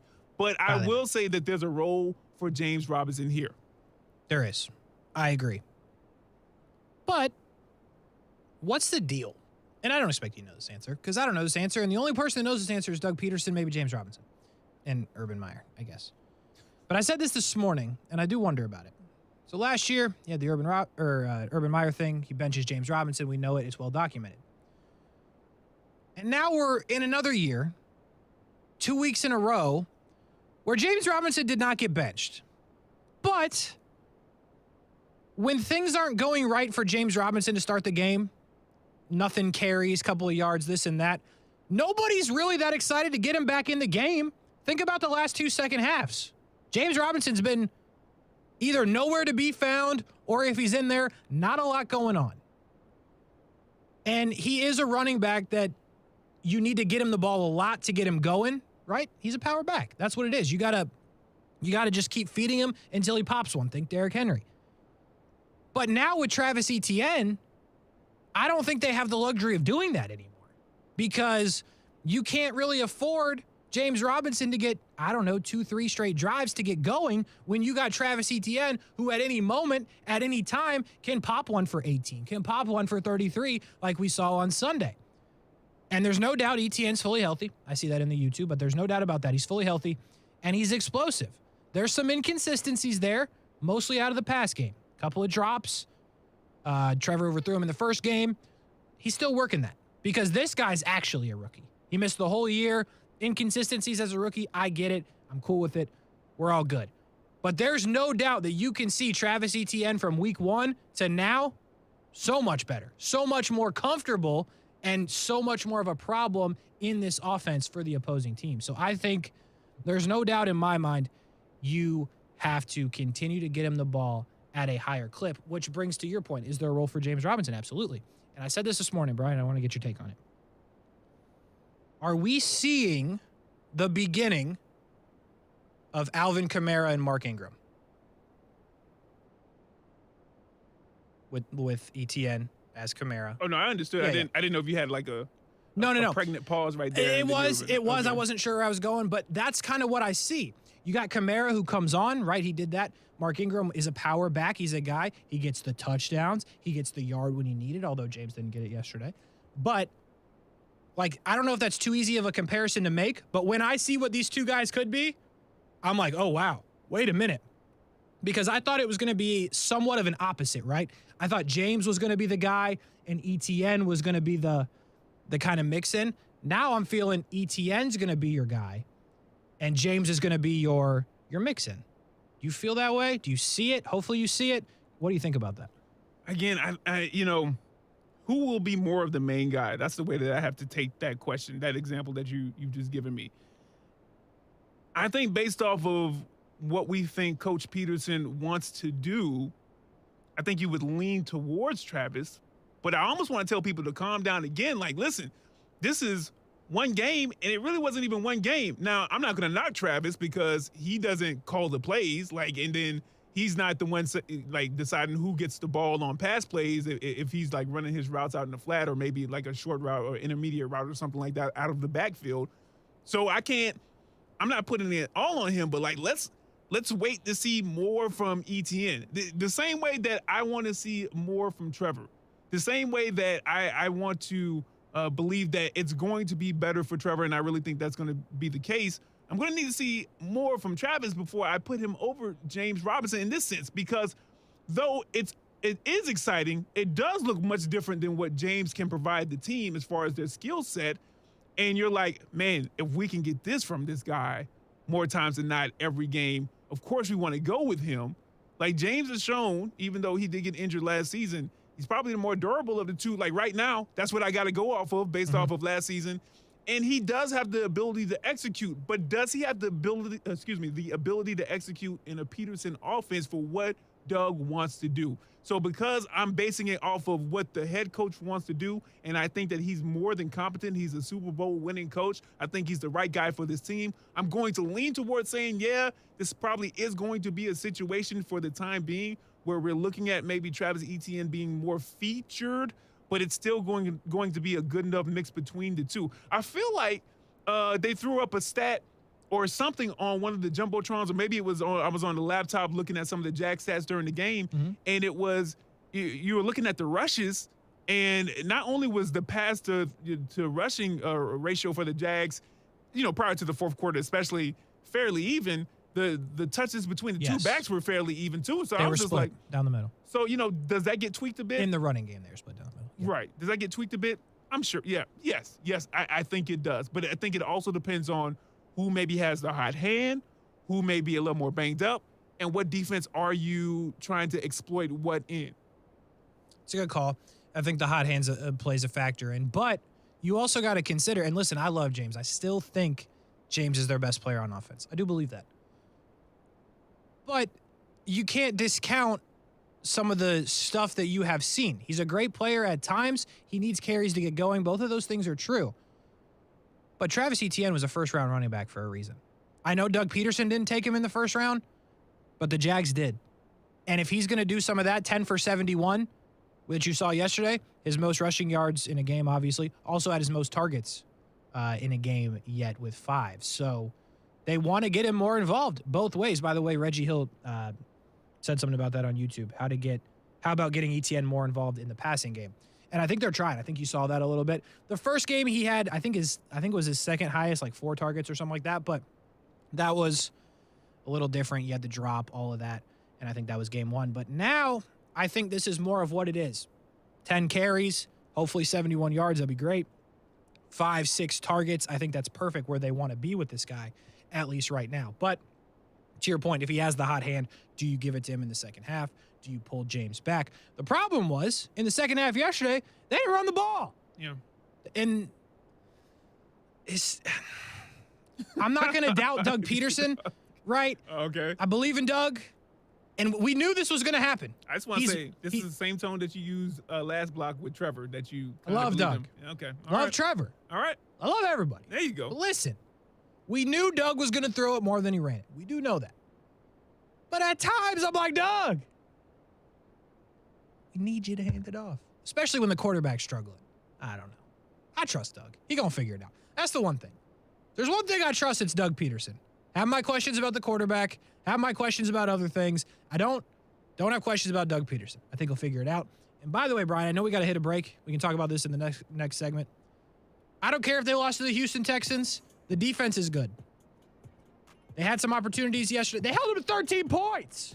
13! They should win that game. 13 points. The Texans are not good. But I have no questions about the defense, and I have no questions about Doug Pederson. There are some other interesting things. We will just have to find out what those are. The running backs are a mystery. They will continue to be. What will happen next week? Does ETN ride the momentum? We will have to see. James Robinson, I'm telling you, something to watch there. I'm with you. If it doesn't start rolling in the first quarter or the first half, it's like, we got something else that we'll go to. I feel like that's like 2 regimes in a row now. Why is it? I guess we'll have to just watch and see if it continues to be a trend going forward in the season. Let's talk about the defense a little bit before we hit the 7 o'clock hour, but we go all the way until 7:30 tonight. We got Monday Night Football coming up. We'll talk about that. Matt Rule fired. Whole bunch of things to talk about. Overreaction Monday. Brian Middleton, the broadcast on. Kasey Kurtz will be right back. It's Jay with Rhino Shield. In over 20 years of protecting stucco homes, we've never had a 40% off sale. So here it is. Call us now to save 40%. Go Rhino Shield. Never paint your house again. Rhino Shield. ESPN 690 is home for the Florida Sportsman Fishing Show hosted by Captain Rick Riles. Tune in every Saturday morning from 7 to 9 a.m. to find out what's biting now. Fishing so fresh, you can almost smell it. In Florida, it's not if the storms are coming, it's when the storms are coming. And that's why you need the chief. Jacksonville's chief meteorologist, Mike Burrish, with a proven track record of keeping local families safe. Rain, heat, hurricanes, flooding, tornadoes. We get it all. Just more reasons why you need the chief. Chief meteorologist Mike Burrish, backed by the First Alert Weather Team. Only on CBS 47 and Fox 30 Action News Jax. Do you make a purchase just because it's cheap? Never, right? So why would you ever purchase a do-it-yourself security system just because it's cheap? Right now, some companies say you can buy a refurbished one for a whopping $206. Refurbished means the last family found it unacceptable, and now they want to pawn it off on you. And that's more upfront money than SafeTouch security charges for their Advantage package, which includes a two-way communicator. And the SafeTouch system includes free installation by SafeTouch professionals. After all, you're the least experienced security installer you know, right? SafeTouch gives you 24/7 UL-approved monitoring in their very own central station right here where you live. So the do-it-yourself system has cheap, non-professional equipment, comes with no Florida license, and wholesale who-knows monitoring. SafeTouch Security comes with the finest equipment available, certified installers, and monitoring right here in Florida, with a lifetime warranty on parts and labor. Call 888-723-8682 or visit safetouch.com today. State license number EF0000233. Wendy's new French toast sticks are so delicious, some are saying that they're better than their mom's breakfast. Excuse me. Did you just say Wendy's new French toast sticks are better than my breakfast? Mom, is that you? Answer the question. I said some people are saying that because they're so crispy on the outside and fluffy on the inside and perfect in every way. Uh-huh. And what do you think? I think it's time to tell people to choose wisely. Choose Wendy's new sweet and crispy home-style French toast sticks. That's still not an answer. At participating U.S. Wendy's during breakfast hours. Now you see it, now you don't. It's the Ghost Your Payments event going on now at Arlington Toyota Pre-Owned. That's no payments until 2023 on your pre-owned purchase. Arlington will even waive your last 6 lease or loan payments. Poof, they're gone. Got a trade? Arlington will pay up to MSRP for your trade. What are you waiting for? Shop the Ghost Your Payments event before this sale disappears. In person, 10939 Atlantic Boulevard and online at arlingtontoyota.com today. Visit arlingtontoyota.com/October for full details.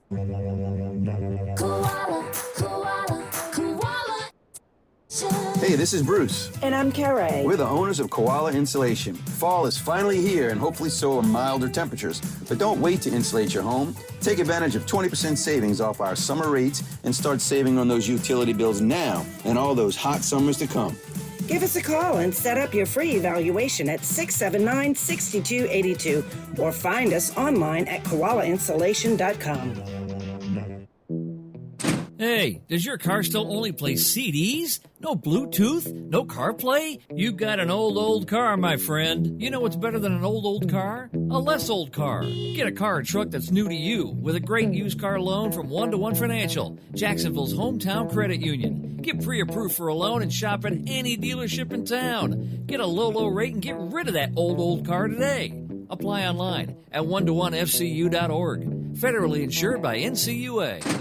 Forever Vets Pet Resort at Durban is officially open. Whether you're looking to board your pet during a vacation or looking for a place for them to play during the day, look no further. Forever Vets Pet Resort has officially opened its doors. With roomy, climate-controlled indoor play areas for big and small dogs, shaded outdoor play areas with a splash zone, and private cat condos including access to a cat tree-filled oasis, your pet will feel right at home. Forever Vets Pet Resort will provide a comfortable place for your pets while you're away and ensure your four-legged friend is safe and happy during their stay. Take advantage of a free day of play to all new clients. And if you purchase one night of boarding, you'll receive half off your next night. Want to learn more? Give us a call or go to forevervets.com. You can also stop by for a free facility tour. We're open 7 days a week with extended hours for your convenience. Forever Vets Pet Resort at Durban is now open for reservations.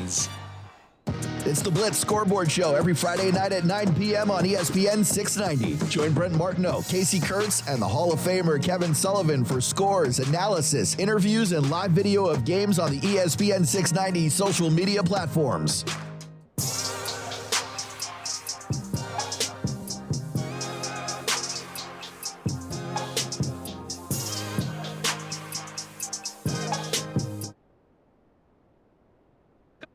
Go. And this is why I'm not the quarterback of the Jacksonville Jaguars, because my clock management is very poor. I teased that we were going to talk about the defense. We've only got a minute and a half now in this segment. So I'll talk about the highlight of the defense, which is really a low light, but is the play everybody wants to talk about.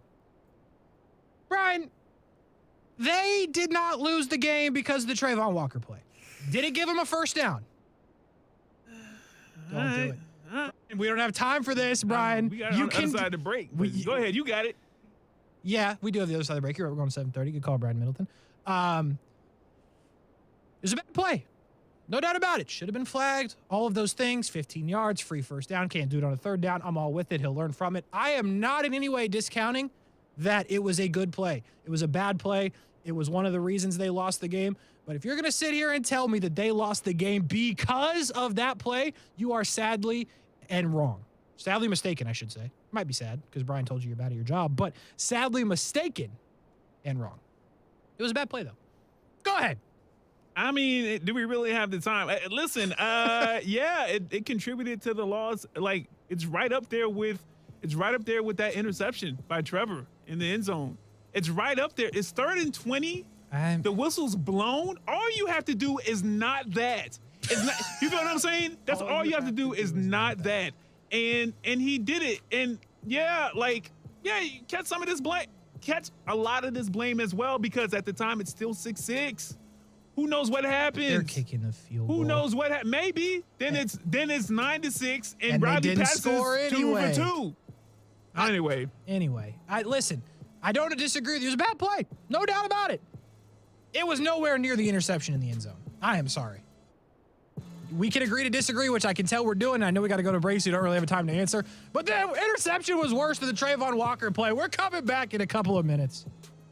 Victim of a slip and fall? It takes one phone call to take back control of your life. Anajar and Levine will fight to get you the compensation you deserve. Call me, Mark Anajar, for a free consultation. 1-800-747-FREE. That's 1-800-747-3733. Main office, Jacksonville. Do you make a purchase just because it's cheap? Never, right? So why would you ever purchase a do-it-yourself security system just because it's cheap? Right now, some companies say you can buy a refurbished one for a whopping $206. Refurbished means the last family found it unacceptable, and now they want to pawn it off on you. And that's more upfront money than SafeTouch security charges for their Advantage package, which includes a two-way communicator. And the SafeTouch system includes free installation by SafeTouch professionals. After all, you're the least experienced security installer you know, right? SafeTouch gives you 24/7 UL-approved monitoring in their very own central station right here where you live. So the do-it-yourself system has cheap, non-professional equipment, comes with no Florida license, and wholesale who-knows monitoring. SafeTouch Security comes with the finest equipment available, certified installers, and monitoring right here in Florida, with a lifetime warranty on parts and labor. Call 888-723-8682 or visit safetouch.com today. State license number EF0000233.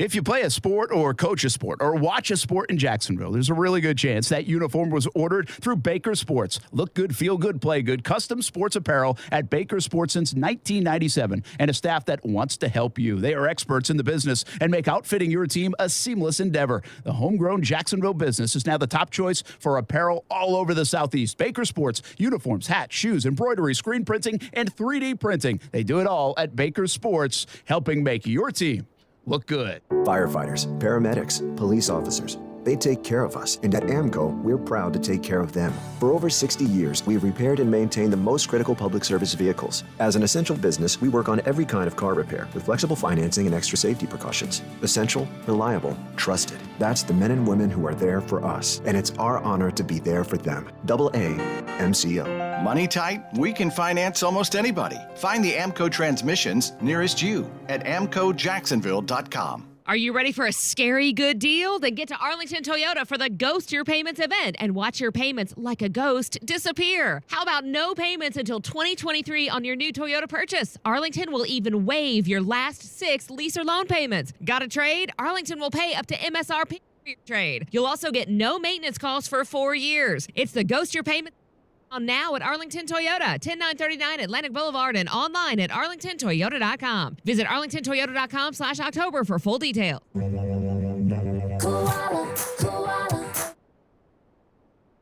Hey, this is Bruce. And I'm Carrie. We're the owners of Koala Insulation. Fall is finally here, and hopefully so are milder temperatures. But don't wait to insulate your home. Take advantage of 20% savings off our summer rates and start saving on those utility bills now and all those hot summers to come. Give us a call and set up your free evaluation at 679-6282 or find us online at koalainsulation.com. You're invited to shop at the White Harvest Farms and Farmers Market every Saturday from 10 a.m. to 2 p.m. It's a market of fresh and affordable farm-to-table produce that comes from a 10.5-acre urban located at 4850 Moncrief Road. There's volunteering, classes, and farming demonstrations. Also, if you're interested in becoming a vendor or volunteer, call 904-354-4162 or visit the White Harvest Farms Eventbrite page. White Harvest Farms wants to be your favorite produce market. This initiative... Broadcasting live from the Anajar and Levine studios. Anajar and Levine Accident Attorneys. Call 1-800-747-FREE. That's 1-800-747-3733. WOKB Jacksonville. Listen live everywhere you go on ESPN690.com. ESPN690, a Cox Media Group station. This is SportsCenter. I'm Steve Lennox. Raiders and Chiefs close out Week 5 of the NFL regular season tonight from Arrowhead Stadium. Chiefs have won 6 straight home games on Monday Night Football, facing the Raiders on Monday night for the first time since 2003. Patrick Mahomes, 22-3 career against division opponents, 7-1 against the Raiders. Kickoff from Kansas City in a little over an hour on ESPN TV. After starting the season at 1-4, Carolina Panthers firing head coach Matt Rule today. Panthers 11-27 over 2+ seasons under Rule. Greeny, Mike Greenberg with reaction to the firing. That is not a surprise to me. I actually wondered whether Matt Rule would get fired this week or not. The team's awful. They're lifeless. They're totally uninteresting. 11-27 in his 3 years. He leaves Carolina with 4 years left on a 7-year contract. So he did him 2 favors. 1, he can go get the highest profile college job he wants. And 2, he walks away with a whole lot of money. Greeny, Mike Greenberg today on ESPN Radio. Steve Wilkes will take over on an interim basis. Panthers on the road against the Rams this Sunday. 49ers confirming quarterback Emmanuel Mosley out for the rest of the season. He suffered a torn ACL on his left knee in Sunday's victory against Carolina. Head coach Kyle Shanahan also told the media today Nick Bosa right now more day-to-day with a groin strain. Braves open up their National League Division Series at home against the Phillies on Tuesday. Braves announcing today that they have agreed on a 6-year, $75 million contract extension with pitcher Spencer Strider. 23-year-old, 11 wins, 5 losses, 2.67 ERA during the regular season that covered 30 games, including 21 starts.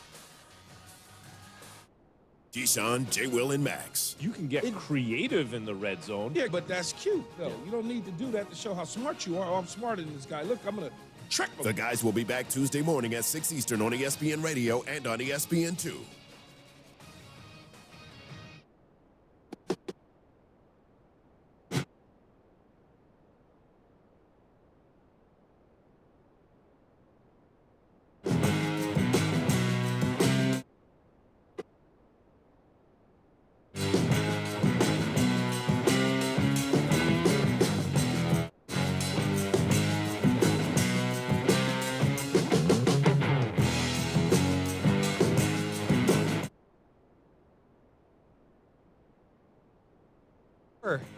Overtime with Kurtz and Middleton on the airwaves after 7 p.m.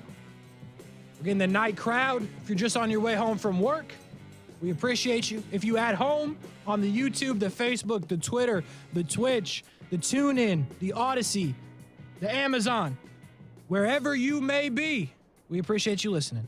On a Monday, Overreaction Monday, there's been a bit of overreaction from Brian Middleton. For me, I've been right on par with reaction. Wouldn't call it over.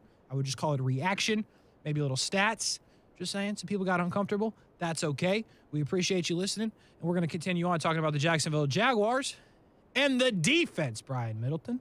13 points should be enough to win you a football game, especially against the Houston Texans. It was not enough. But, Brian, I come out of the game, and I'm like, you know what? This defense is still pretty good.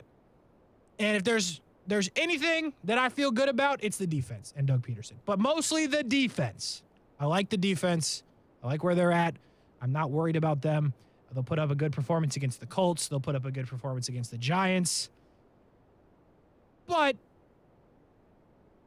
maybe score on defense, because that might be the way you have to win some of these games. You still like this defense, right? No, absolutely. I think that they had a pretty good showing in a defensive struggle of a game. One of these teams you would think, just by the way that the NFL game goes, is bound to break something eventually in order to give their team the win on the offensive side of the ball. And it swung the Texans' way. But the defense, I'm still cheering, leading the bandwagon on that. Going into the season, thought it was going to be a top 7 defense. Saw them play after the Commanders game and still felt that way. Then the Colts game, and I was like, top 5.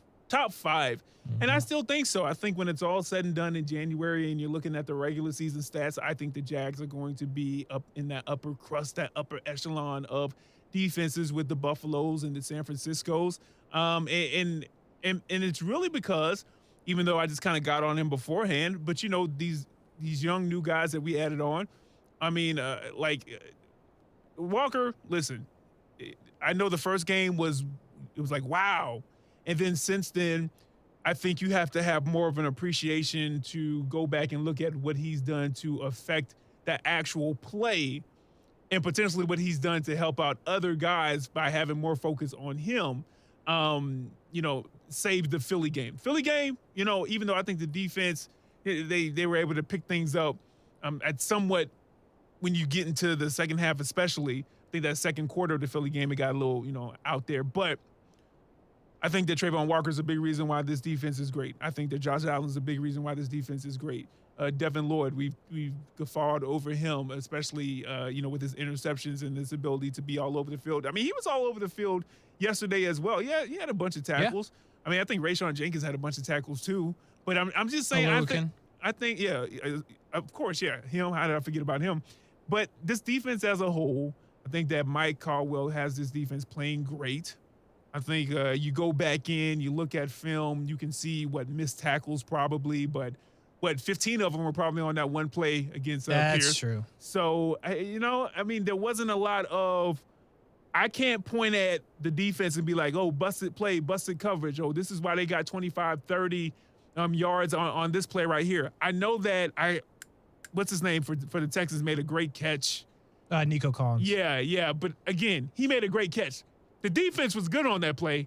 You just got to give that one to Collins on that one, in my opinion. Yeah. So I'm excited about this defense still, and I think that it's easier for the defense if you're talking about a regime change. This is not an excuse for the offense, but I just think this is the way that it goes right now. Even with all the passing that goes on in the league right now, all the rules against the defense to make the scoring higher, see what happened against the Buccaneers and the Falcons yesterday. I think that it's easier to assimilate to a defense if you have a change there as opposed to it is to an offense. And I think that the defense assimilating to what Caldwell wants to do and what Doug Pederson wants them to do on that side of the ball, it's coming together faster. And you have very talented people who are executing on that side of the ball as well. So if you're going to take anything away from this, Jags fans, even if you're a little iffy on the QB, a little iffy on the play calling, a little iffy on the offense, know that you have a defense that can normally keep you in games. And that's something that you're going to need because you're not always going to just be clicking on offense. And most people know that. Yeah, no doubt. And I think just looking at yesterday, 13 points, really good. 248 total yards for the Texans. A lot for the Texans, but at the same time, 248 is not a number that I'm concerned about, especially coming off of you held the Chargers to 312. It's a lot of yards, but at the same time, didn't let them score, and that's what's important here. So, yeah, not worried about the defense at all. Nico Collins made a great play. Dameon Pierce made a great play. Very few great plays made, but a couple were made. They lose the football game. They get unlucky, which also makes me wonder about the Trayvon Walker play a little bit, by the way. He was obviously in the moment playing football. I'm with it. But you think part of it's come on now. Somebody got to score. We out here holding them to, at the time, 6 points. You know what I mean? Coming off back-to-back weeks where their offensive frustration coming from Georgia, who they didn't really have a problem scoring last year. I don't know if you knew that, Brian Middleton. But, I wonder if there was some of that. A little bit of frustration from the young guy. Well, that's what popped into my head initially. Same. After I looked at him ragdoll, another grown man. Oh, yeah, really threw him down. And I was just like, oh, holy smokes, man. How much do you bench? Mr. Walker, sir. I figured there can come a time where I think that you're frustrated, and that's natural. You can't do it. So it's not me jumping on him because, hey, man, this is a bonehead play. Even though it feels like a bonehead play, it probably was just human emotion. That's what makes him great on defense. That's what makes most defenders great. I'm not saying that they're not smart and cerebral and have to think things through, but that raw emotion to be able to sum it up, not know what's coming at you each and every play and just go head on and, try to blow up whatever or stop whatever. That's what makes you good, that emotion. So I'm not going to tell him to squash that, but maybe just, kind of temper it when you hear the whistle blow and, everybody stops. And, if he would have stopped in the twirl, I think there's no flag. But anyway, Kasey, this defense is going to be just fine. I agree with that. And going to Indianapolis next week, we'll see how that plays out. Jonathan Taylor did not play last week. If you didn't know, something to monitor. Also, Naheem Himes, running back number 2 for the Colts, left that game very early on Thursday night. So will they be at full strength at running back? Yet to be seen. It's only Monday, but missing a few guys again. They played on Thursday, so you got a long week for Jonathan Taylor to come back. But we will see how that plays out. I wonder also about this, Brian Middleton. If they were missing Foley Fatukasi more than maybe we realized, we gave it some credit, right? He's a run stuffer. They brought him in to stop the run. He was out of the game, and Dameon Pierce, he made some plays, one splash run, not a lot of other big runs outside of that. But I do wonder now, Foley Fatukasi, he's out. We don't know the status for the Colts game. I wonder if he was playing a bigger role than maybe we had realized. I think it's easy to be Fatukasi's, stuffing the run. When they played Jonathan Taylor, whatever, we said it. And now that they were missing him, we're like, oh, maybe they really need him out there. Yeah, I think that's fair. Again, whenever we start looking at some of the best players on teams, right? I think a lot of times people can fall in love with statistics, whether it be total tackles, even assists, sacks, passes defended, or, interceptions, forced fumbles, things of that nature, right? Things you can put a numeric value on. Yes. But when you start breaking down tape, and this is some fascinating stuff for people who are nerds about the game, like myself, and even like Kasey when it comes to football, and I'm sure baseball, you could tell me all types of stuff. Especially quarterback stats from other former number 1 overall There you picks. go, A++, Kasey. When you go back and look at the tape and see, okay, this is what they were trying to do. This is how this goes. When I really had that appreciation for a sport that I wasn't even really a fan of, but I kind of just grew to kind of look at. Hockey. No, it wasn't hockey. It was actually soccer. When I was doing the ESPN Sports Center updates for ESPN Orlando. Orlando City headed to the MLS playoffs, baby. Let's go. Anyway, continue I used to have to start watching the games, because they would be playing, and I can't actually record what happened until, I see what happened. Yeah. And it wasn't just people running up and down the field. There's strategy in soccer. Believe it or not, there's a bit of strategy. There is. And I was like, this is very this is interesting. Same thing with football. If you go back and break the tape down, or you're just looking at, okay, he wanted to take on 2 guys because it was a stunt and you wanted to free up your other guy. He wanted to be the main focus over here and shut down this side of the field so that the offense had to go this way, but we got 8 guys over here that's going to shut that down. So there's so much that people bring to a team, to a side of the ball that may not have a numeric value, but is uber valuable. And I think that's the case right here. I think it's a good call, and hopefully they can get him back sooner rather than later. By the way, Orlando City, 2-1 win over Columbus on decision day. Okay, headed to the playoffs for Orlando City. That's what we talking about, soccer. There you go. America's 9th favorite sport. Anyway, not important. But the world's. The world's favorite sport, no doubt about it. By the way, Christian Pulisic, goal for Chelsea. He's back. Okay. Anyway, we'll move on. By the way, you're getting some love in the chat for being a soccer expert. We appreciate you, Brian Middleton, doing that. Young Earth in the building. Extra work. Hey, let's talk about one more thing with the Jags before we go to break and then get you set for Monday Night Football. Where's Christian Kirk? Yeah, we haven't talked about the receivers at all, did we? Yeah, and like they weren't good in Philadelphia, but there was, some other problems. And now, here we are again. Christian Kirk, missing in action. Zay Jones, a drop. Marvin Jones was good. He was. Evan Ingram was good. He's a tight end, though. Dan Arnold made a play, and then he dropped one. Are we worried about Christian Kirk? I mean, 2 good games. A couple of not so good. Like, I just chalk it up to they're not in sync right now. But at the same time, Christian Kirk goes from like 10 catches to 1. That can't happen. We got to find a middle ground. You know what I'm saying? Can't be that low of production. I understand he's not going to catch 11 balls a game, whatever. Can't be 1 for 9. Can't be that. Yeah. Especially for what you're paying him. And I think that's where you go with it. The amount of money that he is making, that was the knock when people were like, why are you paying Christian Kirk this amount of money? And to his credit, even though he was, he only played in a little bit of the preseason. Yeah. When we got into the regular season, he's showing you. And granted, we're only 5 games in, so I'm still going to lean towards he's showing you why he's getting paid this much money. But yesterday, the last 2 games, it's been not good. It's been iffy. And you're looked at as the number 1 receiver on this team. So there's a bit of responsibility with that.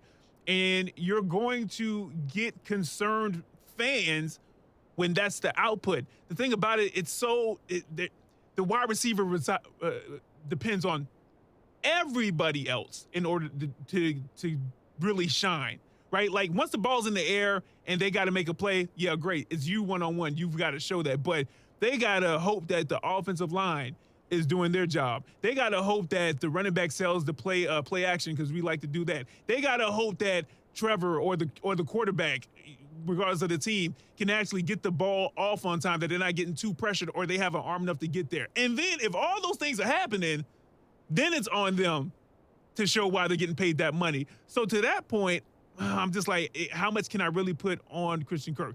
But if there are a lot of drops concerned, if he's not getting open, those are the kind of things that would be concerning to me as far as a number 1 receiver or Christian Kirk.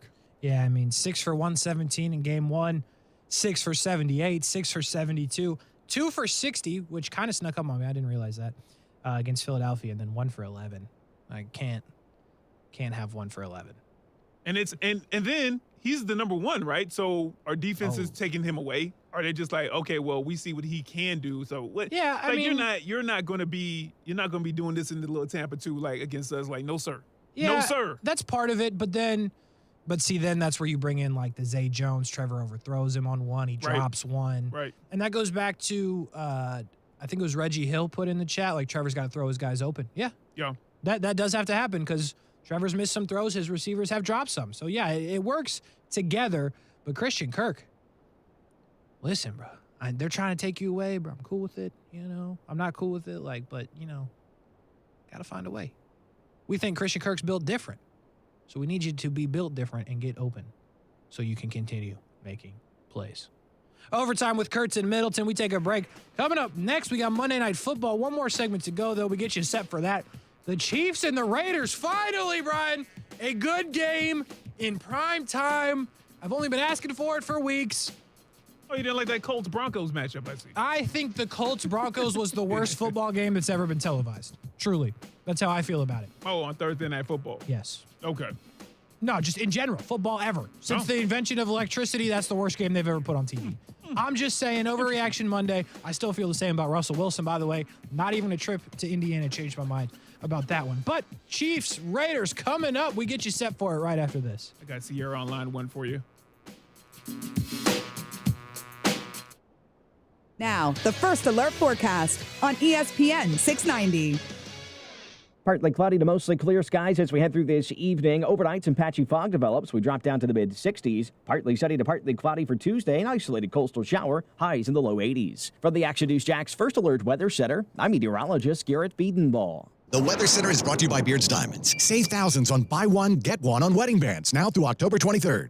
It's peak season at Fanatics, and we are hiring. Come work for a great local company you already love. Starting pay is $16 per hour. All Fanatics new hires start with 20 hours of unpaid time off, a 40% employee discount, and can contribute to their 401k. Based on company needs, new hires have a chance to be permanent employees with more benefits after peak season. All you have to do to apply is text FAN to 89743. That's FAN to 89743. Did you write that down? Apply by texting FAN to 89743. Fanatics is an equal opportunity employer.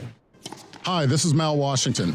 The Malavia Washington Youth Foundation provides after-school and summer programs for youth in Jacksonville's urban core. Learn more about the foundation at malwashington.com.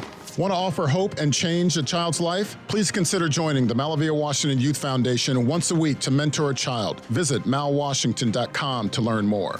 Want to change a life but don't have time to volunteer? Consider sponsoring a child today. It's your serve. Visit malwashington.com to learn more.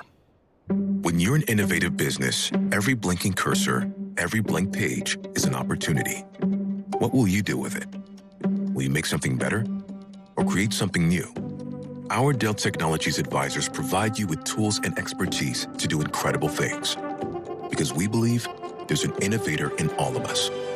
For advice on smart PCs powered by Intel V Pro that's built for business, call a Dell Technologies advisor at 877-ASK-DELL. Highlighting female entrepreneurs. Sponsored by Indeed. Entrepreneur Bobby Brown has been a power player in the cosmetic industry for over 3 decades. The secret to her success? Eliminating the F word from her vocabulary. I don't believe in failure because I think sometimes the universe tells you to do something different. Like I've done things that haven't worked, and you know what? So I do something different. If you need to hire, you need Indeed. Because Indeed's all-in-one hiring solution helps you attract, interview, and hire candidates all from one place. Visit Indeed.com/credits. If you're the victim of a car crash, never rush to settle with the insurance companies and never settle for just any attorney. Demand Anajar and Levine. Call 1-800-747-FREE for a free consultation and take back control of your life. Main office, Jacksonville. Ready to hit the road this fall? Maybe a trip to the mountains or over the river to Grandma's? Then listen up, because you need to rent a Toyota from Arlington Toyota. If you've tried to rent lately, then you know rental companies are short on inventory, but not our friends over at Arlington Toyota Rent-A-Car. Arlington has 2022 and 2023 models in stock and ready to rent at a great price. Plus, renting a Toyota is the best way to try it before you buy it. Go to arlingtontoyota.com, reserve your rental, and discover just how good Toyota Rent-A-Car can be. For survivors of domestic violence in Duval and Baker counties, Hubbard House provides free, confidential emergency shelter and services.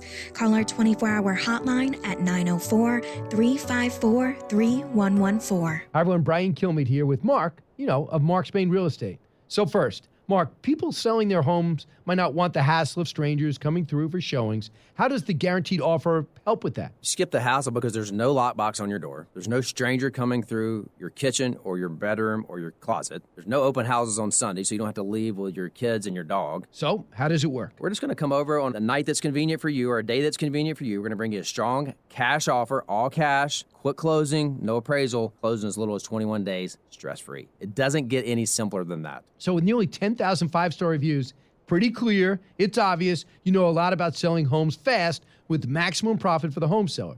Find out what the guaranteed offer would be on your home. No obligation. Call 855-299-SOLD or go to markspain.com to get a guaranteed offer on your home today. That's markspain.com and start packing.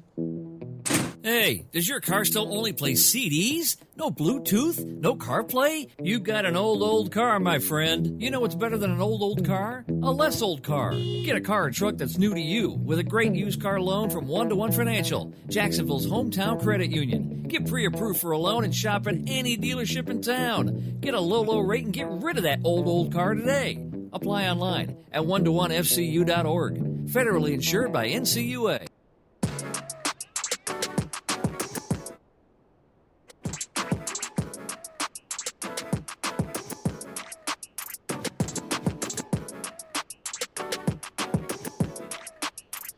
Power half hour almost in the books. Overtime with Kurtz and Middleton. The broadcast dawn, and I mean it truly. Brian Middleton, the GOAT on the ones and twos. Kasey Kurtz with you as well. I always wonder, like, people that are listening, is it obvious that I'm calling you the broadcast dawn and not myself? Because sometimes when I say it, I'm like, does it sound like to the listener that I'm not?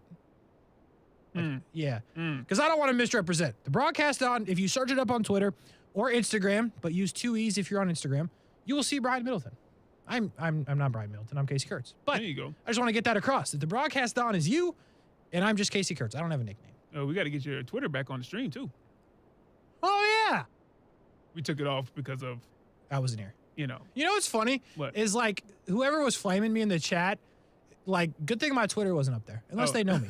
You know? Because then I'd be getting it in my DMs, too. Which, by the way, feel free. I don't check my DMs a lot. But when I do, I'll get to you and I'll reply. Anyway, not important. Chiefs, Raiders. Can you believe the Raiders are 1-3? Yes, I can. Like, before the season, there's no chance you thought the Raiders were going to be this bad. No, then... No, that's what I'm saying. Like, if you would have told me, whatever, August, whatever, that they would be 1-3 at this point, I'd be like, no. No, they won't. Yeah, wake up. You know what I mean? And all they beat's Denver, who also stinks. Like, that's a weird thing. But anyway, do you give the Raiders a chance tonight? Yeah. In Arrowhead against the Chiefs, who, by the way, are 3-1 and look as good as ever. Yeah, absolutely. I mean, you know, I think the Chiefs are the best team in the league right now, even though our power rankings tomorrow may not show that, or maybe they will. I don't know. But it's called a tease in the business, folks. Come back tomorrow for Power Rankings Tuesday at 6 p.m. Absolutely. But, you know, hey, Raiders have a chance. I think that they have a good team. And they've had some unfortunate games. I'm thinking back to the Cardinals game, especially. Yeah, that was bad. Where it's just like, this might have been the best 0-3 team that I've seen in a while. At least talent-wise. Yeah. Like, I don't know about the coach. Okay. I'll buy it. But like Devontae Adams, Renfro, Darren Waller, Josh Jacobs, Derek Carr, like they are way too talented to be 1-3. Yeah. And to your point. But part of that is like, I mean, Derek Carr didn't give up the comeback. He don't play defense. Last time I checked, Derek Carr plays offense. And I think that's been the question. Like, the one thing about the Raiders is the secondary has always been sus. Like, even before the season. But I think we were like, well, at least I was like, you know, the pass rush, they'll get there. It'll be fine. All things will be good. Not exactly the case. You got Max Crosby. He got 4 of them, as you expected. You know they paid Chandler Jones a ton of money? No. He got no sacks. No. Isn't that a wild thing? Hey. It's a disaster. He said he showed up for work, though. Chandler Jones. Trying hard. All the money. 0 sacks. Come on, bro. It's a disaster. Anyway, on the Chiefs side things. You know, Kasey, I know we're talking Thursday Night Football and we only have a few minutes left. I wish we could have gotten your reaction in real time about the Draymond Green situation. I know that the totally hard transition, a hard cut I just did right there. I wish we could have done that, Kasey Kurtz, because I feel like Draymond's your spirit animal. And you may have co-signed it. But anyway, back to Thursday Night Football. We'll do that tomorrow, by the way. We'll talk some Draymond tomorrow. Anyway, the Chiefs, as good as ever. No Tyreek Hill, no problem. We got Juju. And we got Clyde Edwards-Helaire, who is feasting. We got Travis Kelce. Chiefs, you know, just casually. You think they're still best team in the AFC at the bare minimum? Yeah, I mean, listen, the AFC West is not as good as we thought. Not as good as we thought. Apparently, the NFC East is what the AFC West was supposed to be. Yeah. So, you know, what kind of alternate universe we're living in right now, Kasey. But, yeah, I think Kansas City is that deal. We'll see, though. Maybe Las Vegas comes out and is like, nope, we're about to, run off 14 in a row. And we're going to start with the best team allegedly in the AFC right now, which is the Kansas City Chiefs in Arrowhead. That's true. We'll have to see. And you can listen right here in just about 3 minutes time to the game. You picking the Chiefs? I'm picking the Chiefs. Yeah. We've been bad at this, though. Have you noticed that? Like, if you go back and listen, we're always wrong. At least most of the time. But I'm going to pick the Chiefs as well. It might be the kiss of death, but I'm also picking the Chiefs to win this game that you can hear on ESPN690, the Raiders and the Chiefs. Real quick, Brian, we didn't get into it much. Matt Rule, fired by your Carolina Panthers. How you feel about that? I will never cheer for someone else's, downfall, but I will say it was time. Is it a downfall if he's getting paid $40 million to not coach? Well, it can be a bit embarrassing getting fired when you were a hot commodity and like, oh, this is the guy right here. So yeah. I mean, I think the $40 million makes up for it. It softens it up. Anyway, we'll see what the Panthers do. Carolina Panthers fan Brian Middleton said, you know what? Jaguars fan. It was time. Oh, and Jaguars. Secondary Carolina Panthers fan. Oh, more on that tomorrow because we are out of time. Brian Middleton, the changing of the guard. Anyway, for Brian Middleton, the broadcast on, I'm Kasey Kurtz. Enjoy the football coming up next. I want to eat a spicy chicken in my Tesla. Is it too much to ask?